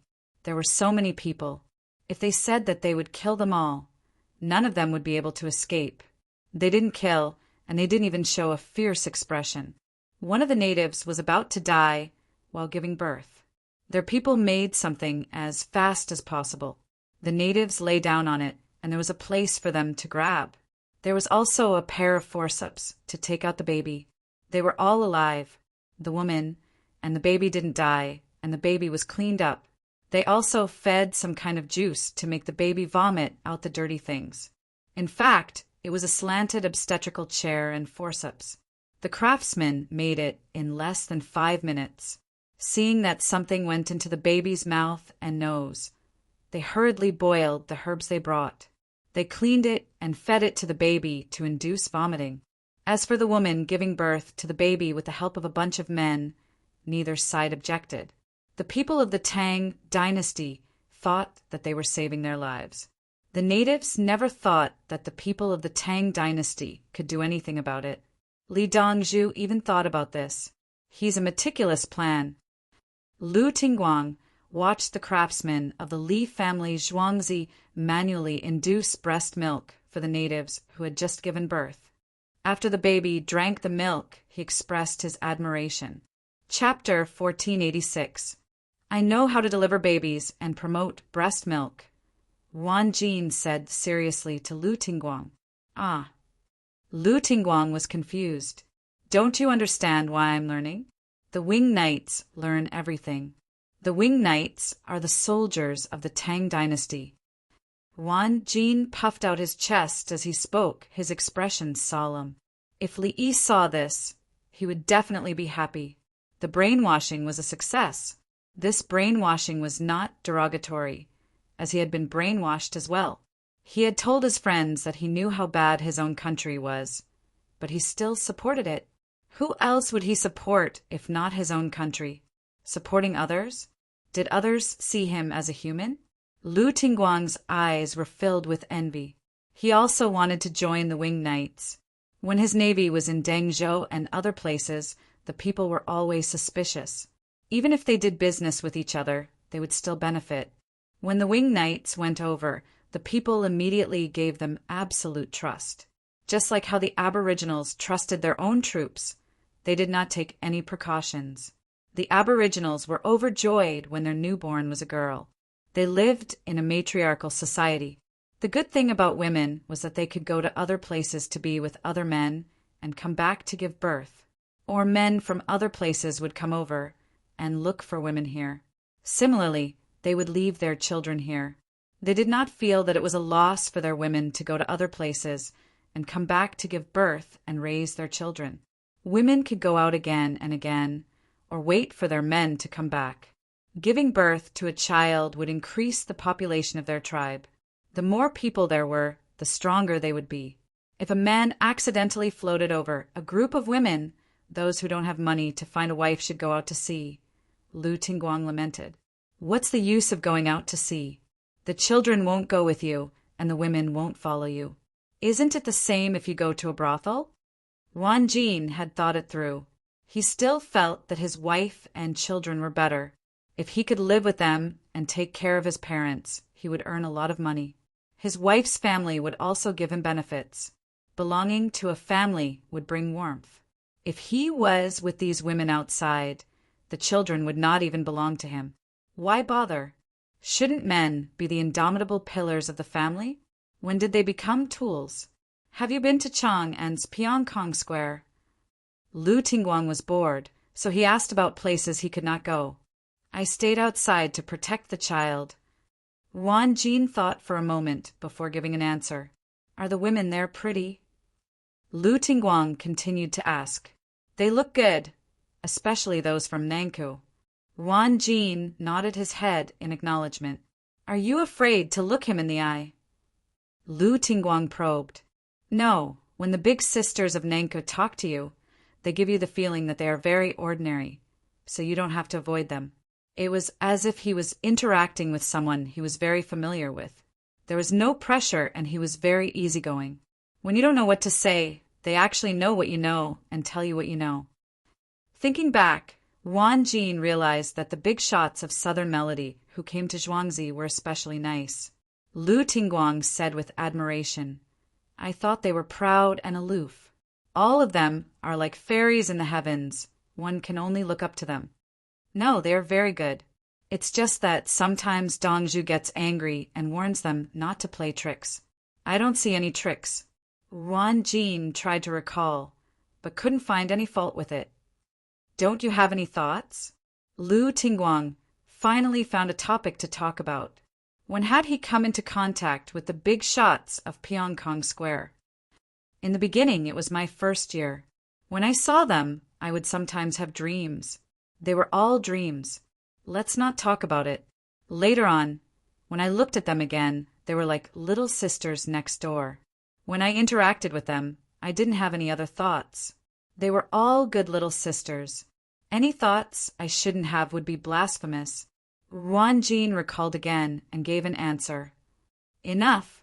The two of you don't know anything and have too little experience. That's because Dongzhu got angry. Are the big shots of Nankou something you can see through? Dongzhu set the rules. In the Li family Zhuangzi, they are not allowed to cause trouble. Little sisters next door? Good little sisters? Wan Jin, have you forgotten how Dongzhu turned into a little brother next door to play with you? The craftsman of the Li family Zhuangzi suddenly appeared beside the two of them, giving them a huge blow without holding back. Wan Jin's face instantly paled and sweat appeared on his forehead. No, Dongzhu is not a little brother next door. Wan Jin realized that his back was wet. So the big shots of Nankou are little sisters next door? The two of you are too idle. Go and work. The craftsman threw down those words and went to direct the lifting of stones. The craftsmen were helping to build the seawall. They first piled up stones and placed them close to the shore where the tide washed the most. After that, they placed the barnacle-type seafood in a suitable place to be cultivated and used to stabilize the wall. They didn't eat them. Following the ebb and flow of the tide, they picked up seaweed and used straw ropes and stones to stuff in the crevices of the stones to feed the barnacle-type seafood. In less than a year, the wall there would be stable. They had to build a few more walls to reduce the impact of the waves when typhoons arrived. We're back again. Coming back was easier than when we left. Li Lang, it's different from when we came, right? Princess Yongmu realized that it was better to have a tailwind than to have a headwind. When there was a headwind, the waves were simply unbearable. There's an island there. I don't know if there's anyone there now. In the future, sigh. Li Yi suddenly sighed as he spoke. The yacht was back. It was fast. He wanted to go to Easter Island. He belonged to Chile at that time. The wind pushed the yacht behind. He sighed because he felt that the stone statues on Easter Island represented longing. Where were the stone statues facing? To the east, which was the coast of Chile. There were carvings on the stone statues. Many of the figures were geometric. In this era, there were very few civilizations that could make geometric figures. Obviously, it should be the Mayan civilization or a similar civilization.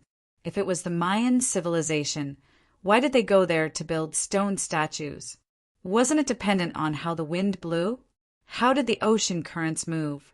Why didn't they want the teams behind to pass Cape Horn? Cape Horn included 3 straits: the Drake Strait at the bottom, the Beagle Strait in the middle, and the Magellan Strait in the north. The wind blew from east to west. If a sailboat wanted to come over, it had to take a special route. Looking at the stone statues in other parts of the South American continent and Easter Island, one would find that they were very similar. Then, the Mayans took a boat to Easter Island and found that the wind was not right. They could not go back. So, they built a big statue and looked at their hometown. The other geometric figures on the statue were proof of their existence. Generation after generation, the people sent out could not get any news of their hometown. Their home was there. They looked up at it, but could not go back. Or maybe those people continued to explore, and then came to Easter Island again. Everyone looked at each other. You're here too? Build a statue. Maybe some people went back, and then more locals came to help. It was also possible that the East did not refer to the American continent. The people on the island drifted over from Europe and Africa. They did not know that the earth was round and thought that the place where the sun rose was their hometown. As for the records of civilization, ask Europe, those barbaric tribes that destroyed one civilization after another. Theoretically, if we go there, I don't know if we can see anyone. If there is, Li'i, who could not get an answer, thought for a long time. Finally, he thought of a poem. He muttered, doing things again and again, parting with Jun Sheng, thousands of miles apart at the ends of the world. Chapter 1487. Let's go and have a look. Li'i shook his head and felt that he was being too sentimental. Why did he have to guess so much? Let's go and have a look. Oh, Princess Yongmu didn't care. She would go wherever Li'i said. She turned around and muttered, "Missing my husband makes me grow old. Time is suddenly late. Giving up donations and not returning. Working hard to eat more food. Did that man stay somewhere else and not go back or never go back? Rich people think about things. Would a poor woman write poems?" Li'i looked at the monotonous sea outside the window and said, "That's true. But what did the man do?" Princess Yongmu began to struggle with another question. A wanderer, of course, went out for a trip, similar to Meng Haoren and Wang Wei. At that time, the world was peaceful and prosperous. Li'i continued to look at the sea outside the window. "Ah!" Princess Yongmu and Xiaolan exclaimed at the same time. Then, the two of them reached out to touch Li's forehead. What? Li'i was very puzzled by the two hands on his forehead. Nothing. The two of them shook their heads tacitly, with suspicion in their eyes. "Li Lang, do you still remember the first time you met him?" After a dozen breaths, Princess Yongmu couldn't help but ask. At that time, the world was in turmoil and the court was unstable. The man wanted to go out and try his luck. Maybe he would be put in an important position by someone. Li'i saw a few seabirds and understood the meaning of Princess Yongmu's question. "It's Li Lang." Xiaolan patted her chest and felt relieved. "Yes." Princess Yongmu smiled. "Our team from the Tang dynasty must go to the Hawaiian Islands. No matter how we go down there, we can't go directly to the place where we first got the corn." Li'i estimated the route of his team. Unless something special happened, the overall route couldn't be changed. Princess Yongmu nodded gently. "I know, so we have to go to that ant's island. No, let's go from below. They can't speed up, so let's just ask one of them. The fleet is so big. As long as we pass by an island and they follow us, the people on the island will provide us with information. We can't wait for them. It's a pity that we don't have satellites and positioning systems. Otherwise, we would know their exact location at any time." Li Yi felt regretful. Searching for a fleet of ships in the ocean, if they didn't have a fixed route, was simply asking for their lives. Satellites and positioning, he was just talking about it. Take it slow. A telegram that can transmit signals over long distance is also fine. Li Yi settled for the next best thing, a telegram. As long as the power was high enough, crossing the Pacific Ocean was not a problem. If we bring back good crop seeds, how are other places going to stop us? Princess Yongmu didn't want Li Yi to think about something he couldn't do for the time being, so she changed the topic. Li Yi shook his head. There's no way to stop it, and there's no need to stop it. If they take it and plan it, perhaps they'll be able to cultivate a new breed that can increase production and resist pests and diseases. Yes, let's take it back. It's like new indica rice. The taste is a little worse, so we plant it several times a year. Xiaolon had eaten indica rice before. It didn't taste good, had no tendons, and the sunlight was too short. Li Yi made it into rice noodles, which was better than steamed rice. He added a little vinegar, chili oil, fried beans, and a few pieces of green vegetables. Li Lang, how long will it take before we arrive? Princess Yongmu went to get tea and asked when she came back. The yacht had brought black and green tea to deal with all kinds of situations, supplement vitamins, and resist diseases. Li Yi didn't bring the herbs, as he didn't need them. He had other herbs, and the yacht didn't lack fruits, vegetables, and meat. More than 30 hours. The wind is right and the danger is small. Li Yi didn't have a good solution. The yacht's speed was already very fast. 99% of his yacht speed was not as fast as the yacht now, and there weren't many crazy people who would drive his yacht across the Pacific Ocean. I want to eat shrimp balls in a casserole and drink cold beer. Let's eat tofu with shrimp balls and add some vegetables. Princess Yongmu was bored and not in a good mood. It was mainly because her period had come. Since you can't drink cold beer, let's drink room temperature yellow wine. There are ready-made frozen prawns, and I'll make them into a casserole with mutton. The main dish will be date cakes. Xiaolon too. Li Yi understood the situation. Wine shouldn't be drunk, as it could easily increase blood loss. Chilled wine was even worse. Okay, Princess Yongmu agreed. She didn't actually care about what to eat and was just acting coquettishly. Therefore, everyone ate the same thing for lunch. Li Yi made the food himself, relying on the equipment. The seabirds resting on the yacht ate the prawn heads, tails, and shells for free. They even left behind a gift on the deck, the kind that used fertilizer. It's better if we don't have a sea map. It's too far. When the yacht was about to reach Easter Island, Wan Jin's team was sailing on the sea. The distance was marked on the sea map with many lines, including the approximate wind direction, ocean currents, and submerged reefs. Without looking at the sea map, it was guaranteed that people would die. It would be considered impressive if half of the 40 ships returned. Looking at the map, he realized that he had only traveled a short distance. Therefore, the official who spoke the most stared at it for a while and complained. Can't you be more proactive? If you really can't, just transfer the ships. Wan Jin was annoyed. When we go back, we'll make a great contribution and leave our names in history. I'll be the first to go out to sea and find important crop seeds for the Tang dynasty. The official instantly became proactive and thought positively. Right. Wan Jin didn't want to attack the other party. You're just a small character. What does that have to do with you? There are others. When we successfully reach the place and return alive. Woo woo woo. If you don't know how to speak, then don't speak. Otherwise, I'll throw you off. Wan Jin was frightened and covered the official's mouth out of reflex. Woo woo. The official nodded. Who knows, we might meet Li Dongzhu. Lu Tingguang glared at the official and made up his mind to impeach him. The people on the islands all look similar. The sea is vast and boundless. It'll be difficult to find a ship. Wan Jin released his hand. The official gasped for breath. I'll say something. I've discovered that it's more convenient to fish on large ships. When we get back, I'll tell His Majesty to build more ships. The commoners lack meat, so we can catch more fish and make them into dried fish. As long as there's enough and the price is cheap, we can transport them to the Shu lands. We're making them, and you're telling us? All right, go back and submit a report.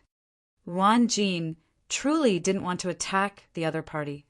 Li Dongzhu has already thought of it, right? The official was slightly disappointed. It wasn't easy for him to think of it. Think about it some more and discuss it with the other officials. There's strength in numbers. Eventually, you'll be able to think of something that Dongzhu hasn't considered. Yuan Jin encouraged him. Otherwise, the official would fall sick from idleness. We've discussed it. Prawns are the best.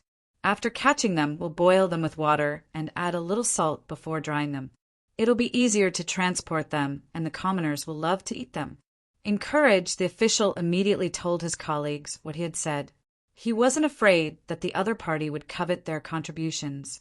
The winged knights were trustworthy. All right, when we're about to reach the shore, we'll catch prawns. There's no end to the prawns in the sea. Yuan Jin went along with it. He knew that King Song had long been working on it. Chapter 1488. Go and make fish paste. We'll eat fish cakes at night. Protein, vitamins, chlorophyll, carbohydrates, fat, and salt must be replenished. Lu Tingguang saw that it was about time and asked everyone to go to work. They gave flag signals and arranged the work. 40 ships made the same meal. The team brought a variety of seafood with them. Li family Zhuangzi's products were all made with recipes. They were afraid that the sailors would get tired of eating the same food. During the voyage, not only physical health, but also mental health had to be ensured. Li family Zhuangzi's recipes could ensure that every meal was different. It was just that the sailors were lazy and could eat the same food for 2 days in a row. The officials in Chang and used to eat the same vegetables every day in winter. They could also eat cabbage and radish, which were considered good food. Later, there were greenhouse vegetables. The price was within an affordable range, so they would buy some occasionally. When they didn't buy, they were divided according to the grade. Her Majesty gave some to them, and the family Zhuangzi gave some to them. This included tofu mixed with eggs with aged vinegar, dried cowpea pickles with pork skin, shrimp oil side dishes that were not very salty, fried eggplant boxes made of dried eggplant slices, and dried radish strips with a sweet and sour taste. Oh, there were also bean worms. They were delicious when fried or pan-fried. Don't break the utensils. The craftsmen are so skillful. When I go back, I want to apply to study at Li family Zhuangzi for half a month. The talkative official used a pestle to pound the fish. In order to prevent the juice from splashing out, the craftsman added a lid on top. To be precise, there were 2 lids. The big lid covered the pestle and left a hole. The pestle could freely change its angle. There was also a small lid where the pestle was to cover the hole left by the big lid. It didn't fall out when it was being pounded. It could be used to make garlic paste and pound meat. We used it to peel rice before. I didn't expect that the rice would fly out when we added 2 lids. Another official extended the current use of the tool. We don't need rice. Before Li Dongzhu came to our family, we had been pounding it. The rice flew out, swept it, and shook it. In the end, it was still the same. The official who had worked since he was young had his own opinions. If the current tool was useful, Li family Zhuangzi would have printed it in the newspaper. Obviously, the craftsmen on the ship were worried that they would leave behind something that was difficult to clean up on the ship, so they thought of a solution at the last minute. The craftsmen of the Li family Zhuangzi were very smart, and their craftsmanship was needless to say. Prime Minister Yao knew that Li Dongzhu lacked craftsmen, so he specially trained them and sent them to Li family Zhuangzi. The talkative official revealed the secret he knew. Bah! A voice rang out from behind them. A blacksmith was standing there. Yao Chong wanted to suppress Dongzhu. At that time, Yao Chong didn't have enough authority as prime minister, so Dongzhu took over the position. Yao Chong was anxious. Later on, things kept happening. None of them were better than Dongzhu, so they had no choice but to give up. They couldn't afford to support him anymore. Yao Chong pays them very little and forces them to create new things. He doesn't even allow them to go out and communicate. The blacksmith spoke the truth, calling him Yao Chong without a shred of respect. How do you know? The talkative official was a little angry. I'm the one who was forced by Yao Chong. The entire workshop was filled with bureaucrats. They were supposed to give us 15 coins of salary and 5 coins of allowance per day.